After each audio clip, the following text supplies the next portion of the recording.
Welcome everyone to Purple Sectors 2. We are just getting ready to go for the main event. We've just had our networking event, the first ever Purple Sectors networking event. What a journey we've been on to get to this point. We had our first event last year, and since then things have just expanded. Myself, Chris McCarthy, I reached out to Neil Cole and Jenny Gow, and they're helping me host the event this year. What we've done this year is not only put on a race, but we've built a team of Youth Voice Network members who are going to help us broadcast the event from the Young Epilepsy charity. We took those members, 4 members who are going to be with us this evening, to Silverstone earlier this year, to the Silverstone 500 British GT race, to begin their training to become part of our broadcast team this evening. Then they came to the British Kart Championships, and now they're going to be here this evening helping us broadcast the event. We once again are going to have a Young Epilepsy team made up of Youth Voice Network members racing in the event, and they're going to be part of a 60 driver grid made up of some of the biggest names in our sport. We've got F2 drivers out there, BTCC drivers out there as well, very familiar names from the broadcast world, the content creation world as well. It's an absolutely stacked grid that you really do not want to miss. But the main thing about this all is we're raising money and awareness for the Young Epilepsy charity. How can you get involved? Well, you can get involved in our raffle and our auction. Raffle tickets are just £10. There's some fantastic prizes on there, some of which include a meal at Tom Kerridge's restaurant. So make sure you get involved in that. Donate as well, and do please just send a little bit of money our way. We're raising money for Young Epilepsy this evening. Thank you all for supporting our event. This is Purple Sectors 2. Well, a very good evening, everyone, and a warm welcome to Purple Sectors 2, the second edition of this very special sim racing event, raising money for Young Epilepsy, the incredible charity helping support those children and young people living in the UK with epilepsy. We're here once again at Simply Race in Milton Keynes, where some of motorsport's brightest stars and most recognisable faces are about to go head-to-head in a sim racing challenge unlike any other. Welcome to the show. My name is Izzy Browning, delighted to be your host once again this year.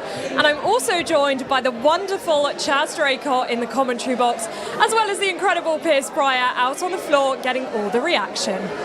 Throughout the show, I'll have the pleasure of speaking to some of the stars who are here tonight, and where better to start than with the star alongside me now, the founder of tonight's event, Chris McCarthy. Chris, it's great to be back after another year. I mean, just remind us why we're all here tonight. Yeah, I mean, thanks so much for being here yourself. Why are we here tonight? I mean, we're raising money and awareness for the Young Epilepsy charity. Something that for me started back at the end of 2023, really, when I was first able to open up about having epilepsy properly in the paddock, publicly, online, and that took me on a journey that led me to speaking to the Young Epilepsy charity about this idea. Let's take people with epilepsy, let's take them to a sim venue and put on a race. I didn't think, honestly, this many people would turn up last year, and it would be such a big thing that would raise a load of money. But I wanted to, of course, at the core, to raise a lot of money and awareness, but I wanted to give people with epilepsy that experience of racing against their heroes, becoming racing drivers for the evening, and that was something that we did last year, and I wanted to then expand on this year by not just giving the people the experience of racing, but also giving people the opportunities to actually work in the industry as well. So thanks to Neil Cole and Jenny Gow, who have been huge helps in helping me host the event this year. That's something we've been able to do, and tonight is all about raising money and awareness for the Young Epilepsy charity, but it's also about giving opportunities to people to try and work in this industry. Well, you mentioned the money raised. I mean, last year we raised £18,000. Yeah. How blown away were you by the support last year? Yeah, absolutely blown away. You know, I did not think that we would raise so much money in the space of one evening, but we had 1,200 people sign up to the charity in that space of time as well. 400,000 impressions which on social media. So I think it was the amount of people that actually signed up to the charity and became aware of it. One of the biggest things for me, though, has been the stories that has come out of the last year, the people that have reached out to us. We set up a social media page at Setting Purple Sectors, and a lot of people reached out to us with their own stories of how they watched the event last year or followed our social media, and then were able to, similar to maybe what myself did, were able to discover their epilepsy, open up about it a bit more, and then have the courage to go after their careers and go into the paddock a little bit more confident about their epilepsy. And I think that's been the best thing that's come out of this. We've got so many people in the room working on this event who have epilepsy, photographers, videographers, and that's a community we built up over the last year. That hasn't happened overnight. So I think we are building a community through this event, and that's something that I really want to continue. Yeah, absolutely. And the wider impact of the event is really clear to see. I mean, you guys can't see, but behind the camera, this room is absolutely packed with people here tonight. And worth saying as well that the counter on the bottom of your screen says £2,480 already that this event has raised. Before we even came here today, we had raised over £1,000 for the Young Epilepsy charity. And Chris, you've had a chance this year not only to work with the charity, but also to work with Neil Cole and Jenny Gow on this as well. Just tell us what the three of you have been up to. Yeah, I mean, that's been a core part of the event this year. Reaching out to Neil and to Jenny was one of the first things that I did off the event last year. If we were going to expand the event, I couldn't do it on my own, and they've been fantastic as co-hosts, really, to help me do this year.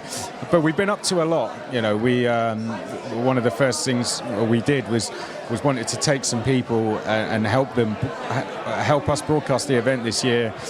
We took them, after an application process, we took 5 people to Silverstone this year. I touched on that in the introduction.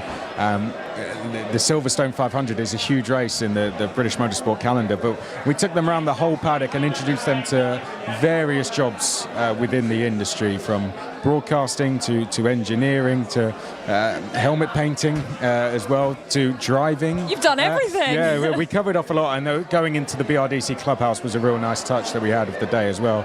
But introduced them to all areas of the sport and gave them that just insight into what it's like to work in the sport.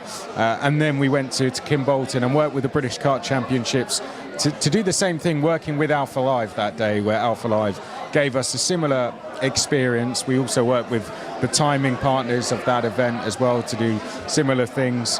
And we also gave free media training back to the paddock as well. It's something that doesn't happen a lot in the karting paddock, but Alpha Live's coverage of the British Kart Championships is so good that they are now live interviewing drivers from as young as 8 years old. So we felt it'd be good to give back to the paddock, and Neil Cole did a really great media session for some of the drivers there, and that's something we want to keep doing going forward into next year. Yeah, it is really, really special to see the wider impact of this event and all the people here tonight. Just quickly, though, the event bigger and better this year. Yeah. The format has also changed. Yeah. Just run us through how things are going to work. Yeah, so sprint races this year. We're going to do 11 sprint races. 10 of those will be to set the grid, and then the 11th will be the final, which will be team leaders only. So it's going to be a great race, putting all the team leaders out there. But we feel that everyone will get their chance to go for it, to go for the win. But it will also put people out there maybe against some of the team leaders, if you like, and I think that's going to make things very interesting. The car and track combo is really good fun. We tried it as staff earlier as well, and let's just say it was really good fun. It was chaos. I watched that race, and it was absolute chaos. I have some clips of some of you guys driving that I'm sure you wouldn't want me to post anywhere, because guys, they were not keeping it on the track, I can tell you that. And the racing getting underway very, very shortly here. But as Chris mentioned, the racing has not only been happening this afternoon with everybody else in the event, but it's also been happening with the stars of the online world in the content creator race. Let's take a look at how that went down with Chaz Draycott and Sam Bird in the commentary box. We're away then. We are off, and it's Joseph Black that started on pole position. Gavin Guthrie was in second place, and he's just held on to it. But Jake Peach down the inside makes the move. There's contact as Ratcliffe tries to hold on to the honour of the victory he had earlier. Peach is off. No, he's had another absolute stinker to begin with. You've got, is that Bikini? Yes, it's sorry, I keep calling him Bikini, but not Bacchini. Down the inside, Guthrie. Oh, he's turned Maxwell Dodds. It's all mayhem, mate. It's what we expected. Oh, it's carnage on lap 1. Everybody's everywhere, and another car at Graham Hill Bend is off and into the grass. I think, you know, you've got to keep it clean on the first lap if you want to try and win these races. This isn't going to be clean. Ratcliffe throws his right hand down. Joseph Black, no! Oh, he's got no shame whatsoever. Give this man a race victory, and that's what happens to him. Oh, good Lord, John Ratcliffe. Oh, I hope he gets a smack on the wrist for that one. But still, he leads the race. Although he's got Albert and Sanderson behind him that I'm sure will put him under pressure. Well, these two are fighting hard for P2, aren't they? If the car in third place had the opportunity there to have a bit of a switchback. Yeah, he's run a little bit deep through turn 1, so I don't think he's going to have a run into and at the top of the hill. How is Peachy up into 4th place again? That's a miraculous recovery. He must have gained quite a lot from all of the carnage down at Graham Hill Bend. But right now, he's holding on to that place and hoping to gain 3rd, I imagine. He's hoping to get a podium. But Sanderson didn't do too much in his heat, but still, he's right in the fight now. We've got Schwartz in 6th place, just ahead of McDonald, and then Dodds, Pacini, and then Black completing the 10. But I think Ratcliffe is in a good position to begin this, but you can see they run further and further wide the more we go down the order. But that's the nature of these Clios, isn't it? A little front-wheel drive car like this. I've never raced a Clio. I've raced Formula 3 Euro Series on the Indy track. They don't cock a rear wheel going into no. Well, do you know what? In qualifying, we were flat through turn 1. Oh my God, that's terrifying. Flat in a Formula 3 car, so that was pretty cool. And I think the finishing order was Brendan Hartley, and then myself and Jules Bianchi in 3rd. So, wow. So pretty cool podium back there. Oh, yeah, absolutely, yeah. Well, at the moment, these things not quite flat through turn 1, not quite flat anyway, to be honest. But that's the fun of the Clio, though. The rear wheels just sort of hang around somewhere around the back of the car as Sanderson turns in on the grass. Yeah, he's trying to utilise every bit of the track and the bits off it as well. But right, he's gone for a wide line in, maybe a cut back. No, he's just a wide line. Yeah, he's just a wide line. If you're going to do that, you've got to at least hit the apex, Peachy. Yeah. Come on. But he's got some talent behind him in Hugo Schwartz. Hugo, I'm sure, knows this place. He's a race winner in GB3, so he certainly knows how this feels. As a look, it's a bright yellow car. It's not subtle. Number 2, it's for the lead. This is for the lead. Jordan Albert takes John Ratcliffe. John's going to shamelessly send him out. He's flipped him over. Oh, Jordan's over on his roof. It's unbelievable. Round he goes. Oh, that's not what we want to see from John Ratcliffe. Oh, he's going to get a bit of a telling off of that, I'm sure. Either that or he's going to get commended on his services to entertainment. Unbelievable. Here's Hugo now trying to take Peachy. That's tasty. That's touring car move, isn't it? Yeah. Have one of them. Oh dear. It's a little bit like Formula E, to be honest. There's just as much contact. There's about as much car noise, isn't there? Oh dear. Oh, dearie me. Well, Sanderson wanting to get that back off Hugo Schwartz now, but Hugo wants to go chasing after John. He's seen what he's done to Jordan Albert. I'd be quite scared trying to overtake him, wouldn't you?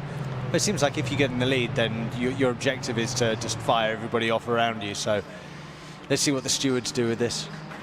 Yeah. If there are any. If there are any, yeah. Is that like Formula E? A little bit.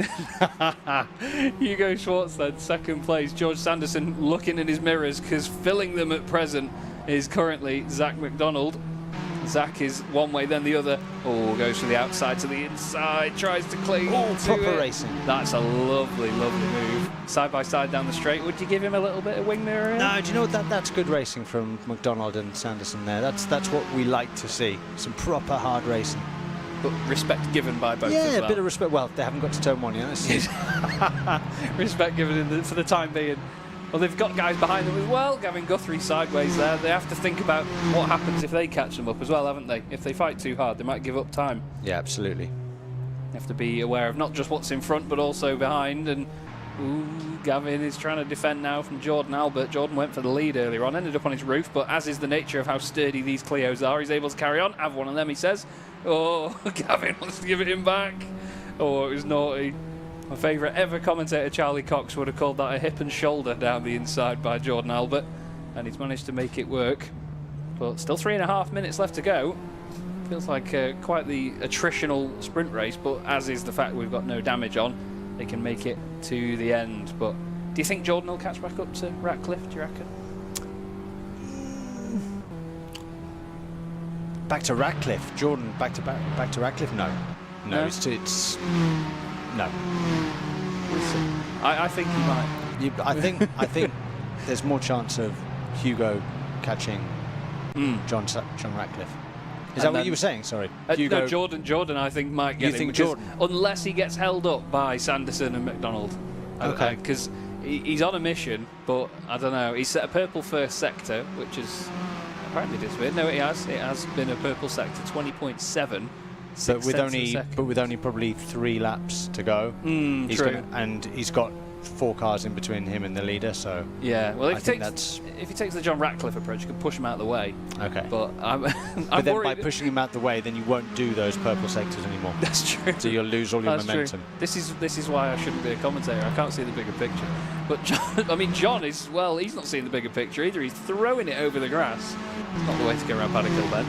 I'm just scared he's going to put that yellow car on its roof of Hugo Schwartz. I mean, you look at the last lap, 53.0 compared to the leader doing a 53.5.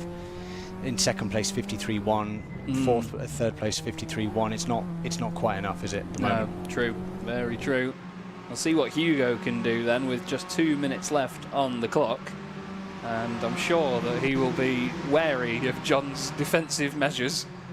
It's like getting past Fort Knox at the minute with John Ratcliffe leading the way. The thing is, it's because John's head is so big after that win earlier on. He probably can't see his own rearview mirror, but we'll see. I imagine his head's even bigger with the grin he'll have on his face and all. He's a very smiley bloke, is John. So we'll see. But Hugo using the slipstream, big send down the inside. We love a bit of that. Have some of that, he says. Wet and dry rub. See in a bit. But now John's going to come back at him here, Sam.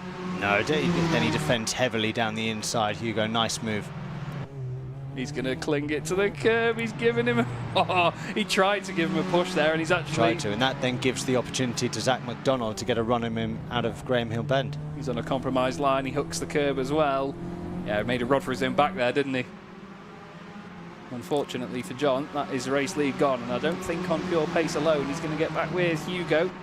Is it going to be 2 laps left or 1 lap to go? It's going to be touch and go to see how many laps there are. I think it's going to be 1 lap at the line. Yes, yeah, they just ticked under what it would be now. I think they'll be, well, racing like everything depends on this. I think the fight now is the fight for second place because the leader's disappeared and 4th place is too far back. But what can John Ratcliffe and Zach McDermott do?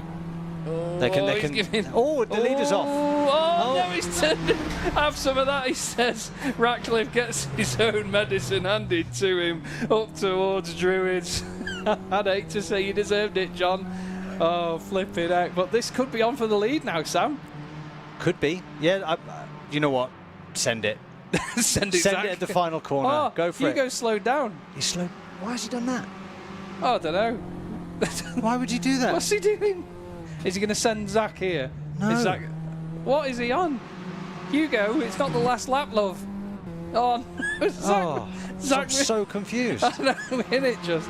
Zach McDonald is going to take the win in the Creator Race final.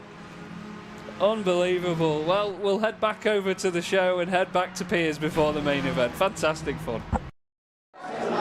Well, what drama we had in the content creator race already, and we've got plenty more racing to come this evening at the second Purple Sectors event.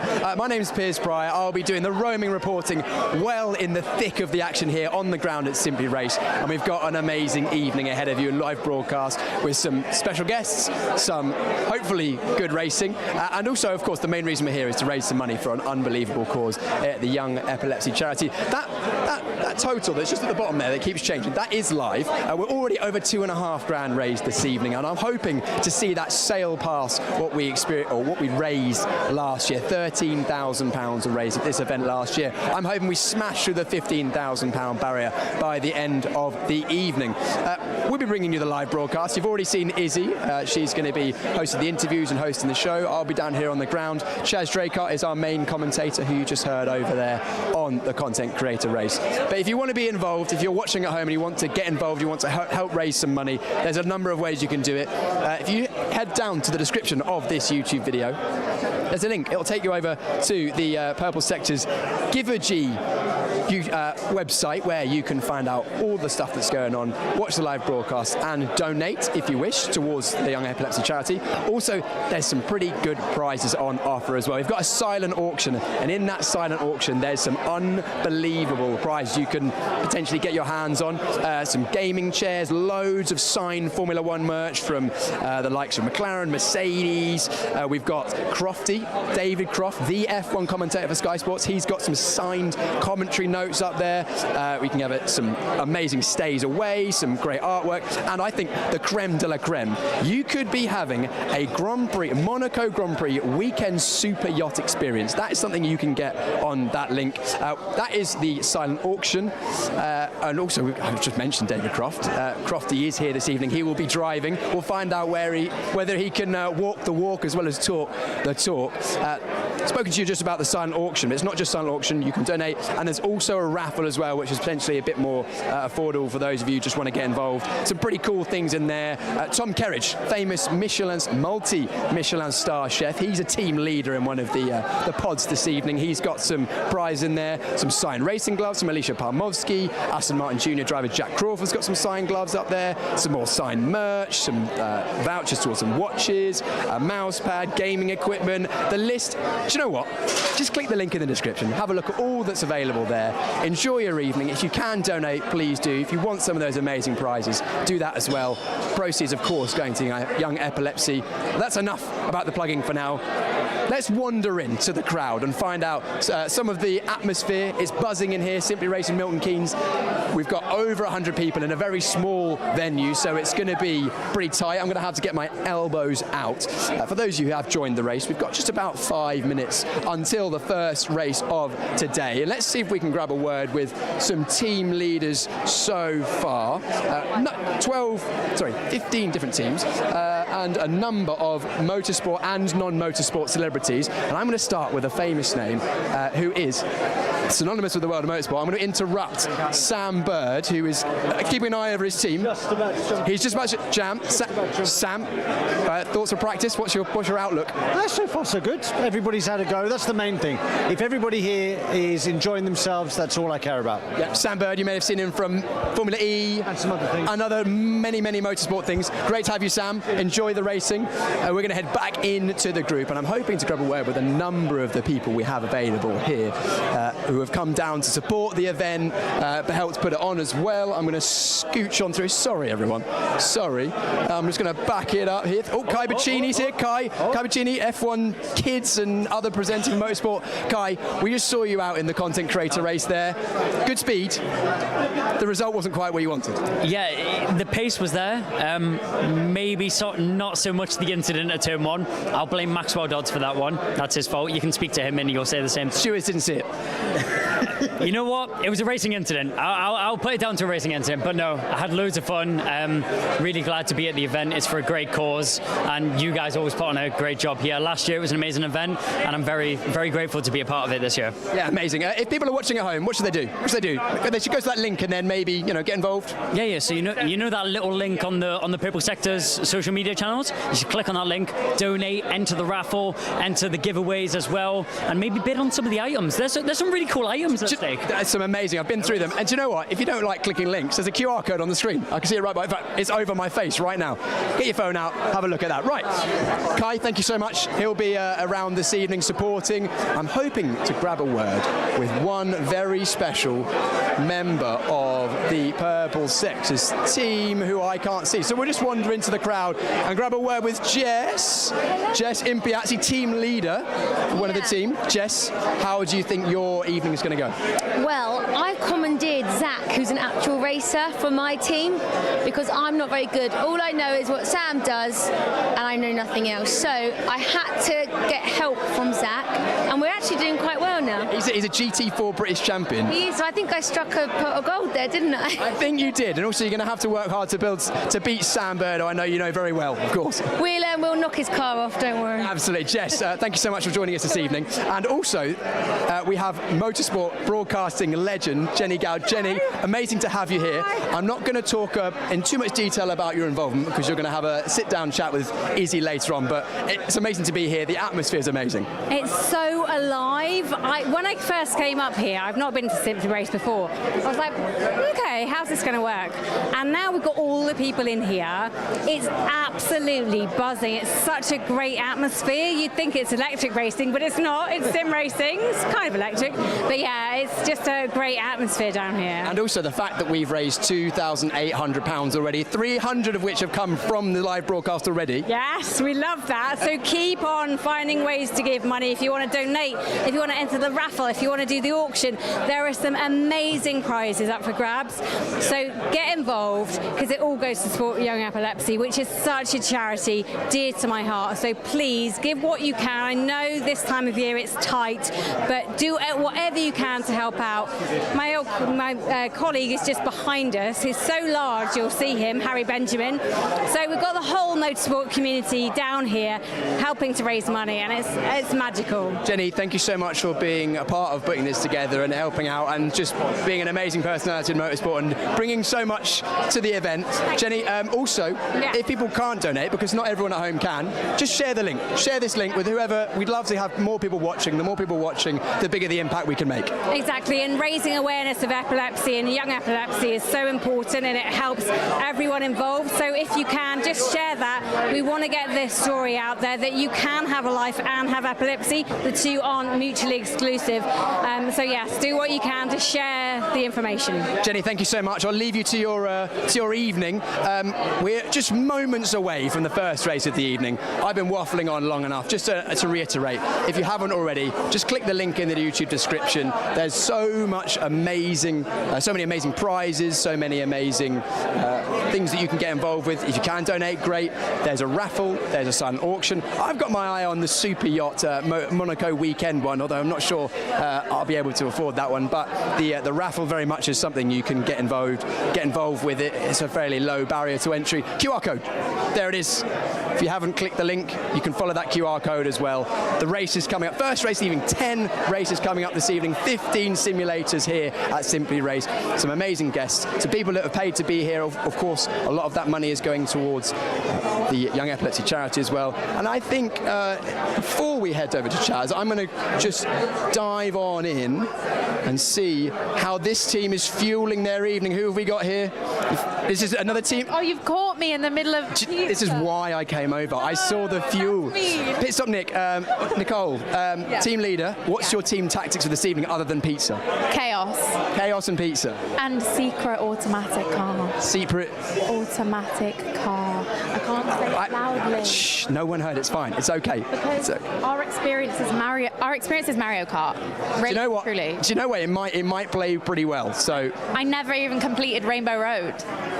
Rainbow Road is trickier than this, I'll give you that. Anyway, that's enough of our waffling. Pit Stop Nic is going to be in sim number 12. Her team are going to be trying to do all they can to get the victory this evening. I'm going to hand over to the wonderful voice just behind me of Chaz Draycott, who's going to take you through the first race of the evening. Thank you very much, Piers. It's not often that people use my name and the word wonderful in the same sentence, but still very excited to be here at Purple Sectors this evening. I've got Kieran Mogg alongside me, who is helping with all of the production side of things and what feeds from the actual sim that you see. And, well, we're going to be excited, aren't we, Kieran? Because, I mean, well, we've got a lot to be excited about, I should say. Yeah, 100%. I mean, just the different variety of drivers that are out there. And obviously, as Pit Stop Nic just mentioned about Mario Kart is their experience level. But as we've already seen from the Creators Race earlier on, I honestly think Mario Kart might not be a bad thing. No, actually. It was like they were throwing shells and bananas at each other, wasn't it, to be honest? Yeah. You obviously all saw the highlights from the Creator Race earlier. We had 3 heats and a final, very karting style format. As we have here as well, it's quick-fire, short races, Alpha Live speciality, really, isn't it? It's going to be an absolute corker, but, I mean, we've got the list, and it's an amazing list of drivers and people, and even not just looking at the team leaders, you know, we've got some incredible names there, and we'll obviously hear from them over the course of the evening, but the people that have turned up to be a part of their team as well. There's a lot of esports drivers. Kieran Prendergast is out there as well. He's an esports, like, on the world scale. He's a top esports driver. We've got the likes of my mate, I just call him Mullet Tom, Thomas Lou. He's a guy that's a regular here at Simply Race. There's a guy just out here in Alisha Palmowski's team, Connor. He's been coming to Simply Race for 10 years now, so he knows the rigs, he knows the circuits, he knows the cars. Just an underdog, not necessarily an underdog. You mentioned one of them as a dark horse earlier on. Yes. Just takes one person in a team like that to really level the playing field. Yeah, absolutely. I mean, there's plenty of people, as I'm sure you've walked through the crowd. It is a so packed room out there. It took it's ridiculous. 5 minutes to get from the other end of the room to here, and it's not that big a room. No, it's not a big room at all. But you walk through and you just, you know, it's because we work in motorsport throughout the season and everything. You walk through and you just go, I know you, I know you, I know you, I know you. It's crazy the amount of people that are here. But it just goes to show what Chris McCarthy has actually put together with this event. It's incredibly impressive. Yeah, you have to tip your hat to Chris, and the obviously bringing Neil and Jenny on board this year as well has been fantastic. We've got a wonderful team of people. We've actually doubled the personnel on the ground, haven't we, for this year compared to last year? It's massive. Yeah, I mean, when we were just setting up, you kind of walk in and go, it starts already? Oh no, this is just the people to work in the event. We thought, oh God, they've opened doors early, and then there's so many people in here already, and I mean, out there right now, it's just a hive of activity. But you know, if you had like a heat map for the UK and talent, the amount of talent in that room out there terrifies me. I mean, at this end of the desk, there's not much in here, but there's a hell of a lot of talent out there, and there's some wonderful people. You know, even the people that are here with the charity, you know, they're not here to take part or anything like that. They're here to just enjoy the event. I've had a chance to speak to so many lovely people. Those of you that will eventually watch the Creator Race back will know I had a young lad, Stanley, in here before. Massive motorsport fan. He loved it. He unloaded all of his knowledge on us with everything that he knew about the racing, and it was just great. And we've just met him tonight. And it's all for a great cause at the end of the day. That's what we've got to remember here. We're raising money and awareness for young epilepsy, and Purple Sectors 2 is going to be the event to do that. You know, we've had the QR code, which has been up in the top corner, which will be there at points over the course of the night and probably behind my big head. And we hope that you can donate and give what you can. There it is. It's literally here. We hope you can give and donate whatever you can. Over the course of the evening, there's an interesting element that they can donate, or anyone can donate, and affect a team of their choice. Which you very sportingly asked if you could take part in that. Yes, in the driver's if briefing. you could screw over one of the teams. So which team was it that you were referring to when you mentioned that? That one. That one. All of them. Well, to be fair, I did threaten Pit Stop Nic that I was going to attack her team, but she's since convinced me that the Mario Kart experience maybe they don't need it. They don't. They need a bit more help. But we're not 100% sure on what the actual donations can do. So we'll see, because I think previously it could put them down a lap because it was a long race last time. It could put them down a lap or give them a drive-through penalty. Or you could move them onto the lead lap, because one of the beautiful things, we're using R-Factor for this tonight, R-Factor 2. One of the beautiful things is there is such access, isn't there, from a race director's point of view? Yeah, no, 100%. And I mean, just before we were going live, we had Dean, one of the guys that works behind the scenes, and he literally just jumped in and just did a bit of coding so that we can bring this production to you all at home. And I mean, I wouldn't know how to do that. I'm sure you wouldn't know how to do that either. But I'm so glad Dean was on hand. Yeah. He jumped in and he was like, okay, that's done now. And you're like, oh, that's cool. And the best thing is we could see him doing it as well. We've got a huge screen just in front of us here with all the different feeds and things on. In fact, there's 7 of them. But we could just see him typing as if, I mean, I can type quite quickly at home, like 100 words a minute, but that's in like normal conversation. Yeah. He was doing it with all the brackets, all the dashes and the forward slashes, and he was typing code as if it was just the English language. It was just amazing. And then it just worked. Yeah. So we're very grateful for that. Cheers, Dean. Pretty much. But we've got a great team of people behind us, Kieran being one of them, and it's going to be an amazing event. And we hope you're all as hyped as we are. You know, I arrived here at 1 o'clock. That was 6 hours ago, and I know. Jesus. I know. I'm glad I paid for a full day parking, but it's flown by. It feels like I've been here for about an hour, doesn't it? I got here at 9 o'clock this morning. Oh my God! It was at 9:30. Sorry, 9:30. So it's been what's that, like 9 and a bit hours or 10 hours, whatever it is. I don't know. But honestly, the time has flown by. You know, as we've seen some of the people sort of coming in and that we haven't perhaps seen in a couple of months or whatever. But you're sort of catching up with everybody. But it almost, I had this thought earlier on. It's almost like, if you're anyone who's anyone has to be here if you're in motorsport. UK motorsport. Yeah. Yes. Well, we've got word now that the first race of the day is going to start, so we will pan around and have a look, and here we go. So on the front row, we have Burton and Micouris side by side. So those two teams have been the ones to put the time in. We're going to have 10 of these heat races tonight. They are 9 minutes in length using the gorgeous Clio Cup RS5 Cup car. And let me tell you, from a few years' experience of commentating on the Clio Cup European Series, this is going to be a riot. Harry Benjamin's team in third position there, ahead of Team Pit Stop Nic. Then it's Gordie Mutch's team, the reigning champions, one of just 3 returning team captains for this year.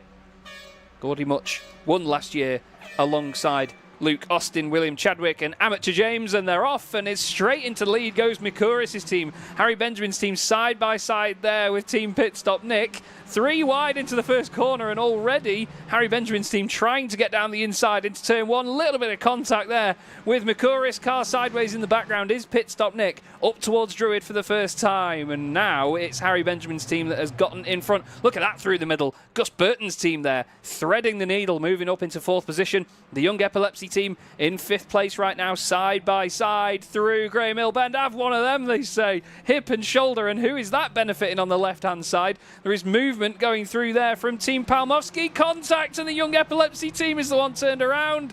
Gus Burton's car's off, but he's got to come back on at some point. Nearly more contact, manages to thread the needle again. Through goes Chloe Grant's team, but not without a bit of contact. Chloe was in the commentary box with me earlier this morning and said there might be some left-hand down going on. Team Grant is off in the wall. Chloe Grant's team off at the side. Now it's voicing alongside Burton. There's a bit of slowdown. Oh, Jack Crawford's driver saying hello. Have some of that, please.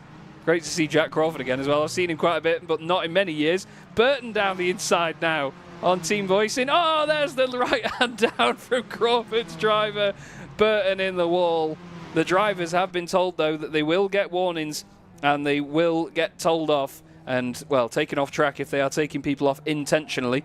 Some of the time, a lot of these people have not done a massive amount of sim racing, so it may just be simply down to experience. But you can hear a lot of shouting outside of our door, but at the front of the field, it is Benjamin leading Mutch, leading Micouris. There's some wonderful rejoins going on here, as you can see right now. We're on board with Team Crofty, David Croft here tonight. Alisha Palmowski's team just in front, and then Tom Kerridge's team just ahead of that as well. It was so lovely to see Tom just a moment ago. I've asked him whether he can pop in later and commentate with me. Would be absolutely wonderful. And look at that round the outside from Alisha's team. Not quite working there. Alisha has Connor Daly with her, as well as Chris Stevens and Gavin Guthrie. And right now, you've got some incredible competition going on. There's contact somewhere. We can hear people shouting.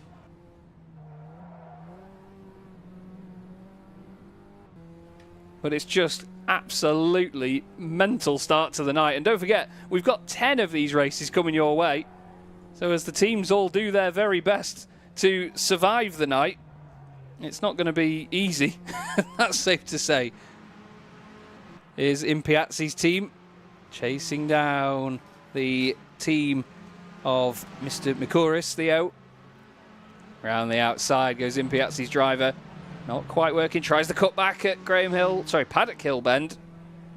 Doesn't quite work though. Side by side up to the hill of Druids. A little bit of a squeeze. Impiazzi's driver on the inside. Oh, dearie me. This is going to get mighty spicy as the night goes on. Everyone's going to put more and more pressure on one another. On board now with Tom Kerridge's team. Ace Kerridge is here tonight as well, by the way, racing in Gus Burton's team. So he's not quite putting in the namesake support. But Tom Kerridge has Kieran Prendergast here tonight, as well as Jess Kirby and George Sanderson. And let me tell you that, to be honest, Kieran is one of the drivers to watch this evening. Harry Benjamin's team on screen right now. Ethan Walker, Dara McCormack and Bianca Botia, the drivers behind the wheel of that car with Harry. I don't think Harry would fit in a Renault Clio, would he? To be honest, there's a bit of squeezing as they go across the line. Harry Benjamin's driver squeezes down the inside. Team Kerridge trying to open the door. Micouris holds on as Palmowski's now coming through. Will you be able to cut from left to right? Not quite. Kerridge later on the brakes has a dive down the inside in the lovely yellow Clio Cup colours. Little bit of a hip and shoulder. Palmowski's driver has contact. Oh, Kerridge is around as well. You could hear the team egging on Palmowski's driver. Oh, Kerridge is cooked. Oh, dearie me. Crofty's team has benefited from that as well. They're in the background. There's Micouris in 4th position. Goodness me. What a start to the night this is. Absolutely brilliant. Palmowski still in the fight now. That's Team Crofty just behind. Just having a quick look at the Micouris squad. They've got Daniel Glover, Matt Drew and Max Spooner. Max Spooner of the Quatermass racing team. Quatermass Motorsport. A well-known sim racing team for their very bright colour scheme on the car. A little bit wide there from Palmowski's driver. Crofty's squad looking down the inside. Still tries to go for it. Doesn't quite get there. Still, great battle going on. And this is Clio racing for you, everybody. They thrive in this sort of environment. Short, snappy races. Bit of a lock up there from Palmowski's driver. They've run wide. They're going to lose momentum as they head up towards Surtees and then into Clearways. There's a battle going on in the background as well. Kerridge and Boyson right together. But what a burst of energy to start our night off. Don't forget, this is all in aid of Young Epilepsy and their wonderful, wonderful charity. And as you can see, we have our total raised at the bottom of the screen. You can give and donate over the course of the evening. There's been a penalty for Crofty's team. Oh, dearie me. I could hear someone shouting referee out the door. Crofty's gone wide.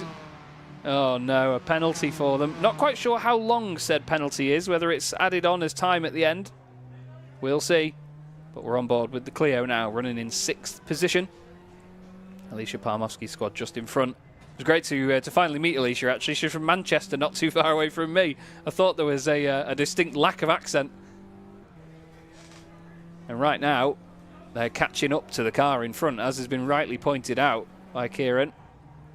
Harry Benjamin, his squad, still looking okay in 3rd. They're 4 seconds clear of Theo Micouris' squad, but right now, the driver, whoever is behind the wheel of Theo Micouris' car, whether it's Daniel, Matt or Max, they will be looking in their rearview mirror and hoping to stay clear of the battle behind them and avoid any potential chaos. We've got just 2 minutes left as, oh, that's a lot of lock going into Paddock Hill Bend. These Clios are front wheel drive and you can shred the tyres completely by just going a little bit too hard on the lock. You have to be careful on the throttle as well. Here's Harry Benjamin's team now. I was saying that they were safe ahead of Theo Micouris' squad. But right now, well, it's looking like they are going to attack the Impiazzi squad just ahead as, oh, car rejoining the circuit there. That's Sam Bird's team. Whoa, give them a little bit of a kiss on the way through. Sam Bird has Sean Jacques, Janya Singh and Thomas Liu. Mullet Tom behind the wheel. I'm intrigued to see. Sam Bird, unfortunately, has to leave early this evening. Harry Benjamin also having to scoot off through the night. He's going to Abu Dhabi tomorrow morning. Good for him. There is Crofty at the bar. Is he at the bar? No. Oh, he's at race control kicking off that it's a shambles. He's not happy. Oh, I love it. I tell you what, yeah, you have to tip your hat to Crofty. You know, he's had so much attention this evening. So many people swarmed him when he turned up for interviews, autographs, or pictures and all sorts. But he has embraced the atmosphere of this here tonight and has been such a character as a result. You know, he's been wonderful since the very moment he walked in the room. It's been great. Well, Gordie Mutch's team, well, not much to be said about them right now, to be honest. They're going to keep coming, I'm sorry. They're going to keep coming, but yeah, Gordie's team leading the way. The reigning champions, of course. Don't think he's got any of the same drivers with him this season. He's got Matthew Crisp alongside him. I don't know much about Stanley Donaldson or Lewis Webb, unfortunately, but if it's either of them behind the wheel right now, they're showing us exactly why that team needs to be feared once again for this Purple Sectors event. And right now, it is Gordie's team up front, the reigning champions, ready to take the win. And coming into the final corner right now, they look like they're going to take this one. First blood goes to Gordie Mutch's team. He'll be over the moon with that one. Very well done to his drivers. And a congratulations in order for them. They take the first victory of the night. Impiazzi's squad is going to finish in second place, and third position is going to go to Benjamin. Apologies, I've missed a spin. The producer's not happy at me. I'm writing down the results, James. Shush. We've got Benjamin in third. And that is the first race of the night completed. Palmowski fourth, Kerridge fifth, then Voisin, Micouris, Crofty's team next up ahead of Chloe Grant. And then the Young Epilepsy team completing the top 10 in that first one of the evening. We have still got drivers completing the race. Well done to Gordie Mutch and his team. He'll be over the moon. He'll know that that's a great start to their defence for this title. And it's certainly the way to get the evening off to a strong start. There they go, across the line. Oh, we are actually. We had one more lap after that. I'm so sorry. Well, it's a good start to the night for Chaz as well, isn't it, everybody? Harry Benjamin's team has just finished in second place ahead of Palmowski. Wow. So that spin obviously coming from Impiazzi. It's not just like I've missed any old spin either. I've missed an important one. Well, at least you know you won't be getting me back next year, everybody. What a brilliant start to the night, though, with a very busy race. Lots of contact, all sorts going on out of the window. And, well, the first one is done. Don't forget, we have 10 of them coming your way. But we're going to pass to one of the first interviews of the night from our wonderful Izzy Browning. She's down there with the first interview for us. Thanks, Chaz. We are well and truly into the action. Somebody alongside me now who needs no introduction, the first of our very special guests. Of course, it is Sky Sports F1 commentator David Croft. But actually, worth saying, he has come straight from the race director to do this interview. Crofty, you were in quite an argument, weren't you? Hi, Izzy. Yes, I just feel sorry for young Kai, who was giving it his very best.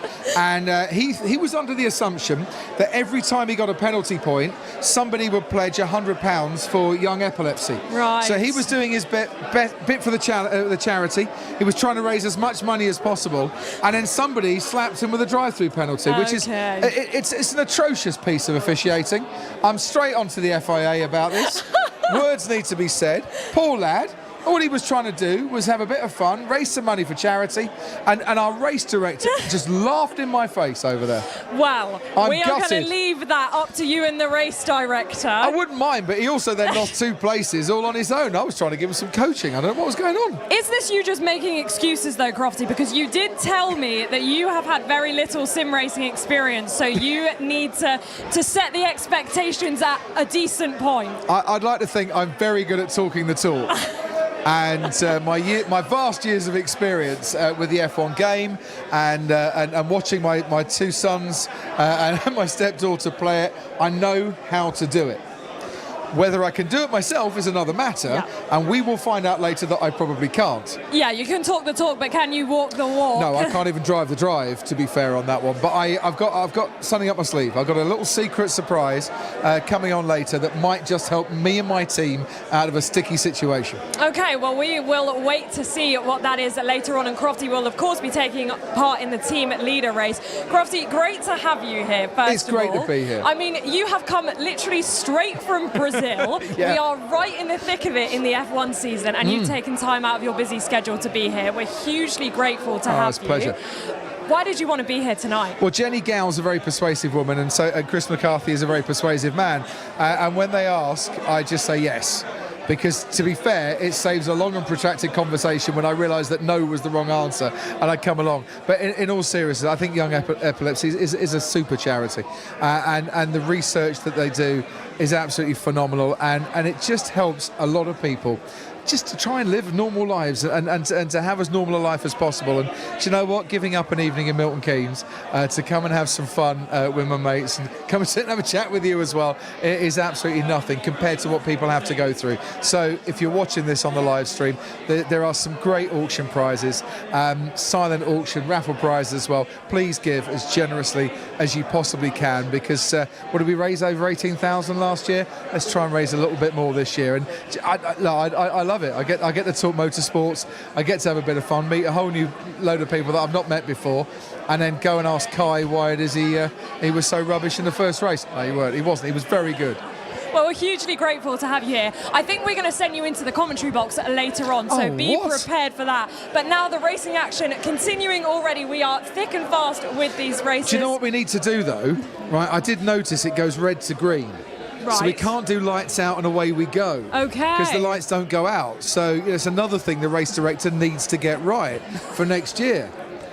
Okay, Crofty. I need to have you words need to with be this man. careful because you're not going to get invited back if you keep giving us criticism. But as I say, the racing about to start once again, and Charles Draycott has a very special guest in the commentary box. It's Harry Benjamin. Thank you very, very much, Izzy. I do indeed have Harry Benjamin with me. Harry, how are you, mate? It's great to see you. I'm good. You can't do lights out, but you can do eyes to the lights, I think. And a bit of foot to the floor. Can we get away with that one? Yeah. Crofty wouldn't have it. 100%. But good to be here, Chaz. Thanks for having me. It's a pleasure, mate. We knew we'd do this again, and we had you in the box last time out. One of the only returning drivers, or team leaders, I should say, this time round. So, oh, really? I survived the cold, did I? Yeah, God, grateful. And fresh off the podium, might I add, as well. Oh, yeah. Solid drive from Dara, Congratulations. P2 for Benjamin. And it looks like we're starting fourth, so I'm looking forward to this one.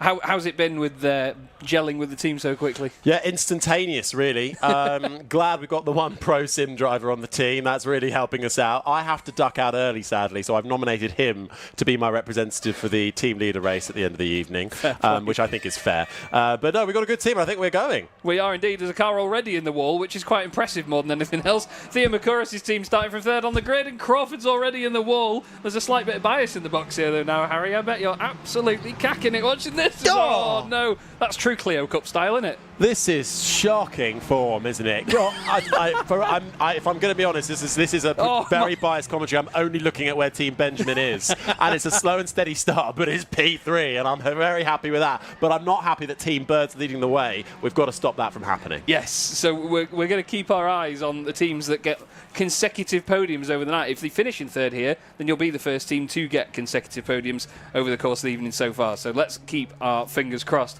But yeah, we've got a great atmosphere out there in the room. I mean, it probably took about half an hour to get to this room, didn't it? Yeah, it was busy last year, but it's gotten even bigger this year, but the room hasn't. So, yeah, that's true. So that has meant I've definitely stumbled into a couple of tables in the middle of the room. But I mean, it's such an amazing venue.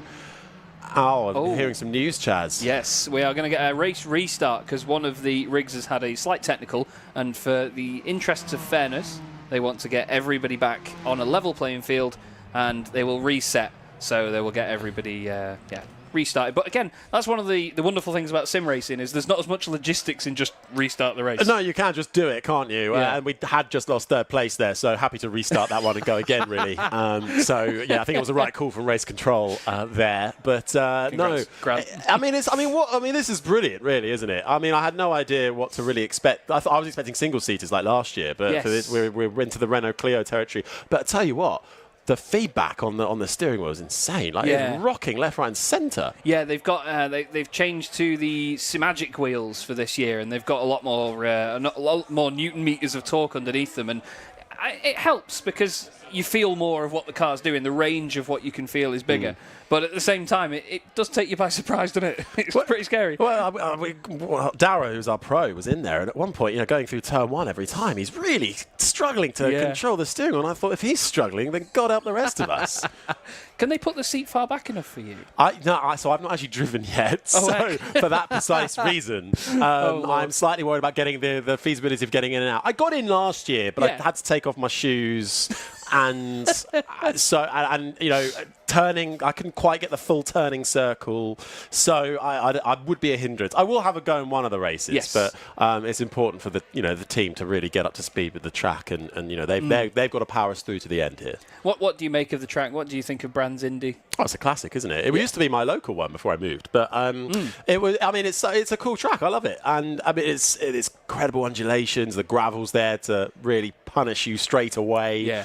And when you're driving around in a virtual Renault Clio, what's not to like? Yeah, exactly. That's the thing with Brands. It's very unforgiving, isn't it? It's an old school circuit, but it's, as I've said in the Creative race earlier today, hasn't lost any of its character. It's been modernised and it's been made safe for modern racing, but it hasn't lost any of that character, and it's great to have this as a venue, I think, for this sort of racing. No, I agree. And look, I was a bit behind on going to the British tracks, really. I like the Alton Parts, the Cabell Parts, the Snettertons, and I did Ferrari Challenge UK for a season a couple of years ago, And that got me to all of these tracks all of a sudden, which I had never been to before, if I'm totally honest with you. I hadn't been to them, so it's the first time going, and it was great because I'm so used to not being allowed to go anywhere and having to have the right pass or something like that. So suddenly you sort of feel like, oh, am I allowed here? I went to a beer, actually it was at Silverstone, funnily enough, but it was in the old pits. It was in the new, it was in the wing, but it was a BSB event. And I just couldn't believe that I could just walk into a garage or walk into somebody's hospitality. I was like, are you sure? Like, do I not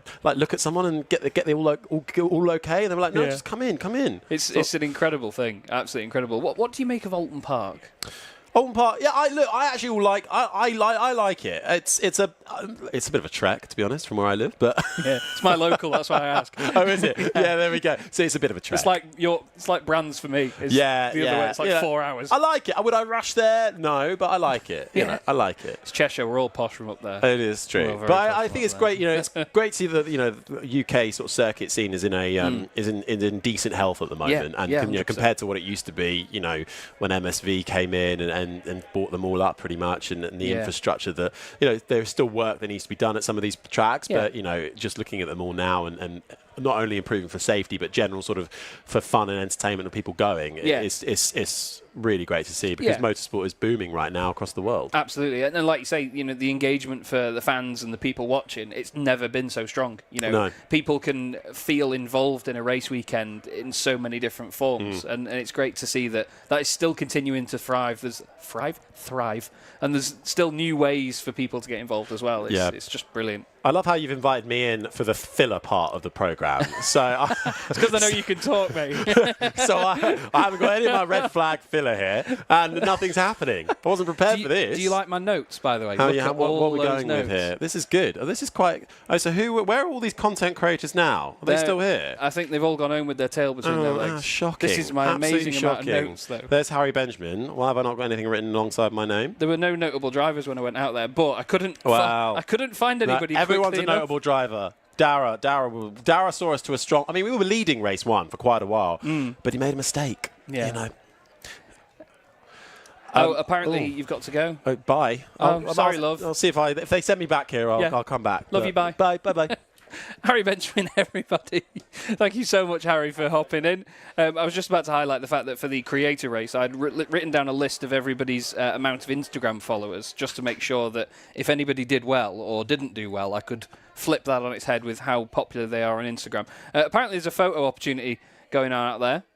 I think they know that. I mean, Harry, bless him, he's going to Abu Dhabi in the morning. He's taking off straight away in the morning. I think his flight's at like 8 something. I can't remember. But just in case you wanted to bump into him at the airport, I guess.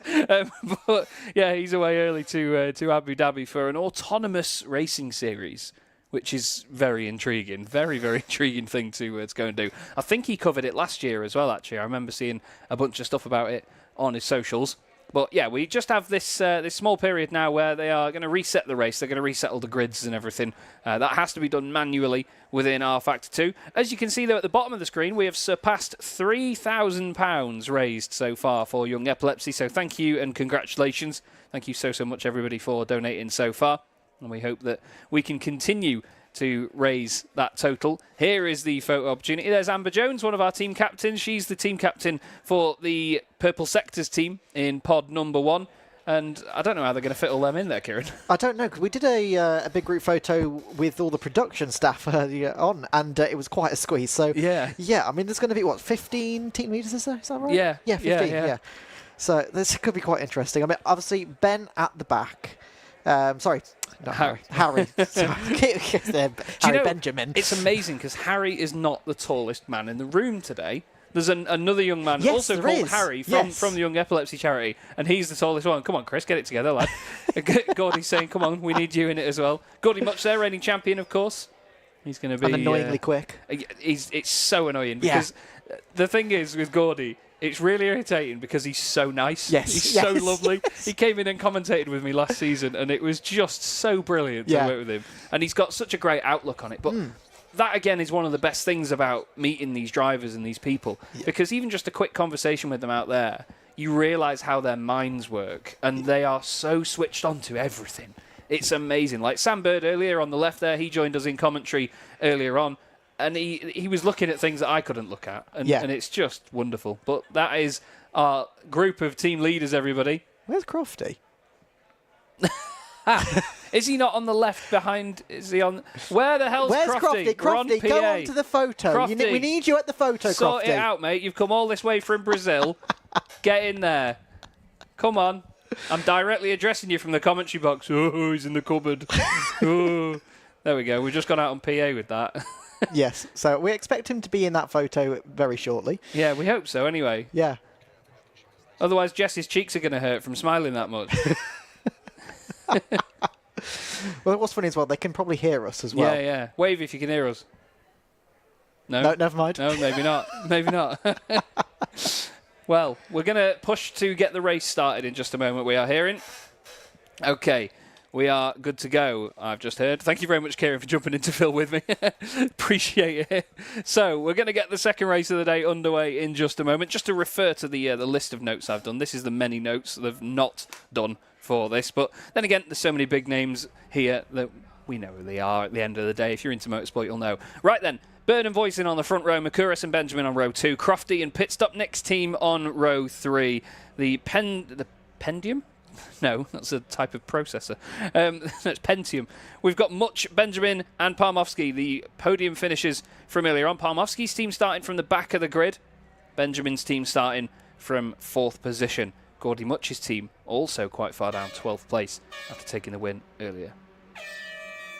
And here we go, underway. It's not a great start for Crawford, a bit further back. Micouris gets a good start, but look at that from Harry Benjamin's team. Straight up into 3rd place again. Pit Stop Nic's squad not quite getting away as quickly as they would have wanted to.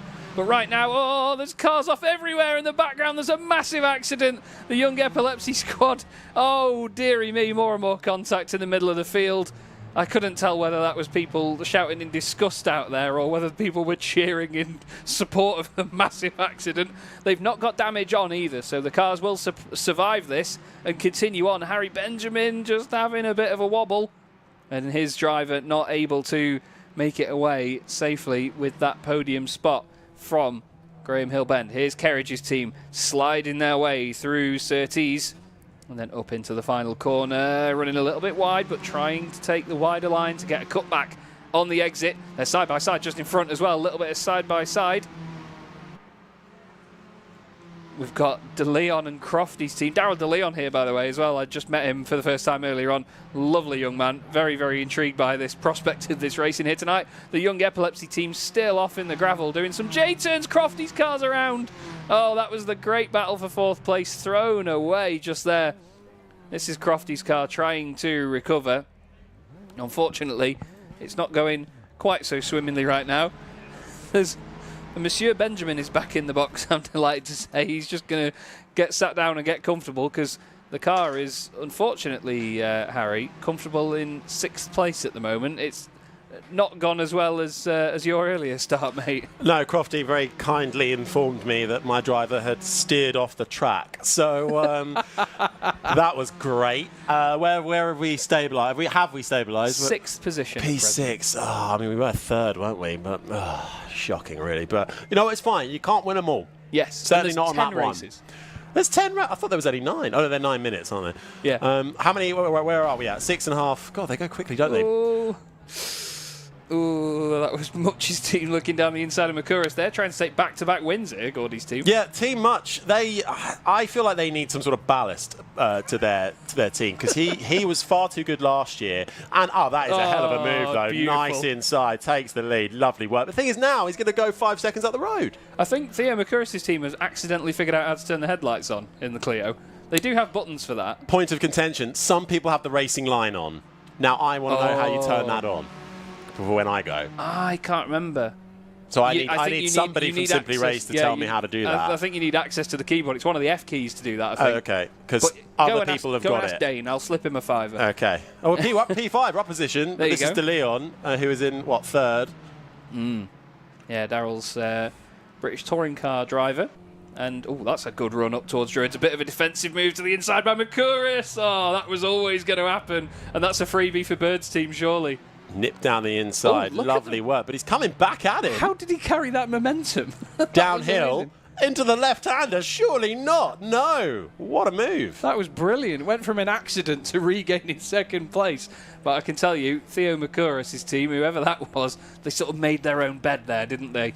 Coming over a little bit into the braking zone. But you know what? The De Leon squad have managed to hold on. They're about 15 miles wide of that apex. Crofty in discussion again, but this time not with the stewards, which I'm sure is nice to see. No. Where is Team Crofty? Down in on the 8th spot at the moment, Crofty. Got to do better than that. Is there going to be a bit of rivalry going on? Got to do better than that. No, Team Bird. I work a lot with Sam Bird. He's my co-commentator at BBC Radio 5 Live, and we do have a very competitive relationship. I win the height battle against pretty much anyone, to be honest, but Bird in particular. So I'm not too happy to be behind Bird at the moment, although he is not at the wheel because I walked past him to get here and was looked in shock that Team Bird was in P1 and then realised it wasn't Bird. So I thought, okay, that makes sense. Yeah, he's got a wonderful squad with him. He's got Sean Jack, Janya Singh and Thomas Liu, Mullet Tom as we call him. Oh, yeah, he was on my team last year. Yeah, he was, yeah. Oh, no, there's been contact. That's a car a lap down as well. That's Voisin's car. De Leon's been in the wars today. In practice, that car was rolling upside down, I'm pretty sure, at one point. So, I mean, there's pace there, and he's actually not letting Bird get too far up the road. But certainly, I think consistency could improve. That carries the impetus of a British touring car driver, doesn't it, really? Yeah, true. To be honest. In a tin top as well, in the Clio. He might feel right at home behind the wheel. This is the problem. I'm too used to sort of single-seater, over-regulated racing. So any small move like that's just a corner car. That should be absolute disqualification right there. But, oh, my God, we're under pressure here. It's not Ocon. Kerridge, Tom Kerridge is coming, and we're going for Voisin, and there's contact. Is that me? It is. Is that me? Oh, we're going to lose out here. Oh, no. Voisin's car's coming over to the left again. Right, Voisin, we've got to have a word. Oh, he's turned you. He's turned him. Oh, whoever that is, they're all cheering in there, apparently, James says. Whoever that is behind Voisin's wheel is not a friend of Harry Benjamin, I can tell you that. It's not often I'm lost for words. I don't know if anybody listening or yourself, Harry, as well, know of the thing here Jeremy Clarkson used to do on Top Gear, taking the mick out of the guests for leaning forward competitively. You've very much got that competitive lean going on right now. This is De Leon lapping Team Burton round the outside, and can they cleanly do it? Bit of understeer from the purple car. Just gets that looked like they tried to wipe about then. No, I'm good with Team Burton because he helped me get P2, or they helped me get P2. I don't know who was driving in race 1. So they took out somebody else. Oh, was it Impiazzi's team? Yes, wasn't it? yes. But Impiazzi has got sort of they're up there, aren't they? Benjamin stabilised in 8th. Oh no, Palmowski's getting us. No, come on, Palmowski. We're friends. We're friends, Alisha Palmowski. Don't do this. Come on, Team Benjamin. Fight back down the inside. Blue's one of my favourite colours as well. Perfect for the car. Doesn't that look side like a Force by India? Side. Yeah, I do like a bit of Force. Yeah, actually, no, that's Impiazzi's one. Palmowski's one even. Oh, a bit of door banging. Come on, Benjamin. Hold it. Oh, I thought he'd gone off the track for a minute. Oh. Is this the most stressful commentary you've ever had to do? It's more stressful watching, for sure. And when it's your name above the door, yeah, I think I'd be terrible as part of a team. I sometimes think, oh, could I be part of a team rather than commentate? But come on, drag race to the line. Come on! Still with 2 minutes to go. But come on! Round the outside. Hold it. Late on the brakes. You're not beating Palmowski. Oh, dearie me. Oh, that was one of the most... That's what happens when you mess with a Benjamin. You get sent off. That's one of the most well-choreographed takeouts I've ever seen. It was an accident, Your Honour. Oh, dear. Careful. Chloe Grant's car in front. No, Grant, don't try anything stupid. They've cut away just to mess with you. Grant, what are you doing? They've taken him off. Come on! Why would you do that? Team Grant, that's not on. That's a lapped car. Oh, where's race control? Where? Oh, we got our voice in, not him again. Did he knock us off the first time? I think they did, yeah. Oh, it's been a roller coaster. Out of all the people we could have had in, I think this has been perfect timing, to be honest. Oh, P8. Well, you know, you can't win them all, but we're behind my major competitors. Oh, what a slide on. Sorry, Yeah. look at, slide on from De Leon. Pushing hard. Yeah, trying to gain second place from Team Bird right now as they go up through Surtees into clearways. Are we going to have 2 laps to go? I think we will. We're just about going to get there, I think, are we? No, it's about 53 seconds a lap, so we'll have one more lap after this, unless it's 9 minutes plus a lap, because I got caught out in the first race and thought it was over. But then we had another one. Still, De Leon looking racy right now, Harry, trying to catch Sam Bird's team. Bird's under pressure here, coming into the right-hander, hides that inside line. But can De Leon carry a little bit more momentum? Bit of toe as well. Looks to the right, looks to the left. Has to go around the outside. Bird to the inside. Door to door. Bird's holding on here. Yeah, great momentum out of the corner from the inside line there. Bird is definitely not flapping right now. And De Leon all over the back. But look at the mid-corner speed. He's so good out of there. Yeah, that was really useful. All over the grass creep, but still fantastic momentum carry. But that's the thing in this sort of car, though, isn't it, mate? You know, you've got to carry the momentum. They've not got all the power in the world. Hello. Oh, no! The overcorrection. There's another car off as well. Voisin's team, but De Leon's team. Very touring car-esque manoeuvre. And out of the way he goes, Bird. Gordie Mutch's team cross the line and take their second win on the bounce as Chloe Grant's team gets smacked out the way by guess who? Team Benjamin. Yeah, that's payback, though, isn't it?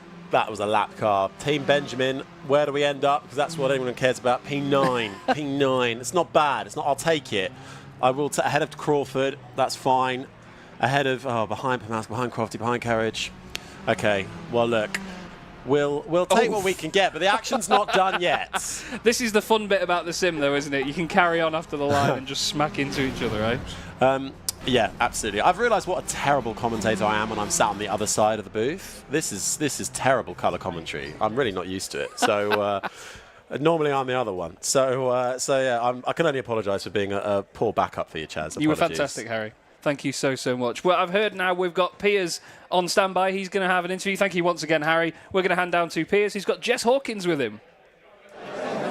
Thank you very much, guys. How you managed to keep control of yourselves during that race was quite impressive. There was a lot going on there. Some drivers we've seen so far have been very impressive, others less so. Some of the team leaders also maybe not the most talented, but a very talented racing driver and stunt driver beside me. Jess Hawkins is here. Jess has raced in so many different things, British GT, F1 Academy. Jess, you're here currently as a freelance racing driver, aren't you? Yeah, I guess so. Yeah, I am. I came to support the evening. I think it's a great charity. And yeah, just have fun as a racing driver. I love simulator driving and racing, so yeah, great to combine the two, and here we are. Absolutely. And also, anyone watching at home, you've got that total just there at the bottom of the screen. We just nudged past £3,000. That's 10 grand short of where we got to last year. I reckon we can get to £15,000 this year. So if you're watching at home, or you're someone in this venue and you want a freelance racing driver, the highest bid for Jess Hawkins will get her for one race, I think, is the plan. You can replace someone who's not very good. Please get your donations in. We'd love to see Jess go out there and absolutely smash it, both physically, hopefully figuratively, not literally, but as we've seen so far, potentially will be quite chaotic. Jess Hawkins is available. Donate your money, and also you can do that via the link below, or alternative on the QR code on screen. Producer James, QR code, look at that, real telly here. Jess, thank you so much. I'll leave you to go and give off some tips to someone else, and I'm going to head backwards. Luke is going to, in fact, I'll go this way, because I'm going to go and chat to Team Mutch. Team Mutch, they won this event last year. They currently have 2 victories in the first 2 races. I'm just gonna barge in here and grab a team leader, Mr. Gordie Mutch. Gordie, reigning champion of the Purple Sectors event. Last year you took the victory. It's going pretty well so far this year as well. I think you've been rigging the team selection. No, I swear I haven't. I had absolutely no involvement in that at all. And you haven't even been on circuit yet? No, I've done race 1. Oh, you did race 1. Oh, okay, sorry. Won race 1, and then I'll see if I can get him across. Actually, got Stanley. Go and grab Stanley. Gordie Mutch, real racing driver, racing British GT in 2024, and Stanley, there's a joke there. You can make it yourself. Stanley, a win for Team Mutch must feel pretty good. Oh, really good. I've really enjoyed the event so far. Really good race, and I can't wait to keep doing it. It's a great event for you to get on circuit, but also a great event for a great cause. What should people at home do? What was that? Sorry, I missed. What should people at home do? They should donate. Keep watching. Donate. See, I've media trained him. I've done media training. Yeah. A racing driver in the making. We know he's fast. He's done the media stuff. Stanley. Who's in next, Gordie? So in next we have got Matthew Crisp. So he's another handy. We've got a really strong squad. We've been really lucky with the draw. You've definitely rigged it. I haven't, but we have been very, very lucky with the draw, I must say. Gordie, for those of you who don't know, I mean, if they don't know you, get to know. Gordie Mutch, racing driver, you raced in British GT in 2024, Prague, a cup champion in 23, was it, or 22? 22, yeah. 22. What's going on these days? Of course, you're still smashing around on simulators, being very fast in everything you drive. Yeah, you know, this year has been a little bit different. So this year I've been working with Derby University with their Radical program. So that car is run fully by the students. Setup, engineering, mechanicking, prep, everything. Every aspect of the weekend's done by them. I haven't come into the pits once this year with any mechanical issue or any even phone left in the cockpit. It's amazing. And you know, we've toured through this year, we've won every race, and we ultimately came out as the champion. So they've done a phenomenal job. So it's a little bit different to what I've been doing. It's more focused on the people around the car rather than in the car. Yeah, rather than the driver in it. So that's been absolutely phenomenal this year. But apart from that, doing Ferrari Challenge driver coaching. So it's been a busy year, busy schedule. You still find time to smash around on the sims, don't you? I do. Yeah, always. After this event, I've also got Jimmy's famous older race. It's coming up this weekend, so looking forward to that as well. Amazing. Gordie Mutch, congratulations on a good team, on the win, who knows. Anyway, I think it's about time we head over to race 3, and Chaz is with Gus Burton, Porsche Cup driver. Chaz, over to you. Thank you very much, Piers. And indeed, I have Gus Burton with me. Gus, first off, welcome to the booth. How are you? I'm fabulous. We've had a bit of a shocking day so far in Team Burton. There's been quite a lot of tension. We've accidentally taken out the leaders of the race in race 1. That caused some tensions with the people next to us. But no, I'm really enjoying it. It's been a fantastic event so far. And it's great that it's all for a good cause as well, you know, having everybody in the same place. And it's not often that you get racing drivers in such a low pressure environment in the same place, is it? I know, it's actually a unique experience for a racing driver to be able to have fun whilst they're racing. Usually there's so much pressure, but this is a real change of environment for me. So we've got the Burton car on the front row of the grid here. Do you know who's in for this one? We're doing a bit of a strategy of, we've got 9 heats, we've got 3 drivers. Oh, we're off. Oh, voicing cars in the wall already. Our Team Burton. Good Epic start. Great start indeed. It's the Young Epilepsy squad leading the way. Crawford's car down the inside, though. That's the send of a Formula 3 driver, innit? He tries to go through, makes it work. Crofty sideways. Nearly a bit of a kiss there as well. You're wearing the purple sector's purple as well, Gus, which is a fantastic colour for it. I know. We've outbraked ourselves a little bit, though. Can we keep on the podium? I don't know. I know there you go. Oh, that's helped you out there. Oh, fantastic. Leader. Oh, we're into P2. Oh, Crofty's Come on, team. Team Burton. Crofty's team have taken to taking others out rather than being taken out themselves. There's more accidents in the background. Oh, no. This is true Clio Cup stuff, this. Have you ever been in anything like a Clio Cup car? I raced Clios when I was 15, and I can tell you they're a proper handful. And on these sims as well, they're really difficult. And we have, I believe, a 13-year-old Carter in the car right now, and he's doing a fantastic job. He's only just learned how to properly drive the sim. That's why we've had a very steep uphill progression from race 1. But no, he's doing a fantastic job. P2. Yeah, these Clios are wonderful little machines. Absolutely delightful to watch, delightful to commentate on, and certainly an experience to drive. We've got the Kerridge team with Micouris there as well. Micouris, a team without a podium so far here this evening. Team Kerridge also without. So with both of them sitting in 4th and 5th, I'm sure they'll be happy to sit and wait for any shenanigans up ahead. But currently, it is now Team Grant actually moving up into 2nd place. They've just gotten by, but we'll see. You're holding on to that podium position for now. Yeah, Brands Hatch is a funny track because the Indy circuit's so short. You've got to really make sure you nail every corner, and it's definitely been a challenge for the drivers to do that today. You see them going off left, right, and centre, and again, we've had lots of blue flags. It's so easy to get caught by the leaders and make a mistake and ruin their race. That's why I said we've got some tensions in our team paddock. You can see Tom Kerridge there. He's definitely not competitive at all, is he? No, not at all. He looked relaxed, didn't he? Not. We've got Crofty's team currently leading the way and actually getting away and setting the fastest lap as well. I'm just going to have a look at Crofty's team. He's got Kai Rigdon, Jack Bonney and Ellie Bonney behind the wheel. I'm not sure if it'll be Kai behind the wheel in that case, but yeah, he's certainly, whoever's in that car at the moment is absolutely flying.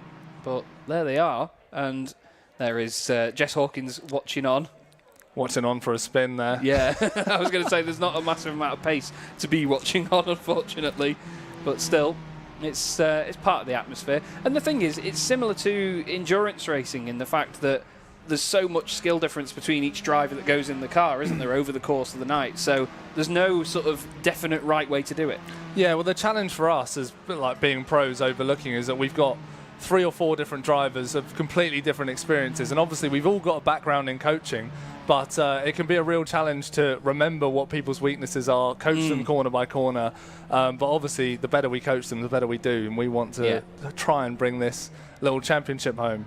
Yeah, it's certainly a fantastic format for it this season as well. Obviously, last year we had one very long race in Formula 4 cars at Donington. It was utter chaos, and you never knew who was going to win, who was on what strategy, whose drivers had been in, who hadn't, and so on. But this time, you get the joy of a start and a finish so close together, so many times over the course of a night. Do you ever wish that there was more racing like this, where it was quick fire? I do. Because what I'm doing this year in Porsche Super Cup, we only get 1 practice, 1 qualify, and 1 race over the whole weekend. So track time is so limited. Yeah. But yeah, it's nice to be able to also hit that reset button and go again for race 2 when you've had a crash in race 1. That doesn't happen in real life, unfortunately. Yeah, we're sort of compressing an entire championship into a couple of hours, which certainly makes it exciting because you'll see the peaks and troughs of different teams' performances. Definitely under pressure here, though, aren't you, mate? In 3rd place now with Kerridge and Mutch behind. Oh, dearie me. Shut the door. Oh, the doors come off the hinges, I think. There, I'll tell you what, it's AC in the car. Who you just saw on the screen there was his dad. Oh! Go on, keep it. Run him off. I mean, don't.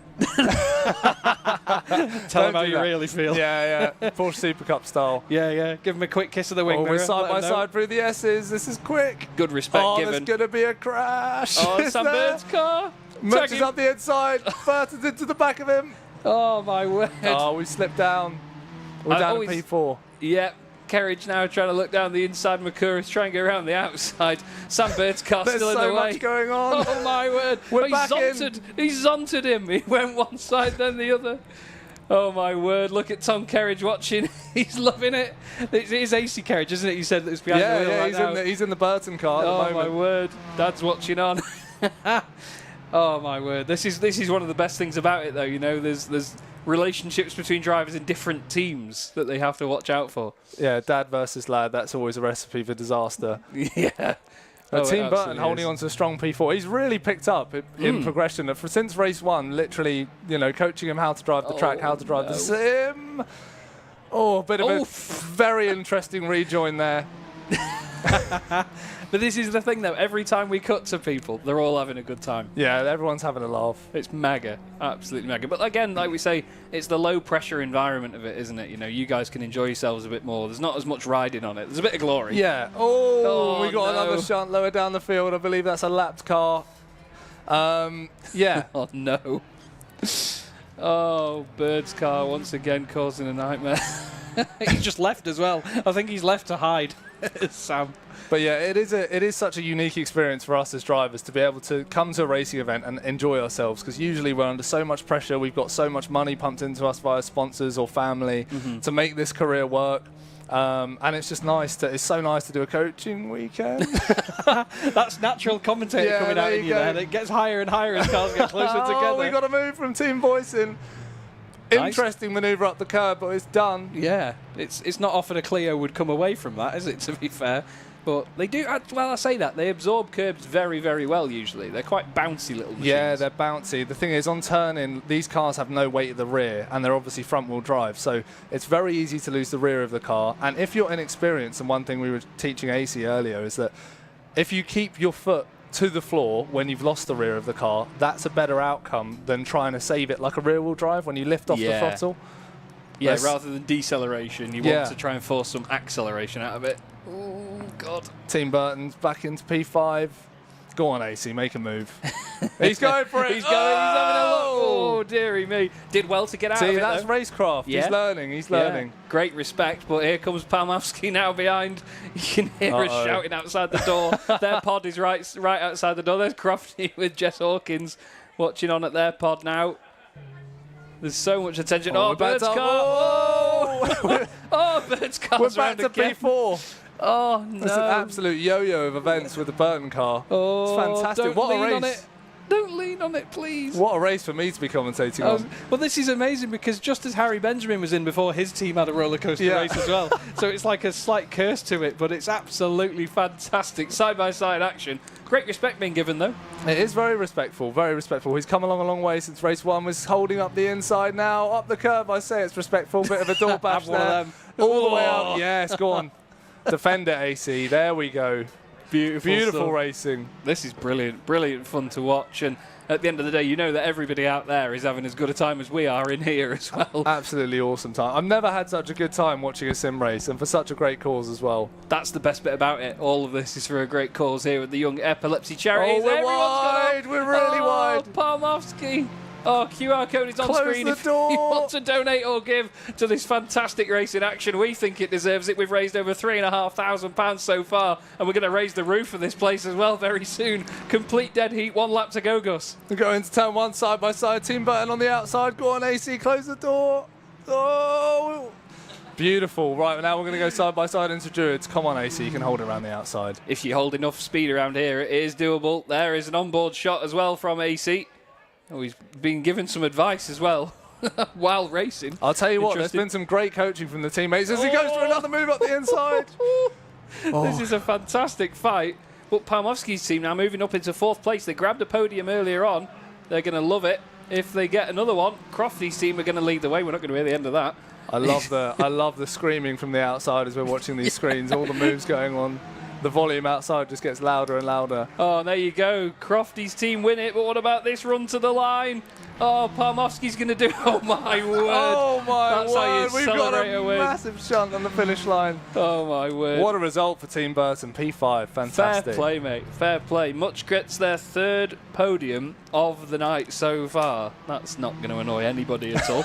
But, wow, a busy race. And like you say, mate, perfect one for you to commentate on. Absolutely fantastic. Thank you so much for having me. It's been a pleasure, absolute pleasure, and we'll channel our good luck for the rest of your evening. Do you know, are you team leaders jumping in some of the races before the team leader specific race at the end? I don't think we're allowed to, but I'll double check that. But yeah, I'm slightly nervous for the team leader race because I know there's some quick boys out there, including Mr. Mutch himself. So we'll see how that goes. We were just saying before, he's annoyingly quick because he's so nice at the same time. Yeah, so lovely. Those are the most annoying people. Fantastic. Well, we're going to quickly say goodbye to Gus. Thank you so much, mate. Really appreciate you being here. And we're going to throw down to Izzy, who has Tom Kerridge with her. I do indeed have Tom Kerridge with me. I mean, from the stars of the motorsport world to the stars of the culinary world. Tom, great to have you with us. I mean, most people at home will know you as a successful chef, but what they don't know is that you actually have a huge love of motorsport. Just tell us where that came from. Yeah, no, I absolutely love it. I mean, I've always loved it as a kid. I always loved cars. We never had cars or never were able to be able to race or even go to motorsport. So now, like being a little bit older with a bit of cash, I've been able to buy a few cars and enjoy them. My son absolutely he's obsessed by motorsport. We're able to, we do a lot of work, culinary work, hospitality during the Grand Prix, British Grand Prix with the Williams team, which is amazing to do. But also, I actually own a Renault Clio Cup car with a fellow chef. Oh, so you've had a bit of practice tonight then? I have, yeah, but I've been awful at this. I've got to be honest. So I think the nerves of the real thing is far more. It's a little different to the sim stuff, but I absolutely love it. Anything to do with it is fantastic. Yeah, I think what people also probably don't know is you mentioned it there, you have a race license of your own. So yes, you may not have been doing sim racing, but you've actually been getting stuck in yourself. I have, yeah. I've managed to get rid of the little crosses on the back that mean you're not a rookie anymore. I've done enough races to get done the time and get that out. So I've done Silverstone, Snet, Donington, Brands, raced those 4 tracks a number of times now. So it's really good fun. It's really good fun. I've had no major incidents, but a couple of a couple of fun times. Teething issues, rookie mistakes, maybe absolutely. A couple of things like that. The biggest one was at the Burkitt Rally a couple of weeks ago when the pit bull came out after I'd been out for an hour for me to come in. We were the last garage in the pit, and the pit bull come out, and I saw that, and I waved. I went, yeah, and then realised that I should have been braking about 50 metres ago and have 2 hands on the wheel. So straight into the gravel. No. It was the biggest rookie mistake ever, waving at your pit crew. I mean, what's that about? Well, at least you were being friendly. Yeah. And also, as you just mentioned, the love doesn't stop with you because your son is also karting and he's here tonight. Yeah, he karts in the Daniel Ricciardo series. There's another couple of karters, one of which is on my team, Jess. She just did very well in that last race. So there's 2 or 3 karters here from the same series as him, and he's also done a little bit of training in a rally car as well. So he's only 9, but he's been driving a Subaru Impreza and karting. I can feel it's going to be a very expensive teenage years. Oh yeah, it is. Once you get hooked on motorsport, you are going to be in trouble to get out. He also loves rugby, and so I'm hoping he kind of goes. He could have a new pair of boots every single match, and be way cheaper than tyres. Certainly would be. Of course, we have to ask you a couple of foodie questions while we've got you. If you could cook a pre-race meal for the F1 drivers, what would you cook? Oh, listen, I mean, they'd always want something fairly light, wouldn't they? You know, they don't want a pre-race meal. It's probably a post-race meal is what they're mostly after. So, like, easy, simple, slow roast dishes, pieces of meat that have been in the oven. I'd tell you something that you could put in the oven and is perfectly cooked by the time the race is finished. That's exactly what you want. Something slow cooked like that. Although if it's for Lewis Hamilton, who's an absolute hero, we'd just do him, I don't know, broccoli, like, you know, as a vegan. Yeah, broccoli and nuts. Something like that. I think that would be a good meal. Okay, motorsport, of course, also races all around the world. Loads of different cuisines. What cuisine is your favourite? Oh, to be honest, for me, French and French cookery is by far the most grounded for me, and where I learned most of my craft. But I have to be honest that, you know, when you're able to travel to Asia, that's been some of the best food. And also Singapore's such an amazing space to be. Great food culture, but also an amazing nighttime road track Grand Prix. What more could you want? Have you been to the Grand Prix in Singapore? Yeah. Oh, wow. Yeah, it's an incredible space, and also it's a brilliant city. It's amazing. Singapore's fantastic. Okay, final foodie question: of all the F1 drivers, who do you think would make the best chef? Oh, who would make the best chef? Oh, to be honest, it's probably somebody who can be completely... They've got to be so ultra-focused in what they do that would make the best chef. Not someone who's chaotic. Like, I mean, it's got to be world champion. It's got to be Max Verstappen, probably. Someone who's ultra-focused, very good at what they do. Bit freestyle, will be able to be creative. Yeah, Max Verstappen. Okay, yeah. He's a 3-star chef. I hear he's into his side quests at the moment as well, so maybe you could get him in the kitchen with you. Yeah, Tom, I'm not sure a commie chef's salary would match his. Maybe not, but Tom, it's great to have you here tonight. I mean, we have to turn it back to why we're all here tonight. Why did you want to be here? So when you find yourself, like I'm very fortunate to be here, and I'm so lucky. I mean, I come from a state in Gloucester that through cooking, shaking pots and pans, you're able to travel the world, meet people, get involved in motorsport, be able to do bits and bobs. And through that, you find, you know, you meet wonderful people like Jenny Gow, who's somebody who I've admired for ages from listening to on the radio and a podcast, and then being able to meet a number of times at Grand Prix and just really catch up and speak to her. So when you find yourself with a voice, like completely by accident, I'm very lucky to be in that position. You know, it's a school night. We're here in Milton Keynes with sim racing. We've had pizza. It's not like a rubbish gig, is it? Like, it's a really lovely thing to do. And if it can raise awareness, it can raise money, and everybody can get involved, then it's a great thing. What's your favourite flavour of pizza? It's got to be pepperoni. Okay. Like, it's very Did you simple. have pepperoni tonight? Is that what No, they gave you? We just had a margarita, which was absolutely, it was very, very good. No, it was good. It's a good margarita. There's nothing wrong with that. No pineapple, though. Pineapple should never be on pizza, everyone. No pineapple on pizza. You heard it from a top chef. So that is the final word on the pizza. Okay, just finally then, I mean, you talked about it. It is so amazing to be here tonight. There's such a buzz in the room. My first guest on the show earlier said that you were the one he wanted to be, David Croft. He said that you were the one that he had to be.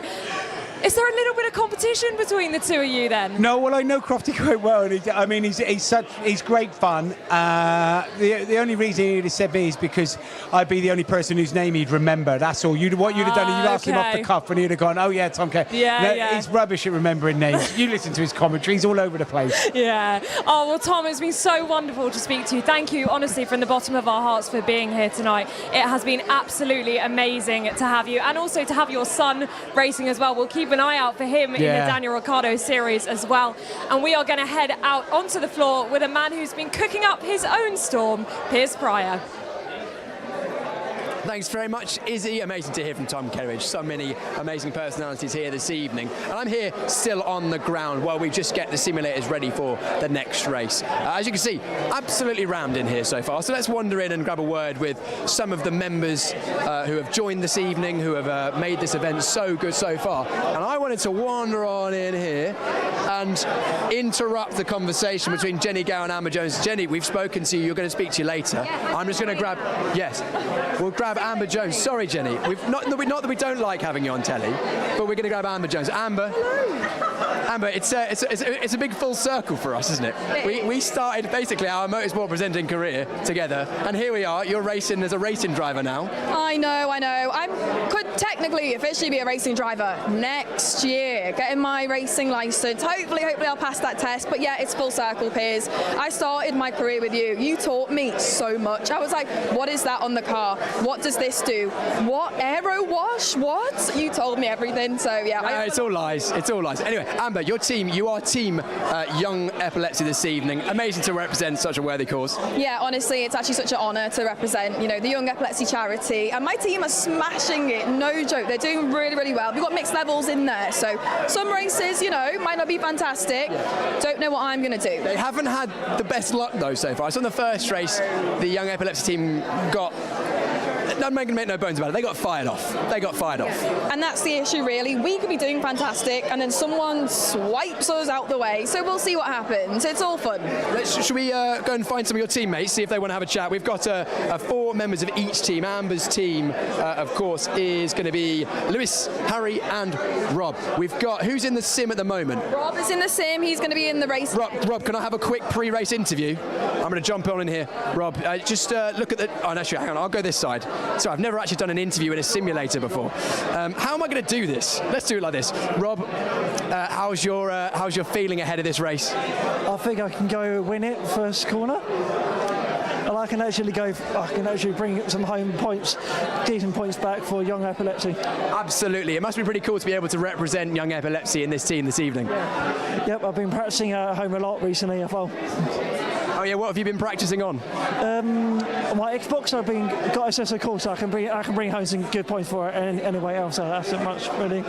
Amazing. Well, we'll see how you get on in this one. We'll keep an eye out for Rob in this one. We've got Harry coming up later, and also we've had Lewis was out in the. Where's Lewis? Where is Lewis? We'll find him later. It's okay. We'll come back and find him later. He was out in the first one, wasn't he, Lewis? He drove the first one. Yeah, Lewis drove the first one. Lewis has come back for a second year. I'm going to swing round. That's right, you stay there, Luke. I'll swing round. He hasn't got as much visibility, camera operator. Luke, let's wander on in and grab a word with some team captains. Let's go. Hang on, we've got a lot of team captains in here. I'm going to squeeze on in here, and grab a word with Formula 3 driver with Rodin, Callum Voisin. Hang on, we'll just arrange ourselves. Luke's going to have to squeeze it. Excuse me, we're just going to squeeze in here. F3 driver Callum Voisin, high hopes for this race? Yeah, I think so. I mean, not really? No, I am for sure. So far, it's been fairly interesting, I guess. With the racing, it's pretty fun. But we've got a few professional drivers now, let's say. So yeah, I think this one could be interesting. You haven't raced a tin top for a while. You've been in single seats for a few years. You better remember your karting days and Ginetta days, didn't you? Oh, completely. Yeah. Luckily, I've been driving a Porsche Carrera Cup for the last couple of weeks. So yeah, I'm used to having a roof over my head. Yeah, let's talk about that. You've tried going for that Porsche scholarship. Talk to us a bit about that scholarship. Yeah, I mean, so it's the Porsche Carrera Cup GB Junior Scholarship. So the winner, gets supported by Porsche, which is a huge manufacturer. So for sure, for a young driver, it's a huge opportunity. Myself and Daryl were actually in the final 4, which took place last weekend, and the winner gets 2 years in a Porsche Carrera Cup car, essentially. There are more details, but obviously don't want to go into too much detail. So. Yeah, we'll look forward to seeing the result of that. Callum, good luck in this race. I'm going to go and chat to Daryl because he's in the car. I think this is going to be spicy, isn't it, this race? It will do. Well, I'm going to make it spicy. He's going to make it spicy. I love to hear it. Right, we're going to swap sides this time. Let's see if we can figure this one out, Luke. Shall I go in? Tell you what, you stay this side, I'll go that side. Here we go. Right, Daryl, I've just spoken to Callum. His words were, and I quote, "I'm going to make it spicy." Okay, he's starting in front of me, so I'll let him do that. Oh, okay, and then you're just going to pick your way through. Exactly, yeah, exactly. Daryl, we were just chatting with Callum about the fact that you and him have both been in the Porsche, is it called the Porsche Scholarship, Porsche GB Scholarship? Yeah, it's the next GB Junior Scholarship, so yeah, no, he was there on the day, and yeah, it was a very, very, very good day. And you've had a good year as well yourself. You've been racing for West Surrey Racing in the British Touring Car Championship. Took a win, your first win in the championship. That must have felt pretty good. Yeah, the BTCC is super competitive, and to race for WSR has been an honour this year, and I've really enjoyed the rear-wheel drive. So, no, it's been a good year, I think, and yeah, my full focus now is on this next sim race. Full focus on the next sim race, but is it going to be rear-wheel drive, front-wheel drive? Do we have any indication what's happening next year? Oh, for next? No, it's nothing's confirmed yet. Okay, we'll leave you to that. That's Daryl De Leon there. He is former Radical SR1 world champion, Daryl De Leon, BTC race winner, and alongside, who have we got in this? Do you know what?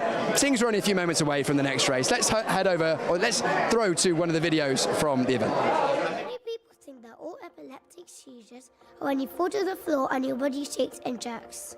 But that's not always true. There's lots of different types of seizures, and everyone's epilepsy is unique to them. I have tonic seizures. I have myoclonic seizures. I have generalized tonic-clonic seizures. I have focal impaired awareness seizures. I have atonic seizures. I have absent seizures. I have focal aware seizures. By understanding how to support me when I am having a seizure, you are helping keep me safe.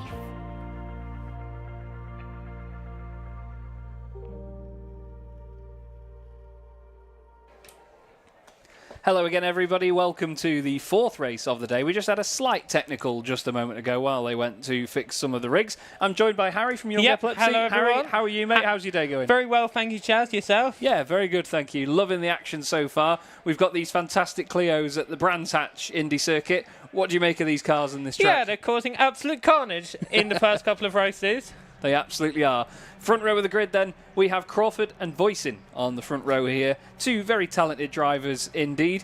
And obviously, you're part of the Young Epilepsy team here, starting 7th yes, on I the am. grid. They are starting 7th, 14th in the last race. Then it's row 3 is row Team Crofty and Team Burton. The next row is Team Young Epilepsy and Team Razi. Row 8 is Team Leon and who else? 10th place, I think. We'll see when the timing tower comes up. We're just about to get underway. We are away, and look at that start by Chloe Grant's team from the second row of the grid, squeezing through the middle past Voisin. I think they're going to get P1 by turn 1 here, Harry. That's fantastic. And we have a car going off in the background. That looks like Team Crofty, and he's going wide. Oh, no. Team Grant already up into the lead. Crawford trying to defend it down the inside, moves to the inside line. Nicely done. Palmowski back up into third. There's cars off. 3 more cars off in the background as it's still Team Grant who leads. Oh, no, we've got Team Epilepsy going away. No. Oh, they've had a big old spin. They've had a massive spin. And I wonder who is involved in that, as it's Team Grant who still leads with Team Crawford and Team Palmowski very close behind him. Is Team Palmowski gonna try and overtake in the next couple of corners? We'll have to see, Shaz.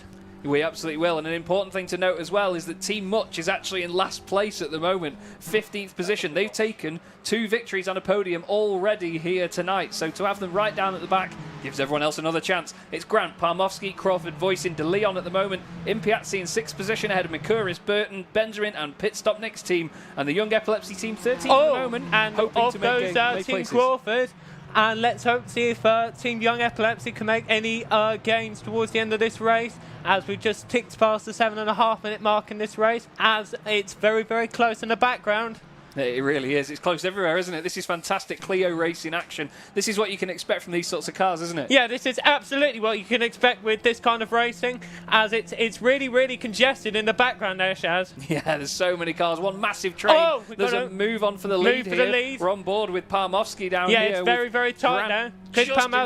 Could Palmowski try to get him at the end of the next straight? We'll have to see, Shaz. Yep, they're into the slipstream now. Slipstream very strong in these little Clios. Not quite close enough this time round. I think they'll have to think about this over a couple of laps. What do you reckon? Yeah, I wonder. As we carry on with the lead of the race, and we've got to move at the back. Yeah, it's very, very congested. I think that was Team Benjamin, Harry Benjamin's team. Yeah, Harry trying Benjamin's to move. team. As we're on board, what team is that? That is the second place car, Palmowski. As we're on board, Team Palmowski chasing Team Grant for the lead. Oh, slightly bit wide. Yeah, you can see how heavily they're concentrating. As is he potentially going to try and move for the lead here? Up through Surtees, they'll go in towards Clearways, switching from left to right and then all the way around to the right again. There's two ways to attack this corner, all the way out and take a long, wide exit. But this time round, though, they've both stuck to the inside line as much as possible at the apex. We've got a yellow flag in Sector 1. We do indeed. A car around, unfortunately, at the back of the order. But look at this for the lead now, Harry. They're right up behind them. Is Team Palmowski going to try? And he goes for as he goes. It's almost really, really tight. And Team Crawford almost barging him off the racing track. And there's another try for the lead with Team Palmowski. All the while, it could potentially be bringing Team Voice in and Team De Leon into play here. A little bit of a nudge from Palmowski on the back of the race leader. The Grant team very much under pressure right now. Chloe will be telling everyone exactly how it goes and what to do. She was great in the commentary box earlier. It's going to go for the lead here. Looking down the inside. It's difficult at Surtees, isn't it? It's very, very tight there. And is Team Palmowski going to try another try for the lead here? That can have, and they're about to lap Team Young Epilepsy in the background. Let's hope. We got an incident in the background. Wow, De Leon's car into the wall hard. Luckily damaged, not on for that one. Yeah, luckily damaged. They're about to lap Team Young Epilepsy. There's their car in the background. Oh no. Let's hope no issues with lap traffic here then for the two leaders. Fantastic shot here. That is the Grant team car, I believe. And we've got to move, and we've got an incident in the background. Massive accident in the background there. That is, I think, the Impiazzi car dropping down positions. By the end of the night, I'll have all the colours correct and I'll know exactly who's who. But Palmowski right on the back of Grant once again. As it's really, really tight, and they're still about to lap Team Young Epilepsy away in the distance. Is Team Palmer? Is he going to try a lead into the next corner? We'll have to have a look. They're trying the later entrance, aren't they? Car off the road there. That's the Young Epilepsy car. That's another Young Epilepsy car. Let's see. Contact for the lead. It's contact. Grant goes into the pit lane. And Team Young Epilepsy potentially getting. No! And there's now more contact. There's going to be more. There's more contact. And it's with word. Team Young Epilepsy and Team Crawford this time. All the while, Team Palmowski has got a bit of a distance between himself and Team Viorsin. Unbelievable. Voicing now up to second place. Third place still Crawford after that. But my, Harry, that was not what you want from lap traffic. I wonder if Team Young Epilepsy are going to get a bit of a penalty. Are going to get a penalty for that. We'll have to wait and see, as there's all sorts of happening in the background. That was a massive, massive bit of contact. This is Jack Crawford's rig at the moment. Currently running in. I can't even see him in the top half of the order. Third place. Oh yeah, they are in the top. Yeah, I'm glad you could see it. I couldn't because Crawford's still running third. And, and it's very, very tight. Team Benjamin, Team Micouris, and Team Crawford. I wonder if Team Micouris is going to try and overtake on Team Benjamin as we head into the end of the next lap. Wow, this is a hell of a race. It's very, very tight between Team Micouris and Team Benjamin. They're going side by side into the first corner as they're almost wheel to wheel. And there's a bit of push there. If you listen carefully, you can hear Harry Benjamin screaming in the background out the door, and him and his team will be loving this. But great respect, though, side by side, no silly incidents. That's great. No silly incident. As is Team Benjamin's driver going to try and move into the next corner, and they get very, very close. I can tell you, there's about 5 people in the commentary box now. And Team Micouris is off the road. We're all making the same. But still manages to keep along there side by side. Contact! Contact! We're making all the same noises. Everyone's gritting their teeth. Everyone's somehow making noises while holding their breath at the same time. Fantastic. It's absolute chaos in this race. It really is, mate. It's a fantastic race so far, though. One of the best of the night. Contact! There's a massive incident. It's great that we've got these beautiful shots, but we're missing the incidents. Team Benjamin and Team Micouris coming to blows. Micouris in the middle of the straight in the background. There's a battle on for the lead now, though, Harry. This could change. Battle for the lead. Is he going to try move into the next corner here? He's going to try round the outside. Team Palmowski defending it very well. Is Team Voicing going to try a lead into the next corner? He goes a little bit iffy there. We got the Team Young Epilepsy car. Got the Team De Leon car No, we've got, what team is that in the distance? The one behind them is Crawford's car in third position. Team Crawford, it's very, very, very tight. They're going to be hoping that they're fighting, aren't they? So they lose time to them. Let's hope that the leaders don't get in the distance, don't have any issues here. As all the while, it looks like Team Crawford are coming into play here. Yeah, they just need to keep it tidy over the next couple of laps and they'll be well in the picture.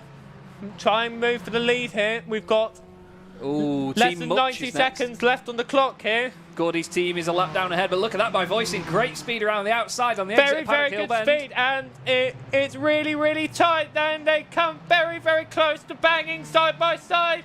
Oh, and no! Contact! You didn't have to do it. Contact. They didn't need to move. They never had to do that. Oh, they absolutely never had to do that. And look, Crawford, as you said, Harry, they're in the picture now. And Team Voicing now takes the lead, but is Team Crawford going to try and move here? Oh! It's going mental out there, says the producer. He's just coming our ears just to let us know as if we couldn't hear it already. Cheers, James, love you. As all the while, Team Benjamin is coming into play here. Yeah, all of a sudden, Team Benjamin, that were fourth a lap ago, they've now got a chance at a win here, Harry. Yeah, they have a play here. We've got one lap to go. Oh, can Team Crawford try and move for the lead here? Oh, they're going to nudge him out of the way. They're going to nudge. It's very, very tight. Oh, my word, this is brilliant. Watch Team Benjamin in third place, though. Team Benjamin. They do not have to compromise their line. There's a car in the middle of the road. Team in the middle of the road. This is absolute beautiful chaos. They could all potentially bang here. 3 wide into Druid. It's 3 wide into the next corner. Oh, I tell you, I always say that the best race I've ever commentated was Clio Cup Europe in Hockenheim a few years ago. This has just eclipsed that. This is absolutely mental, and it's Clio's again. Who'd have thought it? And there's less than 2 tenths in it between the leading 3 cars. As who do you think is a big nudge from Benjamin into Voicing. Team Benjamin into Team Voicing. And Team Benjamin and Team Crawford manages to keep the lead here. Oh, it was a pull shot move as they come across the line. And it looks like, and Team Crawford win the 4th race of this evening. But what beautiful chaos that was. Oh, mate, that was absolutely awesome. Massive round of applause outside for everybody involved in that. They were loving it. I think we need to give ourselves a round of applause.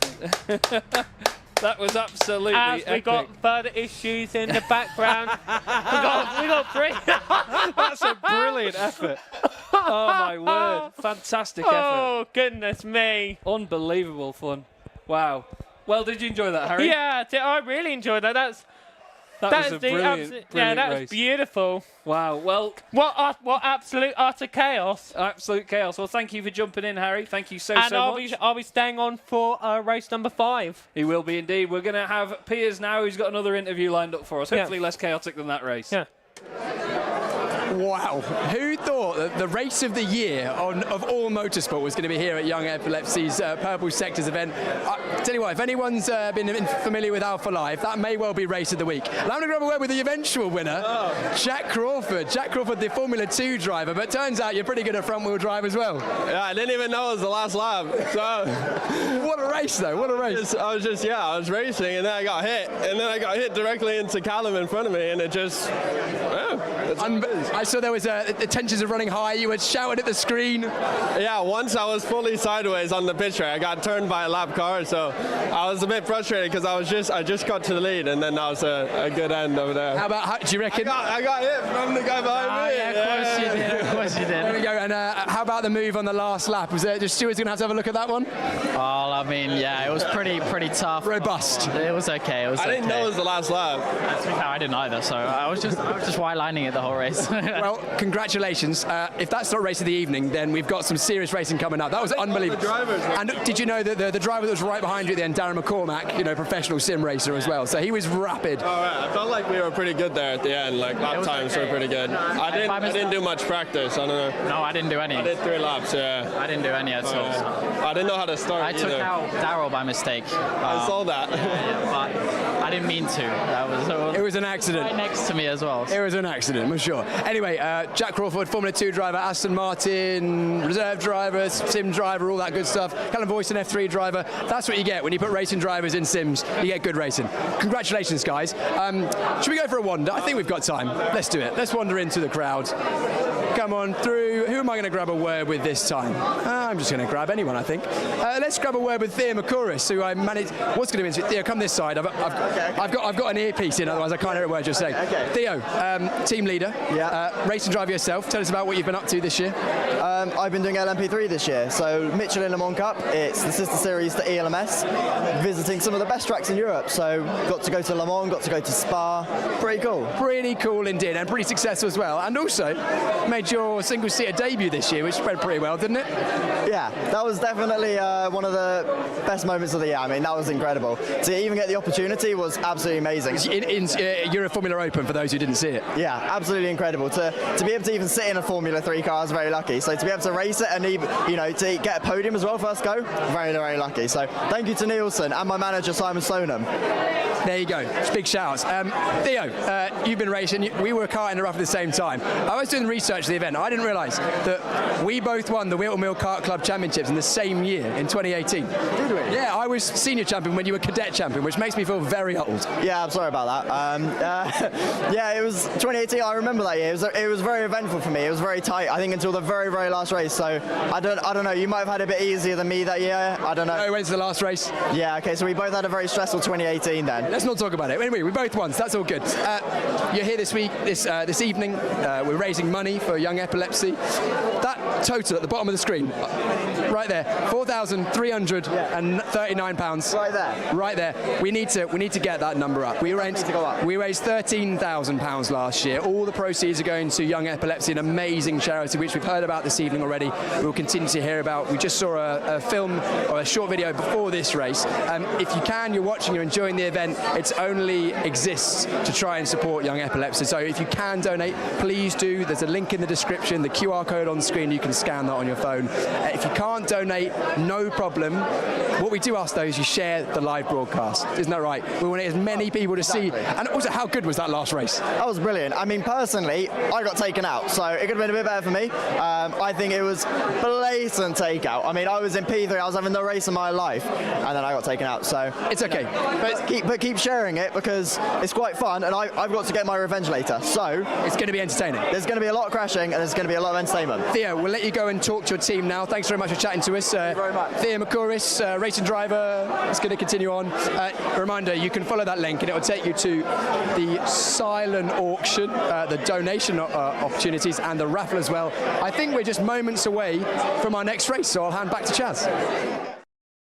Thank you so much. Oh, hello. It'd be good if I switched my own mic on. Thank you so much, Piers. There's so much going on. We were just having a little bit of a briefing here. Harry, what a race, mate. Yeah, what a race. That was beautiful. Beautiful chaos. It really was. To describe that frankly. Quite frankly, yes. We've got another one coming up, though, with you alongside me here in the box. We've got Crofty and Voicing on the front row, though. Team Young Epilepsy starting in 4th place. That should be quite a good one. Yeah, they're starting out in 4th place. Let's see if Team Young Epilepsy can make any form of inroads from 4th place. And as Piers rightly just said, everybody, please make sure that you continue to give and donate whatever you can. The QR code was on the screen earlier on, and it will be throughout the course of the evening. There it is. There's a wonderful raffle going on as well. I've not spoken about the raffle enough quite yet, but I tell you, it's a belter. Yeah, we have a couple of lights on ahead. 2, 1, and we are underway for race 5 of the evening, and it's a very, very tight already. Great start from Voicing. Moves alongside Crofty's team, tries to get around the outside into turn 1. This bright and beautiful grid makes their way around. Graham Hill bend! Paddock Hill bend, sorry, Crofty. Crofty's off already. And it's very, very tight already between Team Young Epilepsy. No. Oh, Benjamin's team. There's more contact. It's Team Young Epilepsy. And now falling down the order, just as Team Crofty are. As it's really, really congested in the background. I wonder if there'll be a penalty for that. You're not having a lot of good luck here, are you, in your team, Harry? They're getting turned around everywhere, mate. They're not having a fantastic match. Oh, there's more contact. Oh, dearie me. There is so much contact in this race. It's quite astonishing, to be frankly honest. It's astonishing how far away Harry Benjamin's car was from the apex. Thank you very much, Jenny Gowers. Just bought me a bottle of water. Love you. Thank you, Jenny. We've got Benjamin. Oh, no! Impiazzi in the wall big time.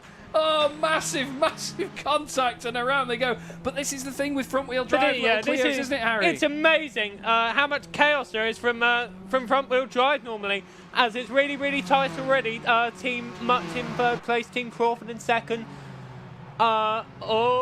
Team Mutch want another podium, don't they? Because they had 3 earlier on. Yeah, they've got 3 already this evening.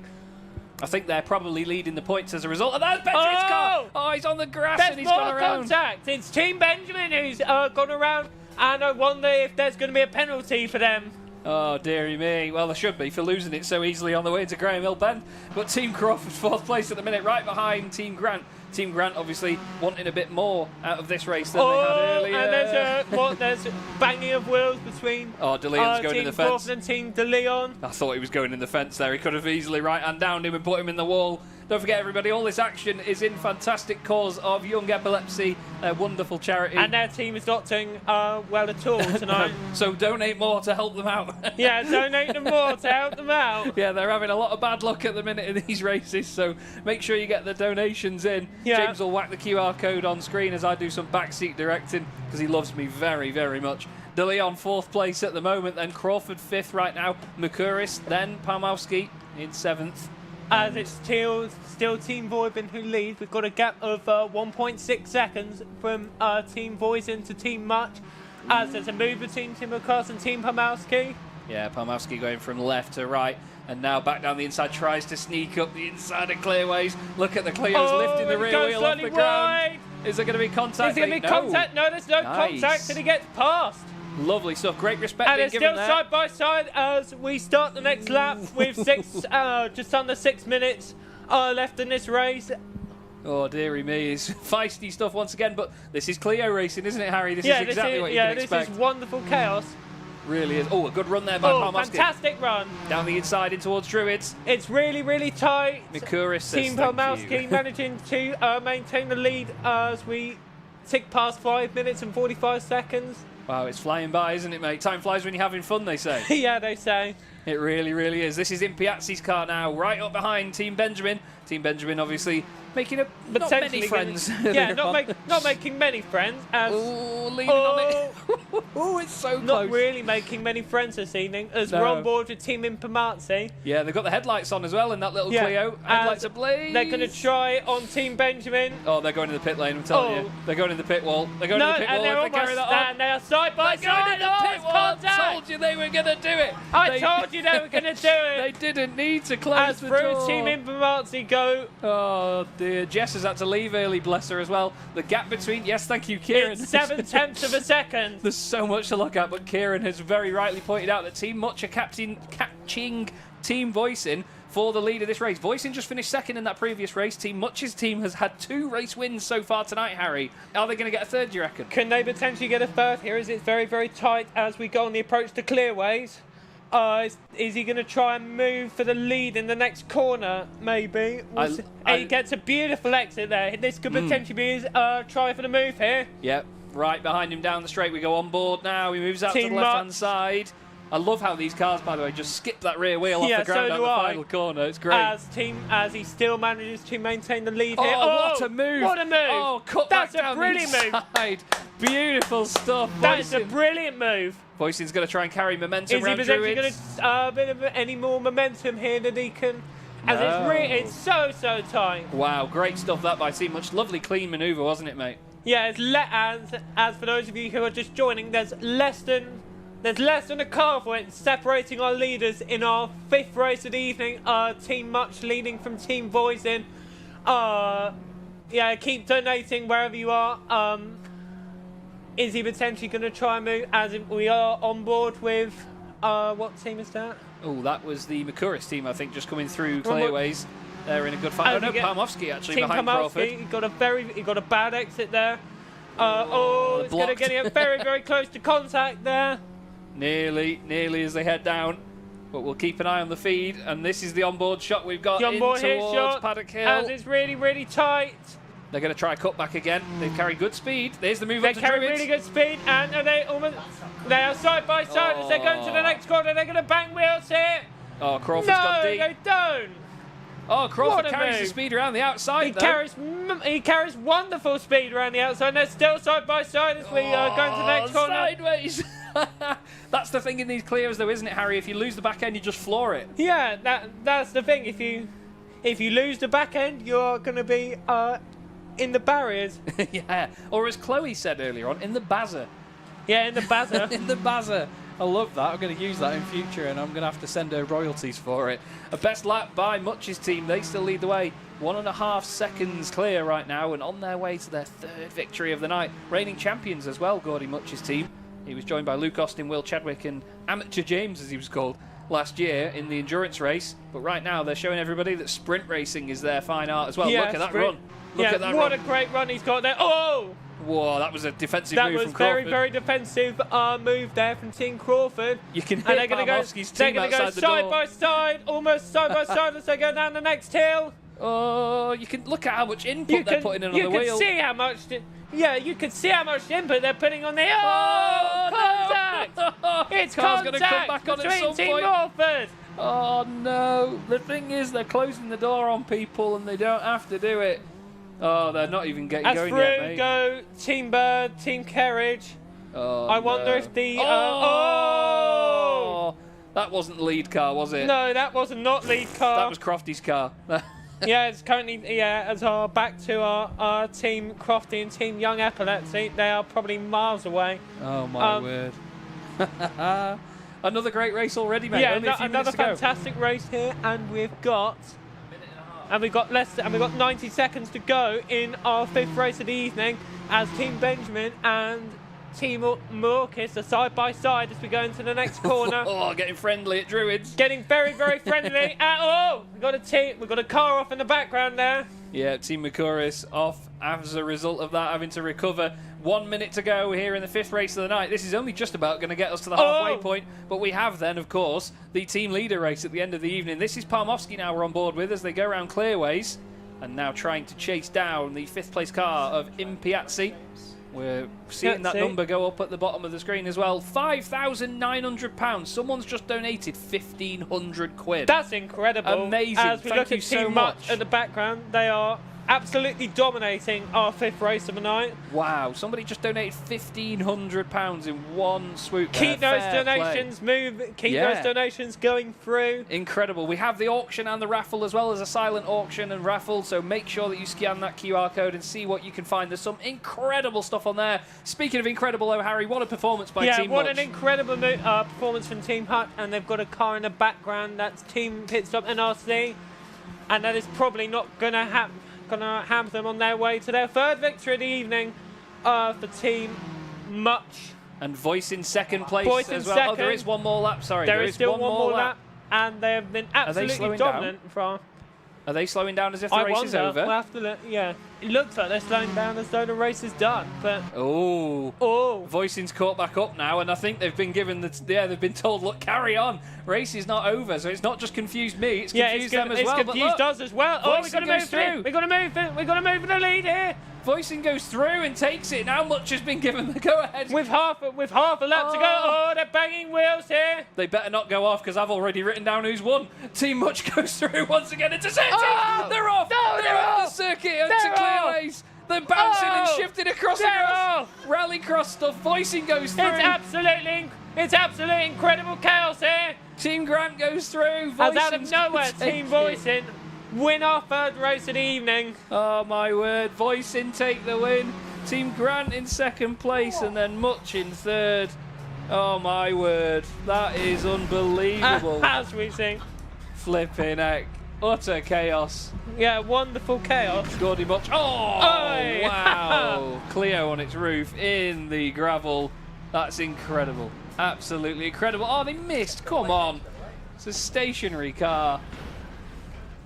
Oh my word, Harry! Another amazing race, mate. Yeah, that was fantastic race.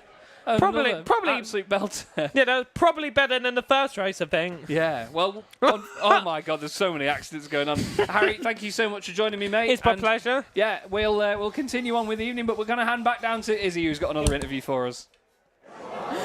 Thank you, Chaz. I mean, chaos is the word of the night, isn't it? We are having so much fun at this event, and already we have raised nearly £6,000. And don't forget that you can also get involved with the raffle and the auction as well. There's so many fantastic prizes to be won. You can see on your screen now, you can go online onto the website and you can bid on some of the fantastic prizes that are available here tonight. So many things to be won. And of course, all the donations going to a fantastic cause.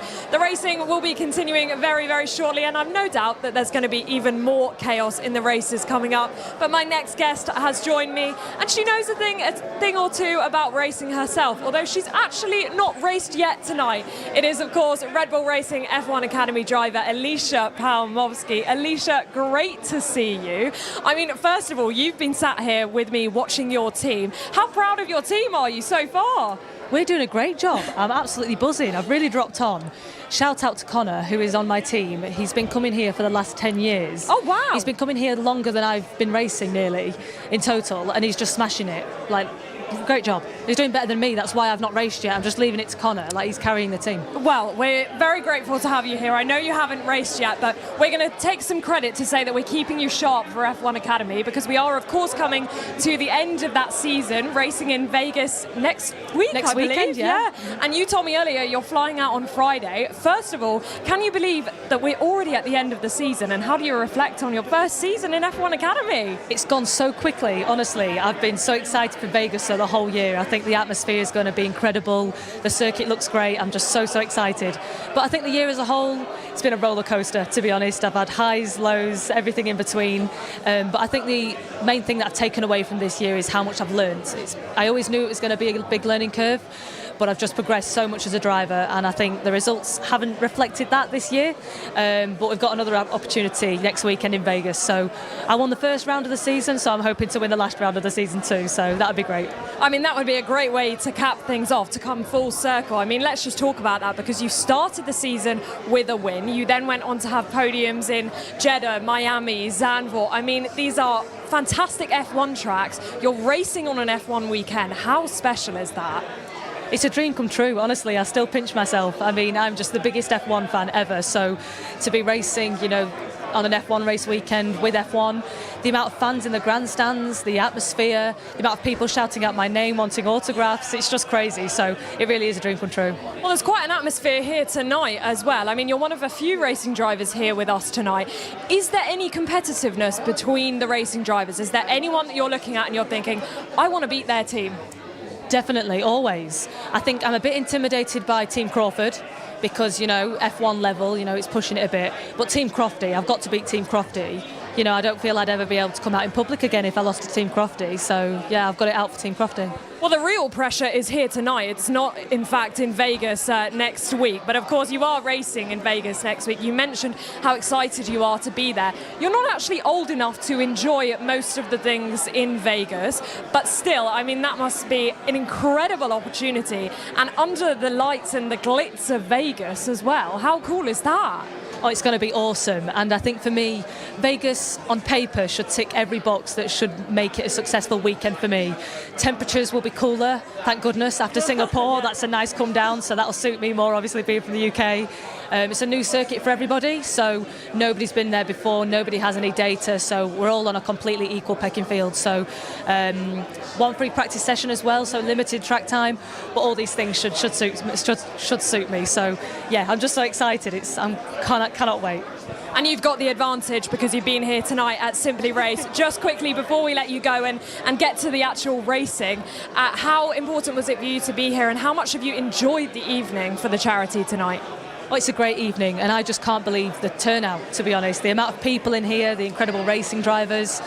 I think a shout out to Chris McCarthy as well, because I never realised his story, actually, and, you know, the fact that he couldn't be a racing driver because of epilepsy. But I think he's just showcased that it hasn't stopped him. You know, he's still able to get a career in motorsport, even if it's not a driver. So, yeah, respect to him. You're absolutely right. Congratulations to Chris McCarthy for putting on such a wonderful event. And the racing continuing now. Charles Draycott, back to you. Thank you so much, Izzy. Thank you so much indeed. Back with Chloe once again. Hello. How are you doing? Are you enjoying yourself? It's great fun, having a great time. Good, good, good. It's been chaotic. The last two races have been absolutely mental, haven't they? Yeah, not great. Especially for my team. We were in the lead and we got taken out. So that was a very upsetting moment. I might have run over to the opposing team that took us off and been like, wow, what the hell? But yeah, it's been very, very, very entertaining, as expected, like we said at the beginning of the evening. With the utmost respect, does the accent get thicker the angrier you get? Yeah. Yeah.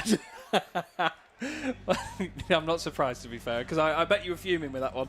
But it was very upsetting. I almost had the first win. But I think we've had 2 P2s, so can't complain. yeah, very true, you have. Yeah, I've been keeping a very loose note of the results this evening. We are about to get underway, though, and starting from the back this time. Ooh. Oh, dear. 3 seconds to go, and we're going to get the 6th race of the night underway here at Simply Race. And look at that start from the 3rd row of the grid by Burton. Goes into a closing gap, though, next to Palmowski and Crawford. Ooh, nearly. Team Benjamin hoping for a better result after having a bit of a messy start to their evening now. Looking down the inside, and they've got the lead, actually. Crofty's team. Oh, Palmowski around. And, contact with Crawford off as well. Micouris turning them. And gained a few places there, Chloe. We have done. I actually have no idea who's driving for my team right now, which I wish I asked before I came in here, but I was kind of rushed in here. So whoever's in my team, go! Woo! Hopefully it's not Dan Hyde, because he'll put it in a fence. Or in the bazzer, as you'd say. In the bazzer. In the bazzer. Give it some swazzer straight in the bazzer. Was it? Oh, there's contact for the lead! Contact for the lead. Burton's team around. Huge, Sean. Oh, 397 Studios getting some free advertising there as they lob it across the circuit. But what is it with people closing the door on one another? Well, the Young Epilepsy car's off now as well, and more contact for the lead. Oh, dearie me, Crofty's car. It's like a destruction Come on, Team Grant. That's 6 wide for the lead. Kerridge and Crofty's in the pits. Oh, my God. It's absolutely still side by side, Chloe. This is absolutely brilliant. They're going to turn across him. They're going to turn across him. Don't turn across him. They've turned across him. Oh, my God. It's a panic. Come on, Team Grant. Team Grant, don't crash. I wish you could all hear. No, I wish you could all. That's the first time I've had a commentator scream down my ear. Sorry. I'm just crashing into the crash in the background. Listen, I get very passionate. I just. I don't blame you, Chloe. Right, it's P4, fantastic. come on. Come on, P4. Yeah. Team Grant, P4. Oh, my word. It's De Leon, Mutch, Young Epilepsy, and Team Grant ahead of Impiazzi. But absolute scenes as there was crashes into crashes. Oh, God, I bet I've gone purple. That was absolutely outstanding, but what a lap. I told you, don't turn across the front of them. I don't know why people do it. They close the door, don't they? I know you've got to fight for your space, but they're closing the door a bit, aren't they? Yeah, a little bit. Yeah, there's been a few moments where people have gone to do overtakes and the person defending hasn't even defended. They've just, like, completely swerved into you. Yeah. Well, De Leon's a touring car driver, so let's see if he'll do some of that. Gordie Mutch's team. Yeah, but is that second actually Daryl out there? I don't know. I don't know if he's going to channel his his usual touring car driving. Oh, okay. There's a message from Race Control, apparently. What? I've just had a message from our own Dane Baird. I'm not sure if he's going to get in trouble be like, for me. Chloe, don't scream. Oh, okay. It's a joke, but it's a quote from the famous Eduardo Freitas. He said, "Message from Race Control. Since it appears the drivers cannot make the difference between left and right, the only solution is a red flag." A legendary quote by the man himself. But this is a great battle we've got going on right now. De Leon second, Mutch in third. You've got to hope, though, Chloe, if these fight hard enough, then, you know, it'll bring your team into the picture. I'm hoping so. Maybe You're doing the competitive lean forward here. I'm very ready. I feel like a team principal, stressed out. Oh, this is supposed to be fun. This is, well, fun, but we still want to win. Come on. Not competitive at all. Put a load of racing drivers in sims together and see what happens. Did you guys see what happened when one of my drivers was unfortunately struggling with steering? I did not, no. Oh, I had to lean over and do the steering myself. Oh, wow. That is absolutely incredible. Oh, my word. That's insane. That is insane. Wait there, Chloe's going to get her phone out. Here you go. No, oh, here. where's the camera? She was doing the steering for them. That's absolutely incredible. Hats off. That is amazing. Thank you very much. Absolutely amazing. Are we going to name and shame the driver? No, let's not do that. Okay. Still, we've got lap traffic to think about now. Gordie Mutch's team still in the lead of the race. Team Bird in front. I was going to say they did a great job of getting out of the way, but oh no. Did the other cars get through? Help. Moment of truth. Oh, Young Epilepsy did. The gap's starting to grow a bit there. It's a bit annoying. I was hoping they'd close up. Come on. We'll see. We'll see. Everyone get your elbows out. Let's make this interesting. We've got just, again, is definitely the key word, just under 5 minutes to go in this race here, race number 6 of the night.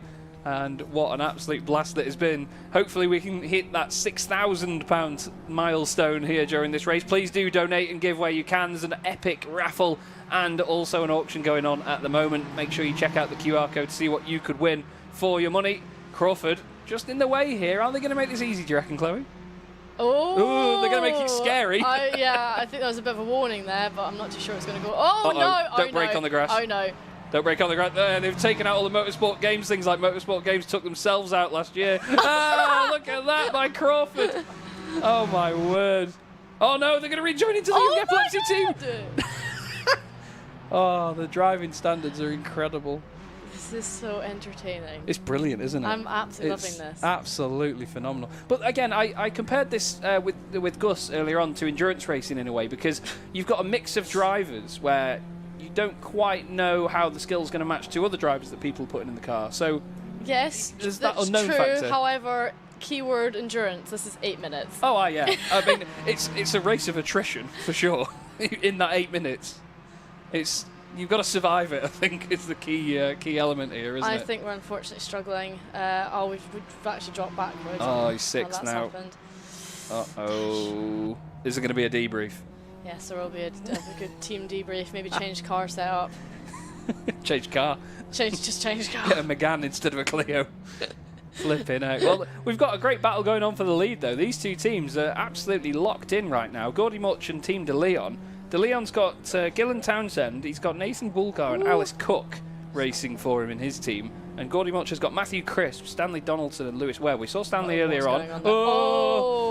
That was not looking like it was going to be pretty. No, not at all. I wish we could know who was actually in the car at a time. Yeah. That would be quite handy. I wish I could hop out every single time and see and catch up with who. But to be fair, I know of Matthew Crisp, who could be behind the wheel of Gordie Mutch's car. He's a very quick sim racer, is Matthew. He's a lovely guy, and to be fair, I've spent many years ripping him on iRacing, so it's nice to see that he's quick on R Factor as well. You're back up to 5th place now, though, Chloe. You're up behind Gus Burton's squad. Good. Making it a slow progress. Let's just try and get towards the podium. Although I don't know. At least you're honest. Come on, get that Burton car.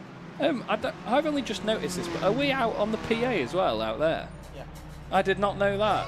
I don't think you can hear. It's not that loud though, unless they've turned it up. I could just hear a slight echo. There's contact in the background. I don't know whose that was. It wasn't your team. It's fine. It's quite good in here because you can see so many screens. It's very handy. Yeah. Oh my gosh, you've got cameras as well. Wow, I can see everything. It's great, isn't it? Yeah. Yeah. This is the brainchild of these guys sorting race control and broadcast central out for us as well. It's beautiful. Crofty's team, 7th. With Palmowski just up the road, car stopping in the middle of said road. Oh dearie me, that was Bird's car. Oh well, it was fight or flight, wasn't it there? And it was definitely not flight as their answer. Oh, no, we're having our Am I too loud? Kieran's just seen my career flash before his eyes. We were having things messed with. In the commentary box, just Crofty sending it on Palmowski. Oh, it's so scary, isn't it? Because these cars either go flying off or you just floor it and save it. Pretty much.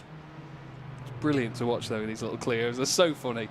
Such wonderful little race cars because you see them on the public road as well, and now they are flat out with one another on a racetrack like this. We've got Crofty right now in 7th though, still trying to chase down Palmowski.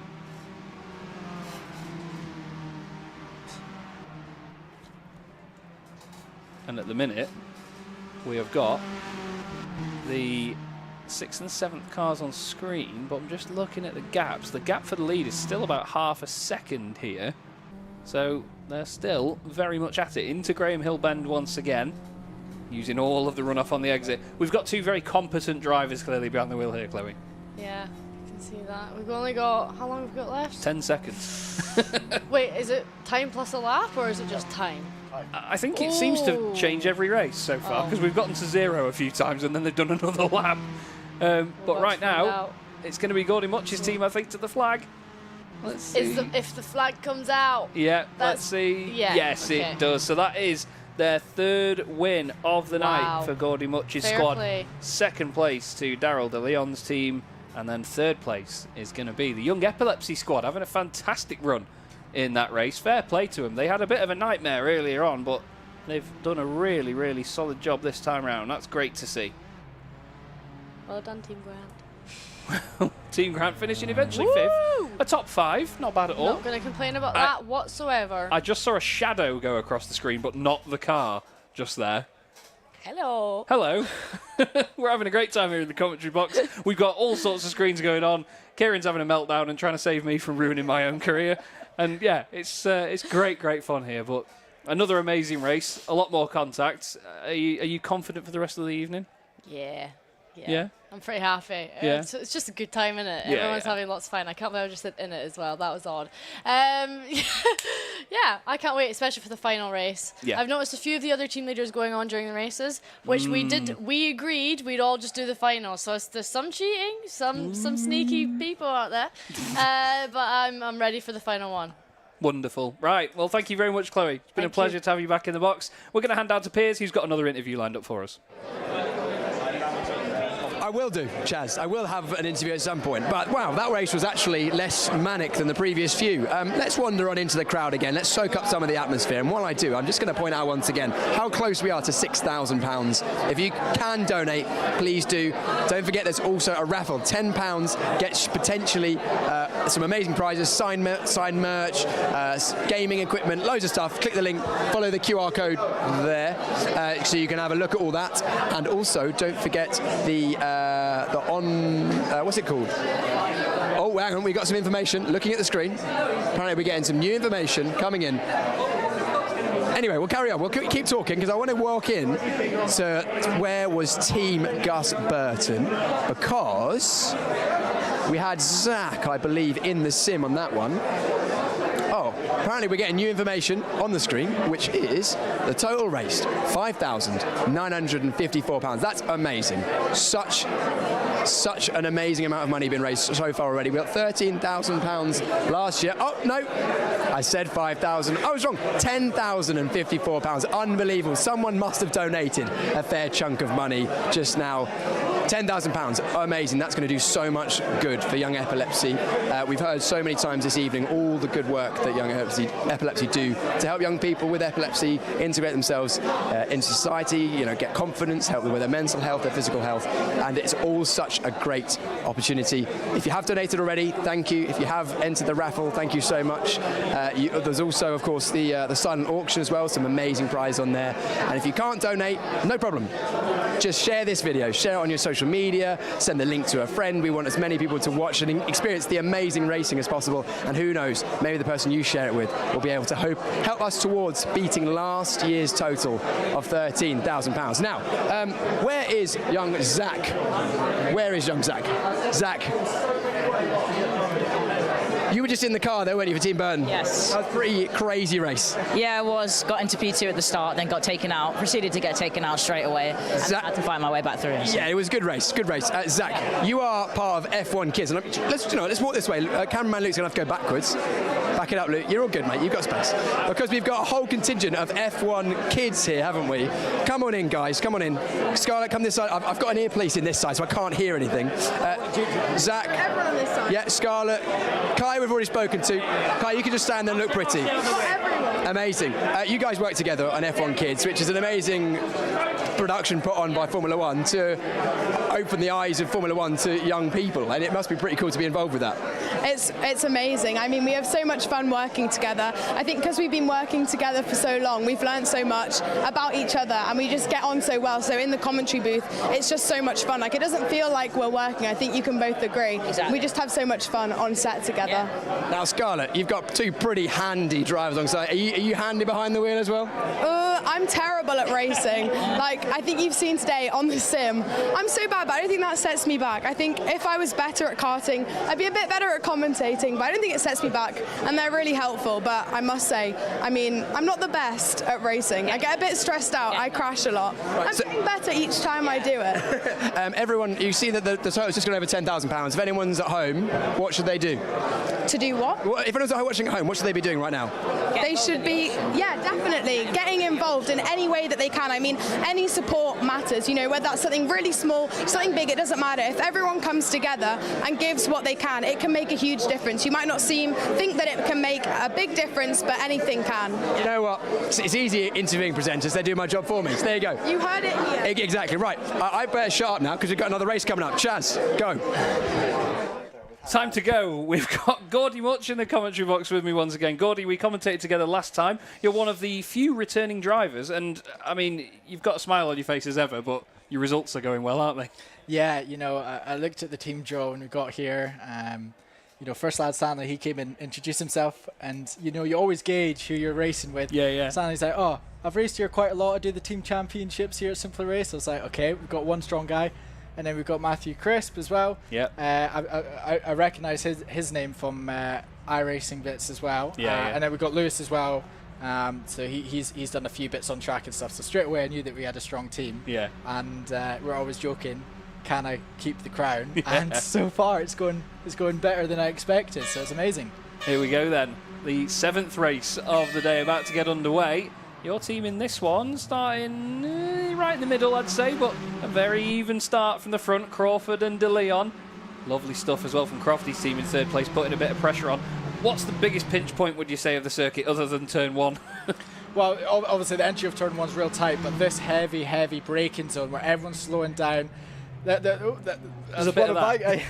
That's Matthew going for an opportunity move up the inside. He had rotten luck in his last race. But definitely that turn 2 in the braking zone, there's a lot of loading going on. Oh no! There was a car around then, I think it was yours, I'm not going to lie. I think Team Grant were involved in that as well. And oh, it is, mate. That's unfortunate. Oh, there he is getting going again. Oh, the Young Epilepsy guy's going to take out Nick. Pissed off Nick, car out of the way. Oh, mate, it's been up and down, hasn't it, to say the least? It has been. It's crazy. I feel quite bad for Matthew because he's had 2 races and two absolutely dreadful lap 1. I thought his curse was over then for a second. He came round in P3 and then next thing you know he's backwards after Graham Hill Bend. A bit of a shame. I think Theo Micouris' team hoping to get a bit of revenge for you on the Grant squad there. Go on. As they head up. We've got Kerridge's team just behind. They've not really been in the top flight for a little bit in the last few races. They've had a bit of bad luck, so they're now back inside the top 5. What's it like driving this Clio though, mate? I mean, I know from commentating on them that they're an absolute riot to watch, but what's it like behind the wheel? They're a lot of fun. Obviously front wheel drive, not too much power, so you really got to drag that brake into the corner, but also on the exit, with it being front wheel drive, timing is real important because you can use the front end to just pull the front end around the last bit of the corner. Yeah. So that's real important, but keeping it nice and balanced. Not too much brake. You don't want to be turning in on the ABS because you know these cars don't work well under heavy braking. So a lighter left foot, if you do left foot brake, a lighter left foot will definitely benefit you. Kerridge down the inside of Micouris then. You'll all notice as well at the bottom of our screen, we've now hit over £10,000 total raised. What they've done is they've added on the ticket sales for tonight's event into that running total now. So another 5,000-ish has gone in, which is absolutely incredible. And hats off to everyone involved because, I mean, 10,000 already, mate. What an amazing number. And we're not even near the end of the race. Not even near that. You know, like stood outside here. You guys have got it quite nice in here. It's quite chilled. A lot of people have said that, actually. You've got your own little space in here. It's lovely in here. Out that door, I can tell you, it's shoulder to shoulder. The atmosphere is absolutely fantastic, though. A lot of people have come from last year's events, but compared to last year's event, it's just grown even more. There's more people here, and it's actually a very, very nice way. I was chatting to Mike Yao about it earlier. It's actually a really nice way for everyone to come together at the end of the year. And some of these guys have been racing each other throughout the year, so it's a nice, fun event to squash any rivalries that have been burning through the season. Well, that was it, yeah. Gus Burton said similar with the fact that it's nice for them to come to a racing event with other racing drivers and not have so much pressure and just be able to let go of it and enjoy. You know, if you want to slightly left-hand down someone, you don't have to worry about what the sponsors think or the damage to the car or anything like that, or hurting anybody at the end of the day. You know, you just give them a little nudge, just a little kiss to say they are. A little bit like your driver's going to do now, actually, as Matthew gets up behind Voicing. Yeah, he's starting to pressure Team Voicing there. I'm not too sure who's the driver. He's trying to find a little bit of a gap on the inside here, nibbling a little bit of grass, picking the outside line here. It's always tricky. You can't really outbrake and go around the outside here. Oh, no. Let's see. No, he's gonna. I think he's gonna commit for that cutback. He rubs the back bumper. He's not going to like overtaking a car that colour. Yeah, there you go. Went for the cutback. Exactly. I think he might be listening to me, actually. I said the cutback, and he went for the cutback. Nice job, Matthew. Yeah, very nice job, Matthew. Yeah. No, that was lovely. Lovely move. I'd say, though, he's probably not enjoying overtaking a car like that colour because he used to race for Fiercely Forward, who have yellow and black cars of such a livery. I don't know if he still does, actually. I've not commentated on him in a long time, but he used to do a lot of the iRacing leagues that I managed and commentated on, but I've not seen him in a while. But I only ever see him here now.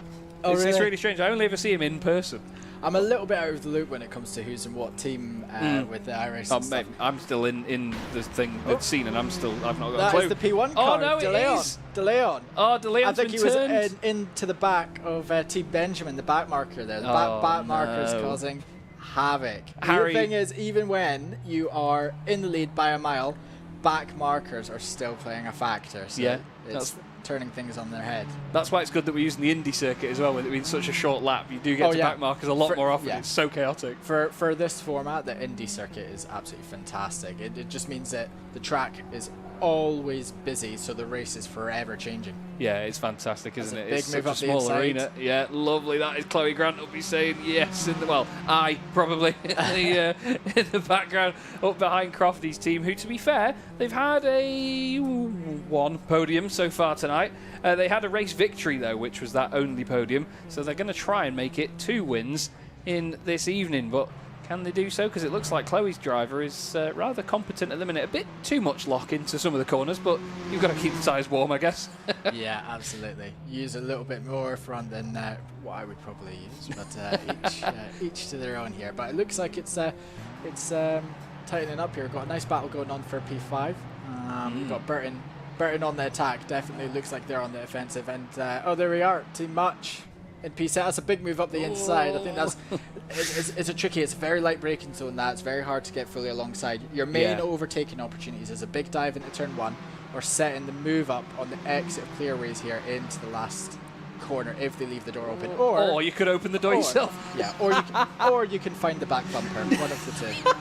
You can headbutt the door open. They're going to put them in the pit lane here. It looks like they're actively just steering into each other down the straight. Oh no, this is going to get messy if one of them backs out. This is going to get horrible. As long as we get through. I was going to say you're going to benefit here. One of them's going to break. Lads. Here we go. Maybe going for a cutback again. Let's see here. Looks like there's a gap on the inside. They're cutting him back across. Oh, have some of that. He's found the inside line, and from here, once you've got the inside, it's pretty hard to do much when you're on the outside there. So that's another move made up for Matthew there. So good job by him. It's crazy because everyone we've had in to commentate so far has had an allegiance with a team that's had a busy race.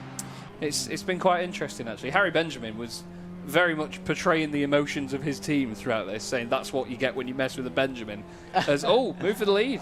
Move for the lead. Fantastic. So we've got Team Grant into the lead now, ahead of Team Crofty. I'm sure Team Crofty will be over the shoulder, shouting some instruction to get back ahead. Yeah. He's already moving it, yeah. He must be. That's a big dive towards the inside. Let's see if he goes too deep. Oh, no. A little bit too deep. Side by side. Oh, is the back marker going to get out of the way? No. Let's see. No, they're not. They're going to get right in the way. Oh, no, Crawford's car right across the front, and Team Grant are going to lose 2 places. Oh, the back markers. It is like Mario Kart, isn't it? Kerridge up into second. Where did he cook that one up from? It's always hard in that scenario. Get it? You either come out with being on top or being out under, it is a tricky scenario, that one. Either when you come across a back marker, you either win massively out of it or you lose massively out of it. There's absolutely no in between. Are we going to see more of the same now as well? Crofty, they've benefited from one back marker. Are they going to be hindered by another? You can hear Nick in the background if you listen carefully saying, right hand down him, right hand down him. But now Kerridge is stirring the pot, so to speak. We've got Kerridge cooking up an absolute storm. As he got on it as well. As he does, yeah. He made the joke as well. In what world would we see Kerridge fighting Crofty in a Renault Clio around Brands End? We've got this evening. This is why Purple Sectors is such a great event, everybody, because you can come out with sentences like that. It's amazing. You've got Michelin star chef versus Sky Sports F1 commentator, theoretically, in Clio Cups around Brands Hatch. Their respective teams having a good old ding-dong. This is interesting here. Crofty feeling the need to defend. He's went in a little bit deep there. Maybe an opportunity, having a little look up the inside from Kerridge there. All about being getting the good run out of here. Try to create an opportunity to turn one. This is going to be the final lap, though, actually, as the timer clicks down. I was just about to say I'd put money on that being Kieran Prendergast behind the wheel of Kerridge's car. But Team Crofty are going to take their second victory of the evening. And you can hear the applause out of the window. I think I could hear him screaming there. Yeah. You'd think an F1 race was on. Probably is. Oh, yes, this would be my car. This would be my car. Oh, there's so many cars upside down. I think Palmowski's had the best roll earlier on, to be honest with you. I think I might have missed that. You're still being pushed. It's like Robot Wars. I'm still writing down the result. God. Absolute mayhem. They're still pushing him around in the gravel. It is like Robot Wars. This is just mental. It's a great vibe, this, isn't it? It is absolutely brilliant, isn't it? Oh, flipping heck. So, I mean, you've had a solid night so far. We've had 3 wins for your team and another podium on top of that, mate. So, yeah, you must be hoping that stays that way. Yeah, absolutely. You know, I had a little glance. Had a little glance at the points, and we're doing quite well. Yeah. So as long as we keep it that way, we'll be fine. But you know, it's all for charity at the end of the day. So I'm happy wherever we come. But you know, we're all racing drivers and we're all competitive. Yeah, 100%. But for everyone watching, keep donating. Keep donating. Absolutely. But thank you very much, mate. It's fantastic to see you again. And we're going to hand down to Izzy now, who's going to have an interview for us. I do indeed have another interview for you. I mean, the star-studded lineup of guests continues here in the studio. I now have alongside me F2 title contender Jack Crawford. Jack, so great to have you. Let's start with that. I mean, F2 title contender, how good does that sound? Yeah, it's great. I'm looking forward to the last 2 races. I feel like nothing to lose. So, yeah, I'm really excited. Yeah, nothing to lose, everything to gain, and I'm sure that you would rather it be F2 title winner rather than just title contender. You've got 2 rounds left of the season, as you mentioned. The momentum is kind of with you. You come off the back of a win last time out in Baku. I know it feels like Baku was ages ago, but the momentum is with you. So how good are you feeling going into the final 2 rounds? Yeah, very good. They're 2 tracks I really like and really enjoy, and they should suit the car as well and the setup we have. So, yeah, I have nothing but positive things to say. You know, I thought Baku was going to be a bad race for us, and it turned out to be, you know, basically our best weekend of the season with a pole and a win. So I don't know if I'm wrong in what my feeling is, but yeah, I feel good for the last 2 rounds.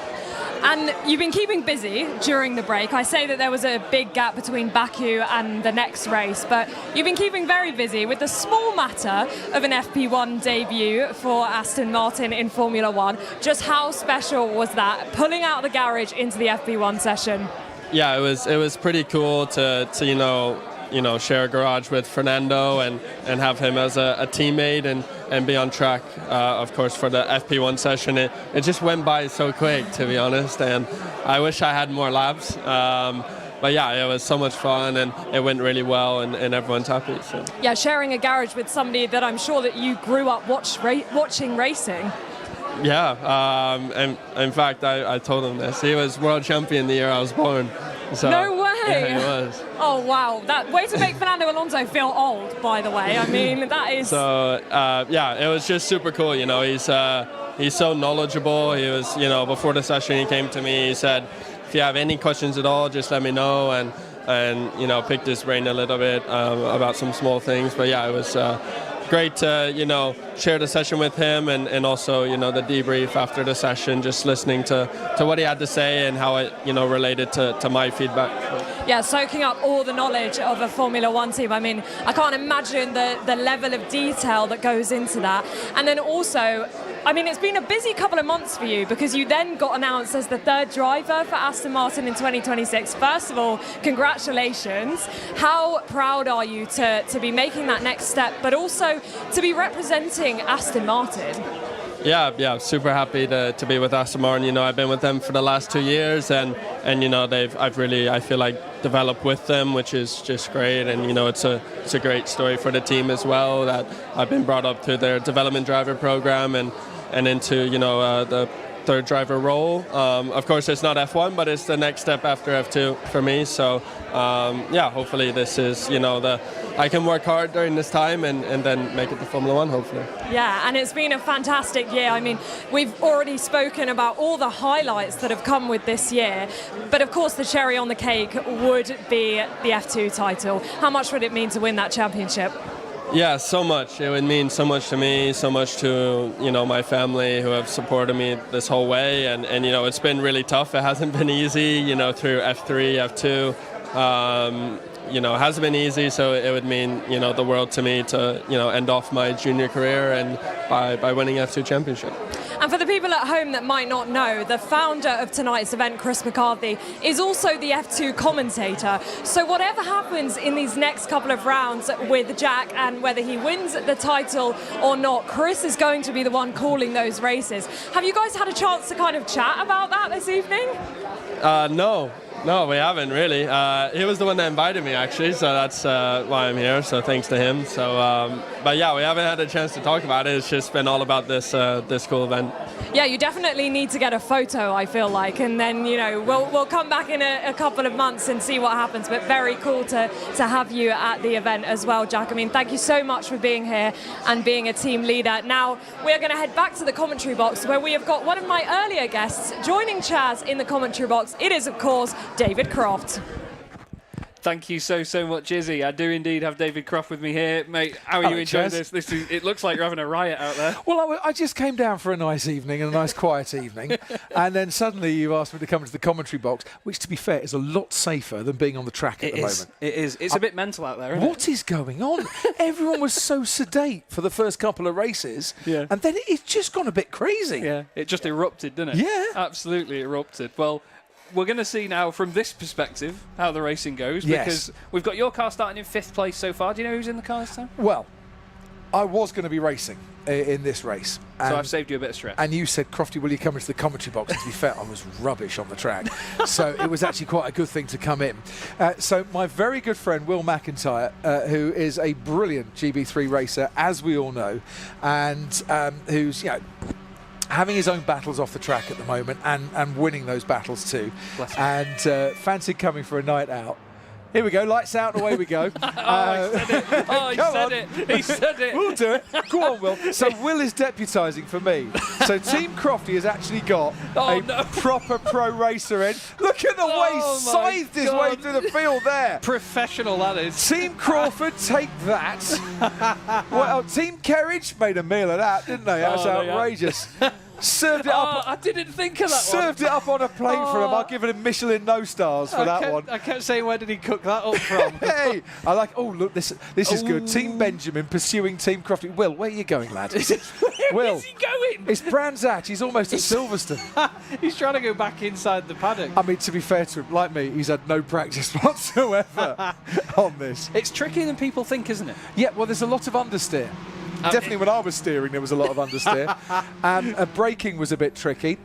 Keeping it in a straight line wasn't easy either. And everything comes at you a little bit fast. It does. It absolutely does, yeah. And what do you think of the force feedback side of it? The way the wheel sort of fights you back a bit? Was it? Does it? Did it? Have they turned it off for you? I had noticed. I just sort of... Oh, wait, Will! Oh, no! What are you Will's doing? put it in the barrier. Will, I've given you the proper build-up here. I might as well stay in the car. Yeah. He was so much better than this the other day. Built him up, and he's done a lovely J-turn, if that's any consolation. It's no consolation whatsoever. Oh, he's not the only one either. There's more consolation. I think I'd like to see an action replay there, and I might be going to remonstrate with the race director again.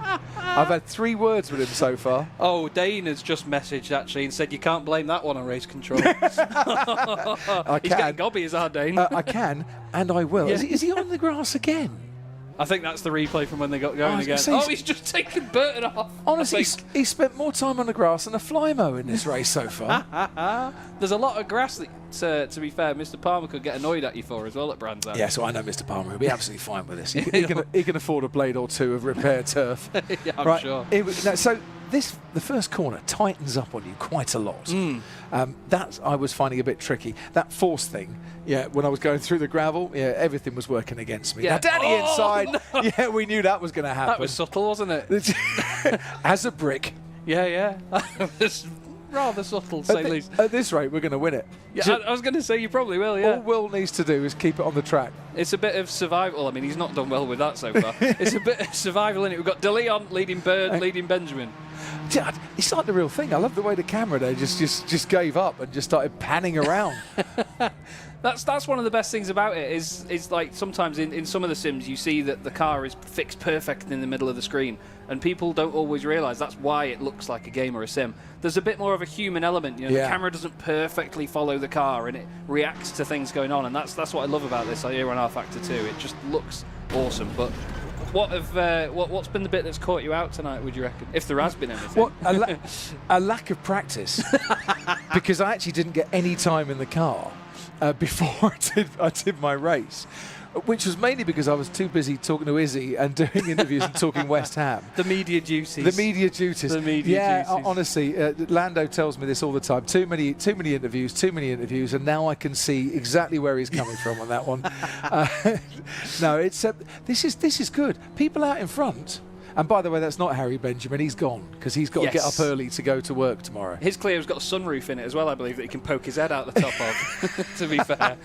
Honestly, I don't think Harry Benjamin could fit into a Clio in real life. No, we had this He's got the biggest earlier. Feet ever. He had to take them off to get them under the bar. He took his feet off? They pop off, That's why he's so tall. He's got extendable ones, depending on what Grand Prix are. Oh, I love it. So shall we just say, at the moment, Team De Leon, it's the Kings of Leon. There's a race going on. Out in front. The Kings of Leon on fire, ladies and gentlemen, here tonight. I'm glad you omitted one word from that. Don't worry. Team Benjamin. What can I say about that? The camera just can't keep up. The Kings of Leon are going so fast. Is that Sam Bird in Team Bird? No, he's also gone. He's also gone, yeah. He's had to, I think he's got a flight or something tomorrow as well, unfortunately. Right. So Bird is not the word. No. On this one. Alisha Palmowski, I have to say, less academy, more professional on this one. Fantastic. She's great. Fantastic. I first met her just earlier on, and I recognised the northern lack of accent because she's from Manchester and I'm from Chester, so it's a similar area. It's Glossop, isn't it? Is she from Glossop? Yeah, it doesn't sound as nice, does it? I saw her in Austin. We were doing a little thing together on a Saturday night for one of Red Bull's sponsors. Oh, that's revenge. That is. That's the barriers. That is. And see, it's Gordie's car. Hutch, fine reverse. Yeah. Spin around. I'm telling you, Will's going to win this. Except he's down to 11th. Oh dear. Yeah, he needs to go forward to do that. It's a bit too much for him. That was Who was that? Oh, I don't care. It was beautiful. It was gorgeous. Yeah, so Alisha showed me a picture from the Autosport International when she was 11, where she queued up to have a picture with me. And then she finished off her speech by saying it was all worth it, because now here she was actually being asked questions by me instead. And she'd realised her dream, and she has. Great driver. I love watching Alisha in F1 Academy. Absolutely fantastic. And it's great to have such a wide variety of talent here at an event like this here tonight. And obviously all for a good cause. Some talent is good. Yeah. Some talent. And the fact we're over 10 grand as well is brilliant. Thank you to everyone that has donated so far. You don't have to stop yet. We've got plenty of time. Yes, we absolutely do. So, speaking of plenty of time, though, there's not that long left in this race. Just 3 minutes at the moment. It's like De Sao Leon's Paulo team. on Sunday, 71 laps that absolutely flew by. It did. It was a great race, wasn't it? Even from a spectator standpoint, it flew by. Yeah. I couldn't believe it. Well, it was amazing. That I'm glad, because I do wonder what people are doing when they're watching the TV on a Sunday, and whether they're into it throughout the entire thing. And it's my job to try and stop people going to sleep. Yes, basically. absolutely, mate. Absolutely. Well, my girlfriend always falls asleep just because of the noises of the cars, apparently. So maybe if Charlotte is watching, you'll have to shout louder to her next time. So when I missed Azerbaijan last year, and when Harry stepped in for me and did a brilliant job. It's not a step for Harry, is it? Much better job than that. To be fair, the roof was just caved in. Oh, hello! Like Robot Wall. Love that. So I was on the sofa watching the race, and if you remember, Perez and Leclerc had their coming together in the last couple of laps, and I started commentating because obviously it's what I do. It falls out sometimes, doesn't it? And I started shouting and screaming, and I woke my wife up, who was lying next to me on the sofa. She wasn't best impressed. No, I can imagine not. What's going on? I said, Perez, Leclerc, look at that. Here we go. 3 into 1 does not go. And one of them's a lapped car as and well. One of them, this could be bad. Oh, they've unsettled the rear and it goes straight on. Clip of the gravel, floor it, sunshine, give it full look. Oh, and Palmowski finishes him off on the exit. Oh, Bird. Shall we just say, Bird's wings have been utterly destroyed. Oh, that is unreal. Absolutely unreal. He can't get it back on the road. Can't get... Seriously, excitement every time Bird's on the track. There's more of this coming. There absolutely is. Absolutely. 1 minute 10 left to go. De Leon is probably the only car that's actually held position throughout this race in the lead, but even now... Can I just say Team Will and Crofty is now up to 8th. Hey, stealthy. We are with stealth doing something here. Oh, hello. Why is it every time I talk about you, Will? Oh, hello. Every time I talk about you, something has gone wrong. It's the commentator's curse, mate. You should know that. He's the two series again. Wow. Oh, stop it. Oh, dearie me. He told me. It's great when an accident arrives on the screen. That's insane. Insane. This is just silly. This is like... what was it, the Nürburgring that year, 2007, where they all just went cascading into the first corner. Yeah, it was a big car park. Lewis Hamilton had to get pushed out. Final lap, I'm being told. Yes. For the first bit of informative commentary I've produced this evening. It's the final lap, ladies and gentlemen. You've done one of them before I have, mate, trust me. Team De Leon, though, they'll be really pleased with this. They've had a couple of podiums sprinkled through their evening, but no race victories just yet. Round the final corner they go. And they will wave the checkered flag for this machine to take the victory in the 8th race of the evening. Can't quite believe that we've gone through 8 races already, but it's De Leon taking the win, and you're going to see the top of my thinning hair as I write down the results here. Well done to the Kings of Leon. As for Team Crofty, I could use somebody. and I wish, don't know how you do that. And I wish he got a bit closer. Thank you very much. Spotify. I just noticed he had Spotify open on his phone. That's outstanding. And that's how you do it. That's the trade secret, is it? You wanted some tips tonight. Hey, there's your trade secret. That is the trade secret, everybody. Oh, mate. Well, Crofty, it's been an honour to have you here, mate. I know you've had it all night, but it's been a joy to have you here, mate. That was fantastic. Lovely to be here with you, Absolutely mate. Brilliant. Piers is going to be on the ground for us again. Piers, what have you got for us, mate? How cool is it to have Crofty commentating at Young Epilepsy's Purple Sectors event? It's been an amazing event. We've got some athletes' diets going on here, as you can see, everyone making sure they're well fueled for the event today. But I'm also just going to back up our camera operator, Luke, and grab a word with managing director of... One of the owners, yeah, it's probably easier to say. One of the owners of Sim Race. It must be cool to have Purple Sectors come back for a second year, and I think it's bigger and better than it was last year.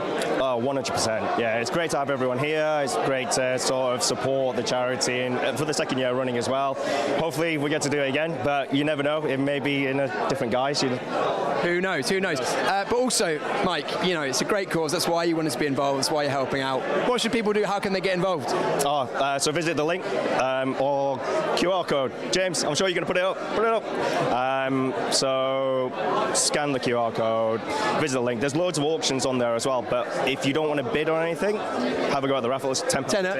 Yeah, £10 a ticket. And if you can only afford a quid, then you can donate just £1. Yeah, do that.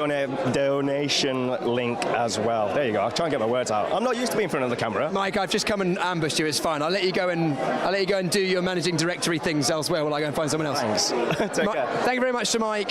Simply Race have hosted us for the last couple of years. Amazing venue. Simulators have been pretty much faultless so far. They've provided the amazing racing. I'm just going to duck in with team. Which team have we got here? Crofty. Team Crofty. How has it been going so far, Team Crofty? Yeah, it's been going great. Enjoying it? Yeah, got a few wins, so scoring points. Also, it must be pretty surreal being on Team Crofty. Yeah, it's pretty crazy. You guys have bought tickets to be here tonight. Firstly, thank you very much for supporting the event. It's a great cause, isn't it? Yeah, it's really good, and you know everything's great for charity. So yeah. What's your name? Jack. Jack. We've got Jack, and we've got Kai and Ellie and Gavin. Amazing. Well, thanks very much, guys. Good luck in the next one. Who was in that last one? Who was in that last one? No one. He's gone somewhere else. Who's in the next one? You in the next? Anyway, talking about the next race, let's hand back to Chaz so we can watch that one. Oh, I'm hearing in my ear that the race isn't quite ready for us, so we'll keep wondering. We've spoken to the F1 Kids team. We've spoken to Daryl De Leon. Chloe Grant has been in the commentary box. Chloe, I suppose you spoke about the fact you took a first win in the Porsche Iberica recently. Yeah, we got 2 wins in one weekend in Jerez. It was pretty awesome. One final round to go in Estoril. Anyway, you've spoken about it enough already. You've already been in the commentary box. We've got to keep some variety going on here. Yeah. How are your team doing so far? Yeah, good. We've got quite a mix of drivers in the team. It's quite good to see. We've got a couple that are fast, a couple that are still in the learning stages. You'll get there. But yeah, they're willing to learn. They're asking questions. They're all positive and enthusiastic. So it's great. Amazing. Right, we'll move on. Thank you very much, Chloe Grant. Chloe Grant doing an amazing job there. We've got Team Micouris, who we spoke to, Daryl De Leon. Getting some. What's the advice you're giving right now? Just a few tips. Well, go on, give us a bit of an inside scoop here. What, to my tips? Yeah, what are you saying? Oh, I completely forgot everything. What was it? Ah, there we go. Proper racing driver. Daryl De Leon there getting involved. Callum Voisin in the car again. I've only done one so far. Okay, it's okay. We'll see how it goes. And last year's reigning champion, Gordie Mutch, getting yourself ready. You took the win in the first one. You've got a pretty stacked grid in this one. Can we do it again? Well, let's see what we can do. I mean, I think it depends a little bit on the first lap chaos, doesn't it? Do you know where you're starting yet? No idea. We basically only see it like as we're put onto the grid. But you know, the pace has been really good tonight. So I'm gonna have to cut you off. We're going racing. Watch out how Gordie Mutch gets on in this one. Chaz, back to you. Thank you very much, Piers. It's absolutely buzzing out there. It's buzzing in here as well because we have Mr. Crawford with us. How are you today, mate? You doing all right? Yeah, very well, thanks. How are you? Yeah, loving it, mate. This event is absolutely balmy. Are you and the team enjoying it? Yeah, we're having fun. I've only done one race, though, which it was such a fun race. So I'm looking forward to the one at the end of the night. Yeah, getting back in the car and having a go. We've got, at the moment, your team is currently 15th. 15th. Oh, dear. We're starting 15th. Everyone we get in the commentary box, their car starts quite far down the order. Yeah. Who have you got in the car this time, do you know? No, I don't know which one of them decided to do it. So I'm not sure. The mark of a good team manager. My phone is playing all havoc, but we're underway, so we'll get back to the driver list in a moment. It is Grant, Impiazzi and Mutch, the top 3. Gordie Mutch's team having a very successful evening so far, and they're hoping to continue that on here. Kerridge and Burton 4th and 5th. More chaos in the background, but I tell you what, Jack, your team have they've benefited a lot. They're up to 11th already. Yeah, I think I think the motto that I've kind of just told my team is keep it on track and have fun, because I feel like there's a lot of little pit maneuver crashes. There are a lot of them, yeah. And then you just kind of gain positions by that. So. Yeah. It's been quite strange, actually. We've seen a few of them where they've been like a blessing in disguise to have an incident early. It puts you in the clear air to avoid them then going forward, doesn't it? It does, yeah. I remember in my race, I got pit maneuvered by a lap car when I was trying to come through, and then ended up winning the race. Exactly. It's mad, isn't it? Absolutely mad. But, you know, it's a close field in this one by the look of it already. We've got the top 5 quite close together. A little trio in the background there. Benjamin, Palmowski and De Leon all together. It's so hard to try and outbrake each other in cars like this, though, isn't it? Yeah, the racing was really tight. I remember we were all together, and you know that the track is so short, and there's not really any heavy braking zones. So, you know, the passing is not. It's hard. You got to kind of force it. yeah, you got to make sure that you open that door yourself rather than let them make the door open. Kerridge is running in 5th at the moment. They've had a sort of up and down day. We've only had one podium from them so far, from what I can see on my awfully scribbled notes. But Gordie Mutch's team has definitely been the one to beat. They are the reigning champions as well. Was there any of that sort of coming into this? Was there any eyes on anyone in particular from other teams? Yeah, I knew Gordie was going to be good. I know him from the sim world. But yeah, I've only done one race. I don't know how many races he's done. And I don't know what counts as the champion. Is it the last race at the end? So they just top the points over the 10 races. Oh boy, that we do. So it's whoever's got the most points at the end, and then the team leader race that you guys are doing at the end. That's just for. Oh okay. That's just for. The maybe I should have done a bit more races, but I haven't done any races. I don't know how many of the team leaders are allowed to do before the team leader race. So right. It's been a little bit grey. So I think some of them have been sneaking in. I know that we definitely saw Gus Burton. I'm calling you out, Gus. We saw Gus Burton behind the wheel earlier on during one of their races. But still, it's part of the fun. At the end of the day, we're here for a great cause. We've raised over £10,000 already, and obviously we implore people to continue donating and continue giving. And as a result of this, being for a good cause, Jack, it's just such a great vibe out there, isn't there, in the whole room?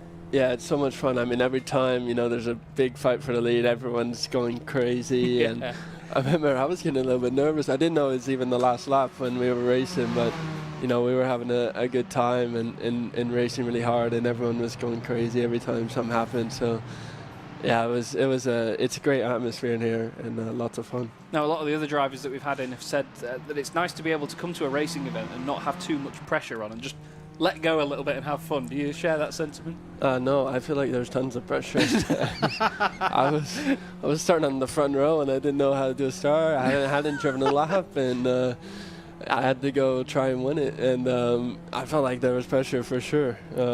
It's interesting you say that, actually, because through my time in sim racing and iRacing, I've made a few friends of drivers that do this for real, and they've often said that they're more nervous in the start of a sim race than a real race. Oh, for sure. Yeah? I mean, I feel like you have a lot of expectation to, maintain. You have to maintain good expectations. Yeah. And that's what I tried to do. Oh, as Gordie's team has tried to take lead, they unsettle the Impiazzi car partway around Druids. It worked out beautifully for them, but it certainly didn't look the best. I wonder if the Impiazzi car is going to try and get back at them, or will Burton go down the inside before any of that comes about? Side by side now as they go up towards Surtees. There's a car off in the background, which is Team Bird. They're not having a great night, are they? They might be a little worse than us, even. It's a bit of a topsy-turvy evening, isn't it, for some, as Burton finally down the inside of Impiazzi gets up into second place. I think with 4.5 minutes left to go, we will definitely see a battle between Burton and Mutch here. Still more cars in the background trying to figure out a way through. And at present, you're down in 13th for a minute. Not that I'm going to remind you much. Hey, we're not a lap down yet. So not yet. I'll take it. I mean, if we can stay on the lead lap, all my drivers, they've been every time they go in the car, they've just been getting faster and faster over the race. So I'm quite impressed. Yeah, there's no replacement for track time at all, is there?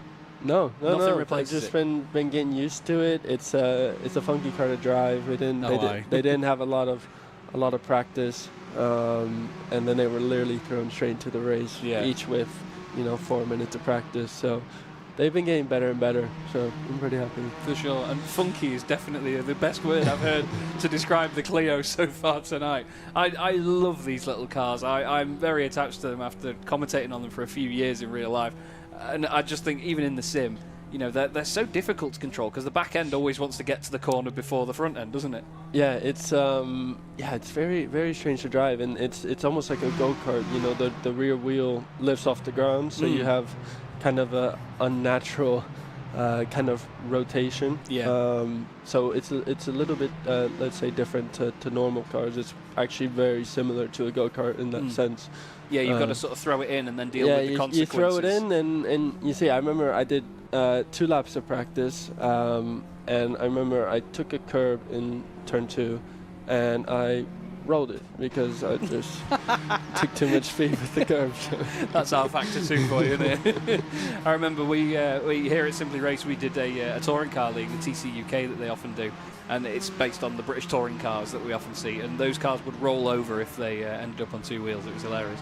De Leon's team going for a move on Team Grant right now.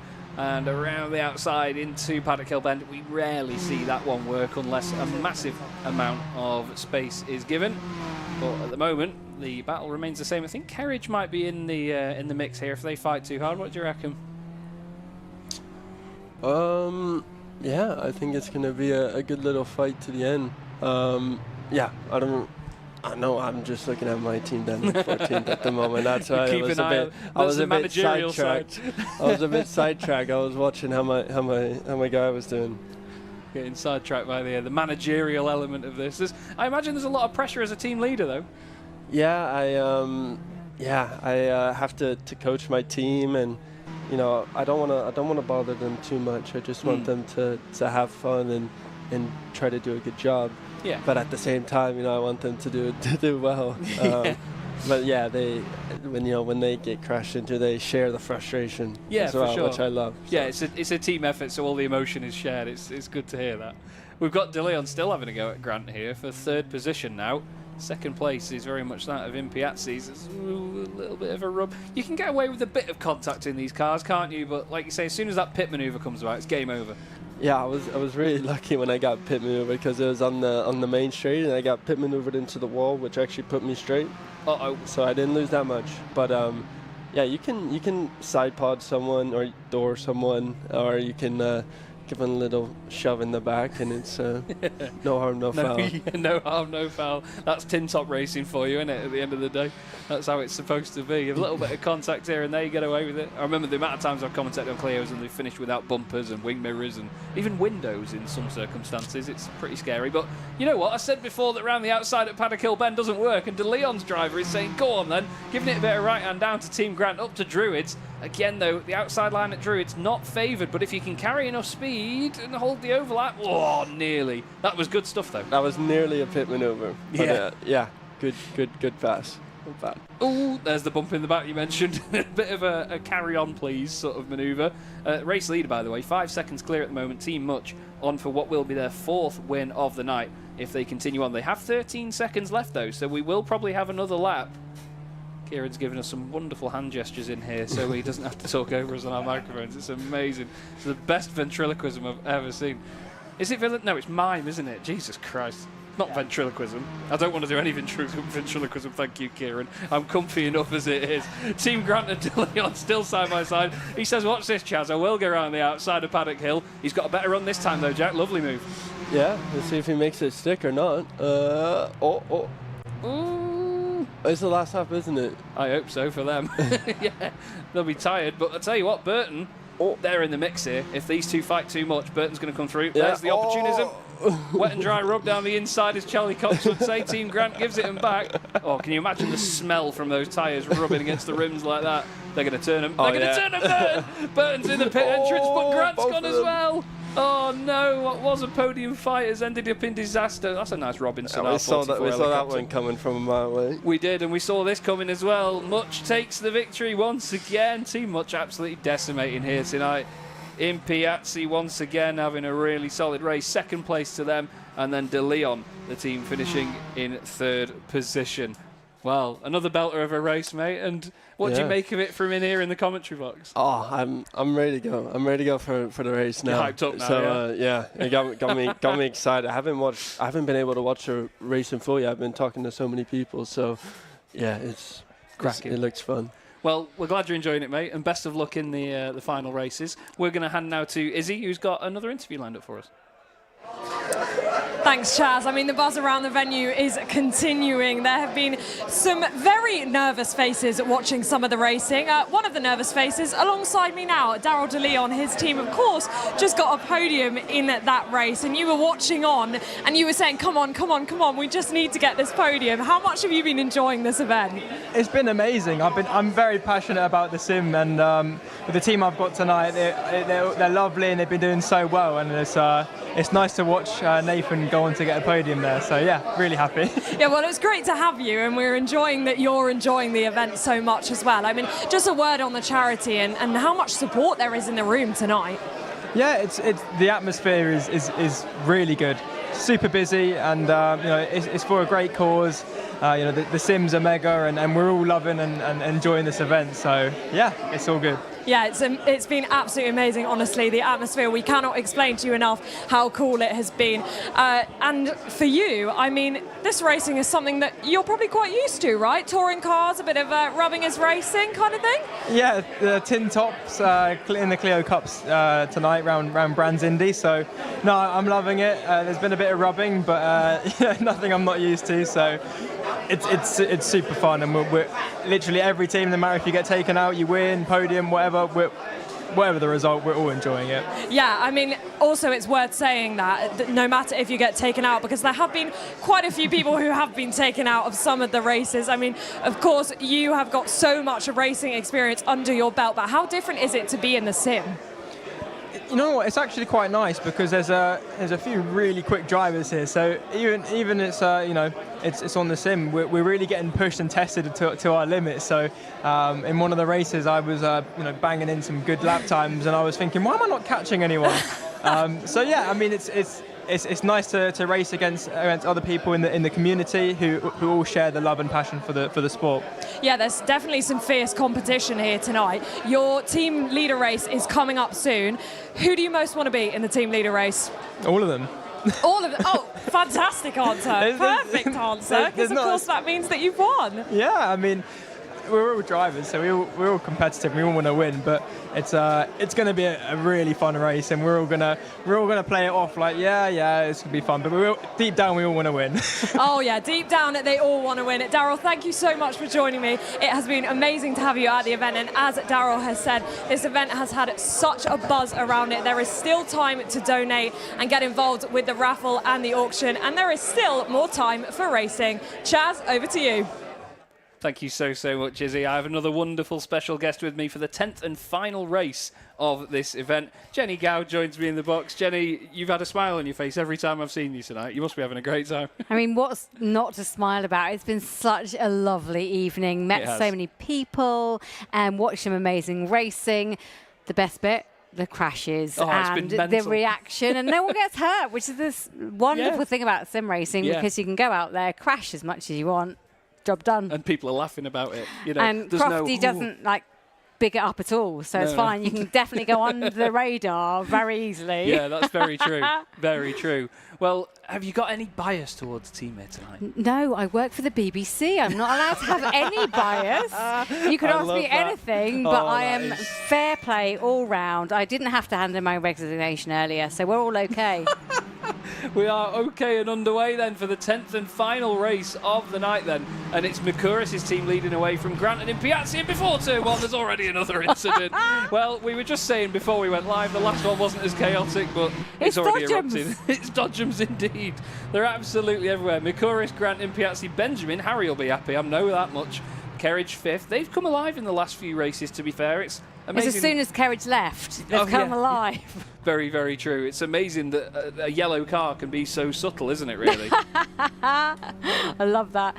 You can see Tom Kerridge, Team Kerridge, just up behind the back of Benjamin. It's an all-out war because we've only got this race and then the grand final left. And you can see Kerridge just undercutting and shuntastic clock. Oh, my goodness. Oh, Team Benjamin saying, no, you are not coming through. Look at that. It's like they're swiping at people. But yes, as Jenny has rightly pointed out, we still have one more race after this. All the team leaders will be on track together after this. So all these names that we see above the cars, it will actually be them behind the wheel, other than Bird and Benjamin, because they're not committed enough.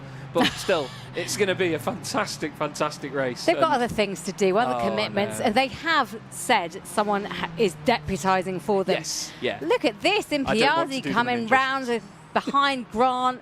They're challenging for the win. You can feel the tension here. It's cracking. It's great, isn't it? These little cars as well, they're so unassuming, these little Clios, but they're such feisty little race cars, aren't they? The way they bobble around and slap into each other on the circuit. I mean, the crashes have been really impressive. Oh yeah, they've superseded the size of the cars, haven't they? Oh, look, Impiazzi just tearing to get through, and Grant just going, I'm going to make this as wide as possible. Can Impiazzi get through or not? That's the big question. Or are they going to shunt going into turn 1 and down the hill? We've had extra team, I suppose, help with how you do the gears, how you brake. I had to go earlier. I was absolutely terrible. Honestly, I didn't think I could be that bad. I can. I bet you weren't. No, I really, I was terrible.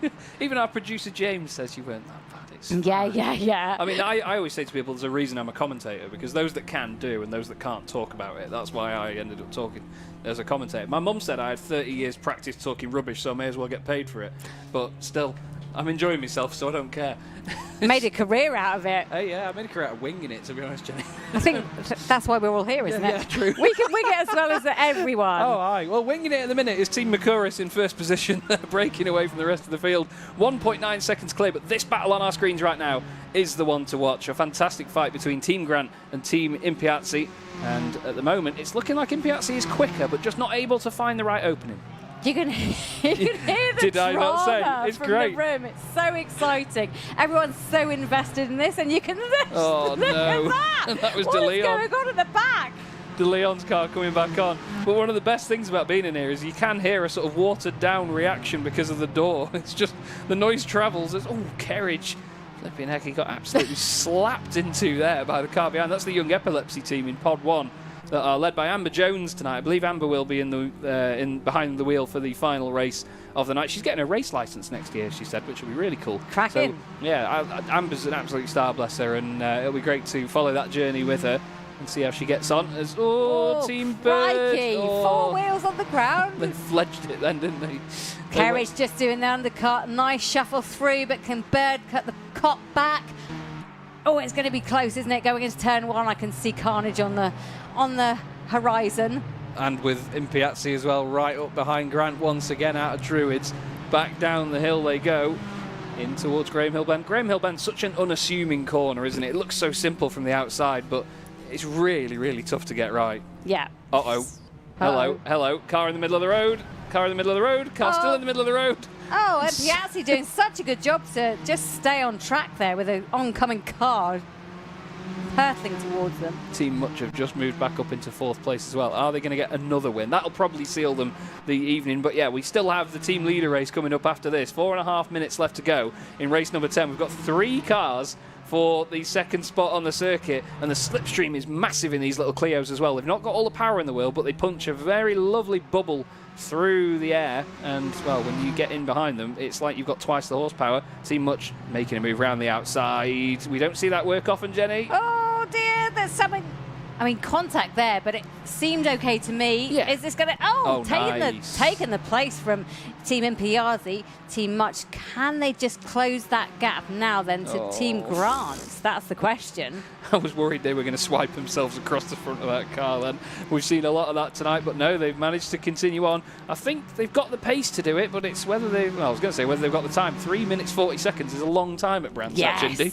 They've got a long time to do it. It's like an endurance race for them now, isn't it? They're just going to kick its head in till the end. All on board with Team Impiazzi. I love this, going into the first bend. That's a hard corner to nail, isn't it, to really get right? Yeah, it's a blind apex going downhill over a crest with a curved braking zone. It's every element of a corner that you don't want all rolled into one. No wonder I managed to make such a mess of it, Chaz. Honestly. There's a big old gravel trap to save your blushes. I mean, I found every barrier. I think I barrel rolled 3 times. Oh, well, that's that's actually an impressive effort, to be Thank fair. you. Fair play. I like that. I can't Setting even barrel new roll. standards. Yeah. Yeah, it's not setting purple sectors, it's setting new standards. Just trying not to crash. That's Safety all I was standards. trying to do. Hey, fair play to you. At least you've had sim time tonight. I've not had a chance. I've been trying to figure out what the heck's going on, and it's hard to do that even mid-race as well. Come on! This is great battle between Grant and Mutch. This is so good. It really is. Oh, look at it going down to the first corner. Both team leaders with dodgy accents, and they're going to make dodgy racing lines into the first corner. Oh, all 4 wheels off the ground as well. Mutch is in the gravel. Impiazzi's going to come back into this, surely. Great to try and track there. I thought that was a total. But no, just take the grass and then undercut. Keep your foot Done. in it. Yeah. Crack on. There's a great fight, this, though. Second place is being contested by 5 cars now. Grant, Mutch, Impiazzi, Crofty and Crawford as well. It's very, very intriguing. They're all of a similar hue. It looks like we've got 2 teammates with Impiazzi and Crawford in very similar looking cars. But they do. Yeah, we've got 3 shades of not quite red to pick from. Even still. Ooh. Heavy on the brakes there. Yeah, they tried to take the wide lines cut back, but they did it way too early. Clearways is a bit of a nightmare like that. It's such a long corner. It's so difficult to get the exact apex right. It feels like there's about 7 different apexes, but here they go, back in the slipstream now. Oh, this is going to be close, isn't it? Who's going to get it? Round the outside, trying to carry the pace. Not easy to do that, Paddock Hill, but they might have done it, you know. Fair play. Contact again. Oh, they love each other. They're kissing buddies. Kissing wing mirrors as they head up towards Druids. They'll be looking at venues next. Down the inside goes Mutch. Great cutback. Tries to make it work. There's even more contact, but this is Clio racing in a nutshell. A big French nutshell, but no, they're taking them off. Oh, no, it was going so well. Oh, yeah. Crofty and Crawford, it sounds like an awful firm of solicitors. They're together on the back straight as they head up towards 13. A removal company. Well, they'll be removing each other from the circuit if they carry on like this. Still going for it. Oh, my word. Amazing scenes, though, as the 2 of them scrap away. Amazing. Absolutely amazing. 1 minute to go is the signal. Micouris, they're 6 seconds clear of this. They'll think this race was boring. Easy breezy. They're doing the Lando Norris effect. Yeah, just taking it out from the front. Oh, didn't he turn it up a gear in Brazil? Oh, my gosh. It was amazing, good. wasn't it? So Absolutely good. insane. Do you reckon it's got it now? I don't know, because my girlfriend's a Max Verstappen fan, so I'm not allowed to say anything otherwise. But Crofty is he's having to check his rear there with Crawford all over the back of it, up towards Druids. Welcome on board. Yeah, welcome. Come in, why don't you? Flipping out. I'm pretty sure they might hold on to this, you know. They're doing a good job defending so far. Very good job. They're making the car as wide as possible. I wonder who's driving that right now. You can hear them cheering. It's great, They're isn't so it? excited. It's one of the best things. Come on, Team Crawford have taken the inside track. Can they do it? Can they pip them to the post? Ooh, they're going to have a bit of slipstream in here. I'm not sure if it's going to be. We are going to go on to the last lap now, I think, because the leader has already crossed the line. Yes, they have. So, still 1 more lap in the books here. So, if the leader wasn't so fast, that would be it. Whoa, they nearly ended up in the pit wall there. Contact. Oh my goodness, you're on the edge of your seats because you should be. Yeah. You should be donating, you should be doing everything you can because this is fabulous racing. And this is all racing in, well, with a good cause in mind as well. Exactly. A great cause in mind and a wonderful event behind it all. And if you haven't given anything to Young Epilepsy, and maybe you can't, but just talk about it, tell your friends, because this is what we're here for, to raise some awareness and to raise some money as well, Yes. which is always important. Absolutely. This is fantastic fun as a result as well. But the race leading car to take the final win of these races tonight. Don't forget we still have the team leader race. I'm not going to get ahead of myself too much. Micouris takes the win. That is, I believe, their first win of the night. It is. Second place is going to go the way of Impiazzi. What about third? Crofty. Oh, Crofty and Crawford. Who's going to get it? Who's going to get it? Crofty got it. Crofty got it at the line. Unbelievable. That's the second place in a row for Impiazzi, by the way. Very good. Great They've end to the night for them. Really well. I love that. That was fantastic. Oh, there you go. There's some revenge.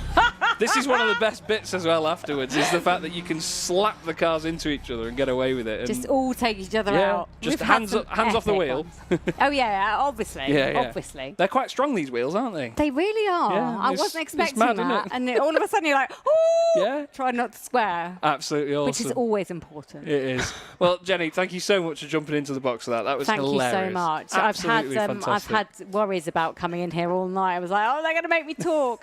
So, yeah. Oh, it's Thank been you mega. for having me. My pleasure. It's been brilliant. We're going to hand back now to Piers, who's got another interview lined up for us, and he's going to roam the floor. I completely agree with what they had to say there. Fabulous racing was the quote from that one. We've got one more to go. Zach Meakin, British GT4 champion. You're going out as stand-in team captain for Jess Impiazzi. What's your feeling ahead of the final race? Not great. I'm not too great on the sims. I did all right in my last few races, got spun around quite a lot, but I did an okay job, so we'll just see where I can get in this one. Get some revenge in this one. Yeah, hopefully. Have you got any vendettas against any of the other teams? Yeah, Team 7. Chloe Grant's team? Yeah, I think I might go for that one. Are they taking you off this evening? Yeah, twice. Twice? There's some beef here apparently, Chloe's there. Yeah, so she was at the back and she ended up hitting us out and we lost. Off camera, we're just getting some serious evils there between Chloe and Zach. Chloe, you're in for the final one, right? Yeah, I will be. Did you just say you beat me? I've not been out yet, thank you very much. So you're going down or in a Baza. Going in Big Baz apparently. I'm going to leave them to that. We've got Theo Micouris who's about to go out as well. Are you on pole? I don't know. I just won. That's all I know. But you've got one more race to go. This is the team. I just found that out. I thought that was the main one. We've got the team captain's race now. Yeah, to be honest, it's disappointing knowing that we've got to do it again, but you know. Have you got it in you? No, yeah, of course. I'll give it a go. We'll give it a go. Let's wander in and grab a word with some of the people that have come down and supported this event. Hello, team. Hello. How are we going on? Are we drivers, fans, supporters? This is Team Feeder Series, except Fraser. Except me. Team Feeder Series. Are any of you driving this evening, Team Feeder Series? No. Just supporting. I tried to drive a bit. It didn't go too well, so I think we'll stick to the writing and asking the questions. I was about to say, as a non-Feeder Series person, I think they should stick to the writing and the social media. Yeah, stick to the writing, guys. But you do a very good job, Feeder Series. Great job. Thank you very much for keeping up to speed with all of the, Feeder Series. That's kind of the whole point, right? Been a good event, though, right? Huh? Been a good event. It has been. It's been very good. You've enjoyed yourself? Yes. And we've raised some serious dollar. I mean, look at that total, £10,256. But we're not done. We're not done there. We're not done there. You do it. I was say there's still time to donate, right? So people can still donate. Yeah. I'm having this. Yeah. Okay. On the mic, come on. Yeah, exactly that. There's still time to donate. So head to the link. I'm guessing is that appears. Yeah, we're going to the link. Go to the link. There's a link somewhere. I don't know where it is. And go to the link. There's a QR code. Great. There's a QR code. So if you head to the QR code, it's an amazing cause. Epilepsy UK. Go and donate. And Piers, yeah, all good. Yeah. Excellent job. Excellent job. If I'm ill next year, I know who to call. Anyway, amazing. Yes. So link down below. QR code on screen. You can donate for an amount that you choose to Young Epilepsy, an amazing cause. You've heard about it a number of times this evening. There's some prizes to get involved with. You've got a load of merch. There's in the prize, which is the silent raffle. Have you seen the one which is a weekend on a super yacht at the Monaco Grand Prix? Well, we were saying, if I put in a quid and you put in 12 grand, we could do it together. We were saying we could all chip in. We could have a Feeder Series trip. One of us could be in the paddock. The rest of us on the yacht. No. The thing is, I think it only comes with 2 tickets. So some of you will have to watch from afar. But how many people can we fit in suitcases? Then we're fine. Surely. Yeah, right. Maybe just stick to like the gloves, the signed hats and stuff like that.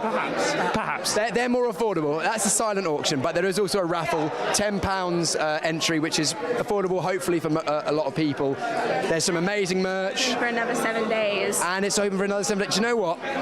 Amongst you, you're better at this than I am. It's open for another 7 days. So if you think that today's the end of it, no.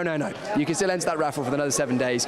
Donations always welcome to Young Epilepsy. And we've got still one more race to go this evening, which if any of the races we've had so far are anything to go by, it's going to be an absolute cracker because this is the team's captain's race, which means that all of our team captains are going to be out on circuit together, probably biting lumps out of each other, considering quite a lot of the drivers are racing drivers, and when they get on the sim, they don't tend to drive nicely. So I'll just run you through who we've got to have. We've got Amber Jones in Pod 1.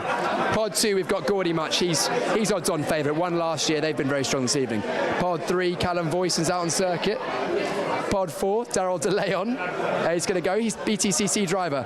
Pod 5, Theo Micouris, LMP3 driver, who we heard from before.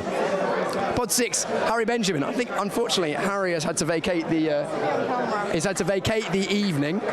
Sorry, I'm just treading on everyone as we move our way through. Cameraman Luke is doing an excellent job. Pod 8, Chloe Grant, who's got a vendetta against Zach Meakin, who's in Pod 9. Pod 8, Gus Burton. Gus, feelings ahead of the race? How are you feeling? Extremely hungry, as you know. Tell us about it. I'm doing a stupid water fast over 3 days, so I'm day 2 in. Anyway, I'm not going to complain. You're going to be lightning fast off the start, though. I'm going to be lightning fast off the start, yeah. I've got the weight reduction. I have no idea. I've done one race with these boys in the heats and it went terribly. So, yeah, let's see what happens. I'm ready to take Chloe out next to me. Well, apparently Zach's going to help with that as well. And we made a lot of enemies today, so I'm slightly concerned about this race, but we'll see how it goes. Right, Gus, good luck. Chloe, commiserations. Yeah, good luck. Let's go racing for the final time today. Thank you so much, Piers. It's great to hear from all of our drivers and our teams. What a man to have with us for the final race of the night. The man that without this would not happen. Chris McCarthy, how are you, mate?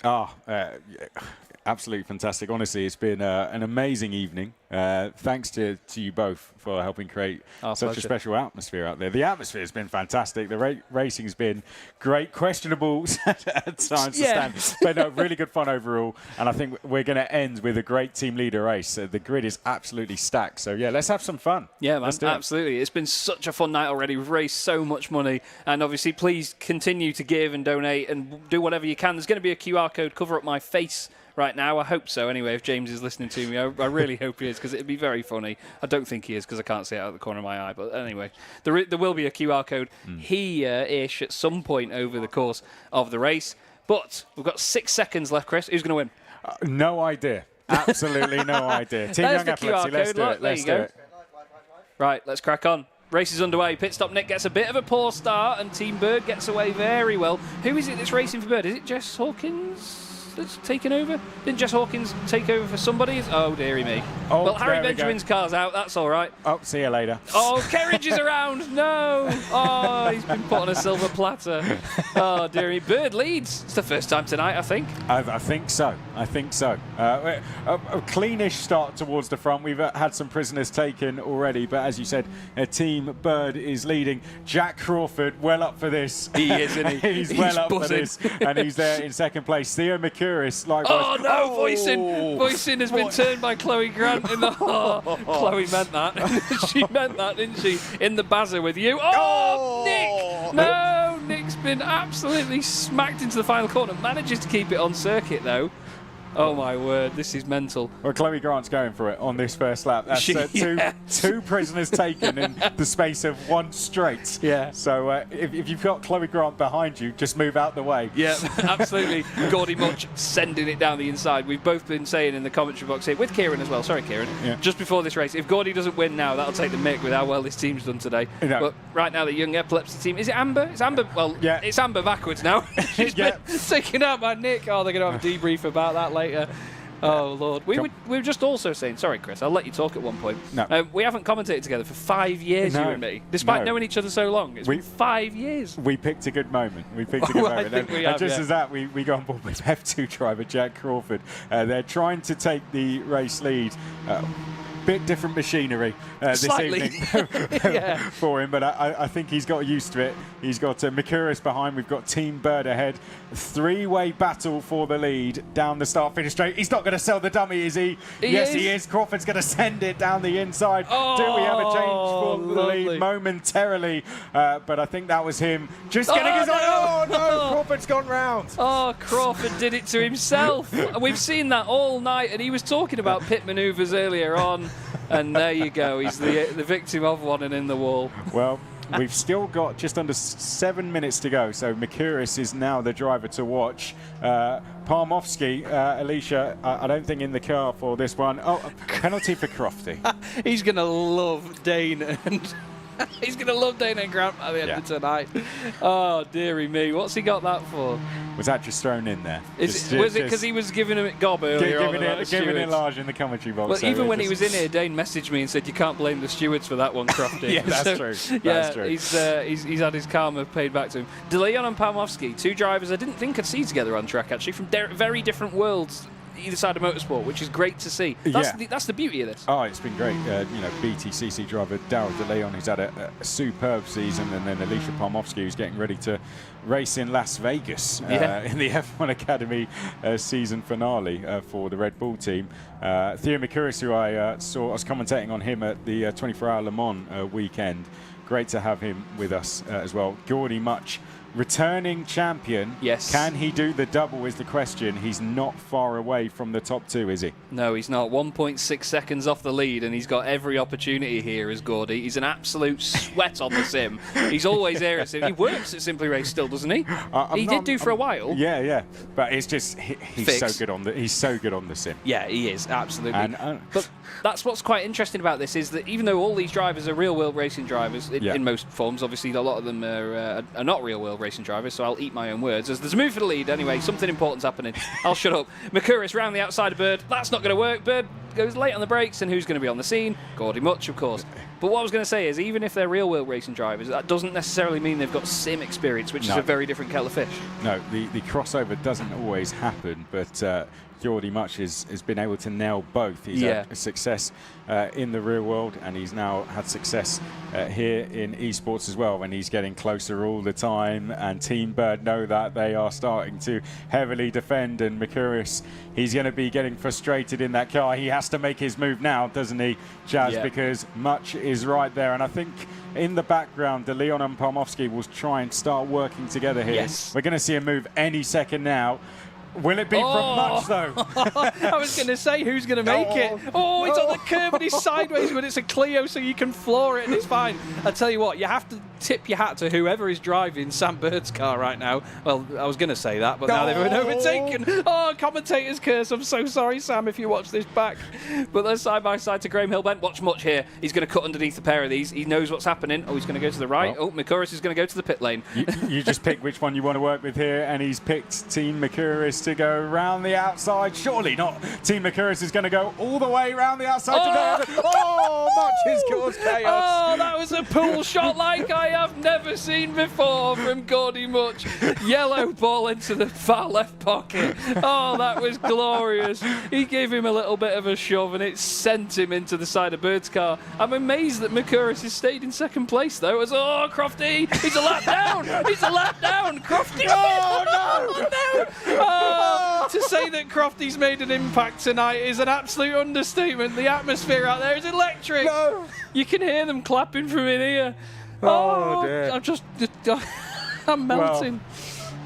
Well, how did that happen? Welcome to Purple Sector 2. What a night. Oh dear. Okay, well, it looks like De Leon and Palmowski are going to have to try and work together here. Oh my God. Just complete chaos going in to Bannock Hill there. Now Mutch, we have leading by 3 seconds all of a sudden, just under 3 minutes to go. De Leon and Palmowski, we've still got 2 more steps on the podium to fill here. Somehow. Oh my word. I tell you what, to lead by 3 seconds, that's an absolute mammoth gap with how things have been going tonight. He's almost a lap ahead. This is insane stuff, mate, but what a great bit of fighting, and what a way to round out the evening. Oh, absolutely fantastic. The atmosphere out there has been incredible. Just a huge thanks to everyone who has made that atmosphere, to yourselves as well. It's been incredible all the way throughout, and to people watching the live stream as well. Thank you so much. It's been great to be a part of, but we still have a race to conclude. We still have podium spots to fill. Daryl De Leon, he races touring cars around here, but I don't think he would have been this nervous, because he can literally have people around him. Watching. He can really hear the fans now, can't he? Absolutely, yeah. And it's very interesting because these drivers, even though it's still a touring car, this little Clio, it's a very different touring car to what he would have been in before. It's a car where you really have to carry more momentum because it doesn't have as much power as an NGTC touring car, for example. Absolutely. But the same with Alisha as well, it's not a car that's made with downforce and sheer lightness in mind. It's a Renault Clio that's been stripped at the end of the day, but it's a sturdy little race car. Yeah.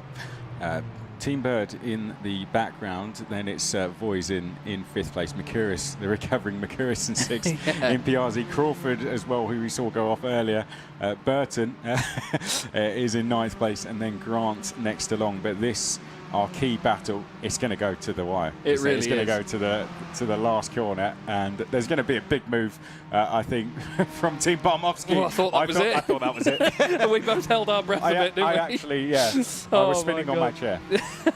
Now, I think we're going to get 2 laps to go here, because just now Gordie has crossed the line, and his best laps so far, I unfortunately can't see. Thank you, Kieran. 52.9 Sorry, 52.6 was his best, 52.9 last time. I think he just crossed the line in time to get an extra lap. It's going to be very, very close. He could take an easy win by backing off by literally about a second.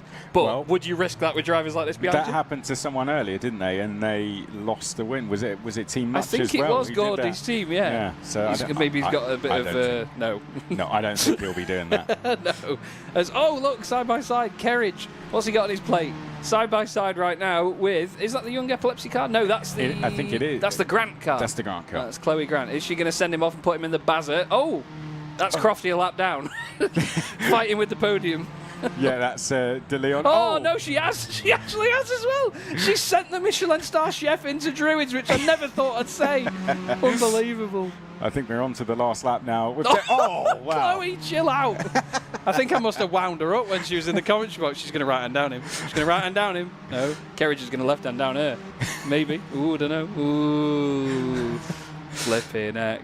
Well, I can see Gordie's coming out of Druids now. Just half a lap to go from him, but this is where it's going to kick off. Yeah. Stitch that. The thing is, even if we had damage on, that wouldn't bother a Clio. No. They're little tanks, aren't they? No, absolutely. I loved, if we get a shot, by the way, of them coming down the back straight on this final lap, there's advertising boards and all sorts all over the circuit. There's just pieces everywhere. Thank you, Kieran. We'll have a look at it in just a moment when they come back round, but my God, there's bits everywhere. Gordie Mutch, though, Chris, take the honours, mate. It's all yours. Team Mutch is coming out of the final corner, and Purple Sectors 2 will go back to Team Gordie Mutch. Won the first Purple Sectors event and retakes the crown. Gordie Mutch officially unbeaten in Purple Sectors. Set all three this evening, an absolutely perfect drive. It will be BTCC driver Daryl De Leon second place, and F1 Academy star Alisha Palmowski, her team, will go through to complete the podium. How does he do it, Chaz? Because he's a massive, massive the first sweat. one we had an endurance style race in the first format, and in the sprint format he manages to do it again. It's just a massive nerd.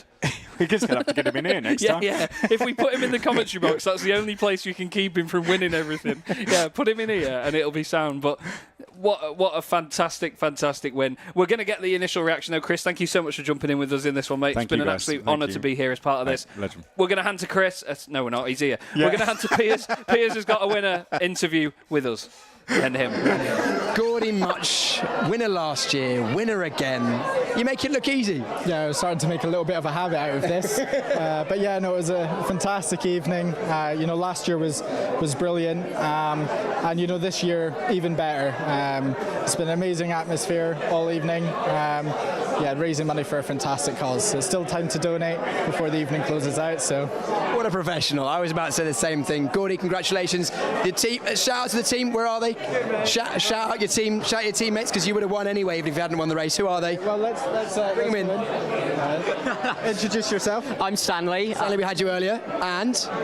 Matthew. Matthew and? Lewis. Guys, congratulations. You are the winner of Purple Sectors 2. Congratulations. Gordie's team. Right, I'm now going to spin around and we're going to just ease our way over because the racing is pretty much done, but we've got a little bit more to do. As I, for the first time this evening, say hello to Izzy. Hello, Piers. First time I've seen you this evening. You've been a busy man out on the floor. It's been busy. It's been great, though. Honestly, the atmosphere this evening has been unbelievable. I've loved every second of it. Everyone's been in such a good mood. There's been oohs, ahs, cheers, slander, some great racing, some not so great racing, but we'll let it slide. Entertaining racing. Entertaining racing. A very good way to put that. I mean, the buzz around this venue, it has absolutely not stopped roaring. I mean, everybody has been cheering. They've been so into the action. What's your highlight of the evening been? Do you know what? My highlight of the evening has been just the atmosphere of the event. There's not one specific thing on circuit. I think, actually, to be fair, I think it was like the third or the fourth race. There was genuine moans from the crowd. You could have been in a grandstand at Silverstone. One of the best races of the year that I've seen full stop here at the Young Epilepsy Purple Sectors event. Yeah, it has been incredible. Honestly, cannot overstate how amazing the atmosphere has been in the studio. Me speaking to guests in the venue, in the commentary box with Chaz as well. It has been awesome, and that does bring us to the end of tonight's event. It has been an incredible evening. A huge congratulations, and also a thank you to Neil Cole, Chris McCarthy, and Jenny Gow for putting on tonight's event. It has been absolutely fantastic. We have loved it so much. A thank you as well to Simply Race and Alpha Live for their coverage of tonight's event, as well as, of course, to all our team leaders for being here tonight and giving up their time. And finally, thank you to you, the viewer at home, for your generous donations and for helping us in setting Purple Sectors. Good night.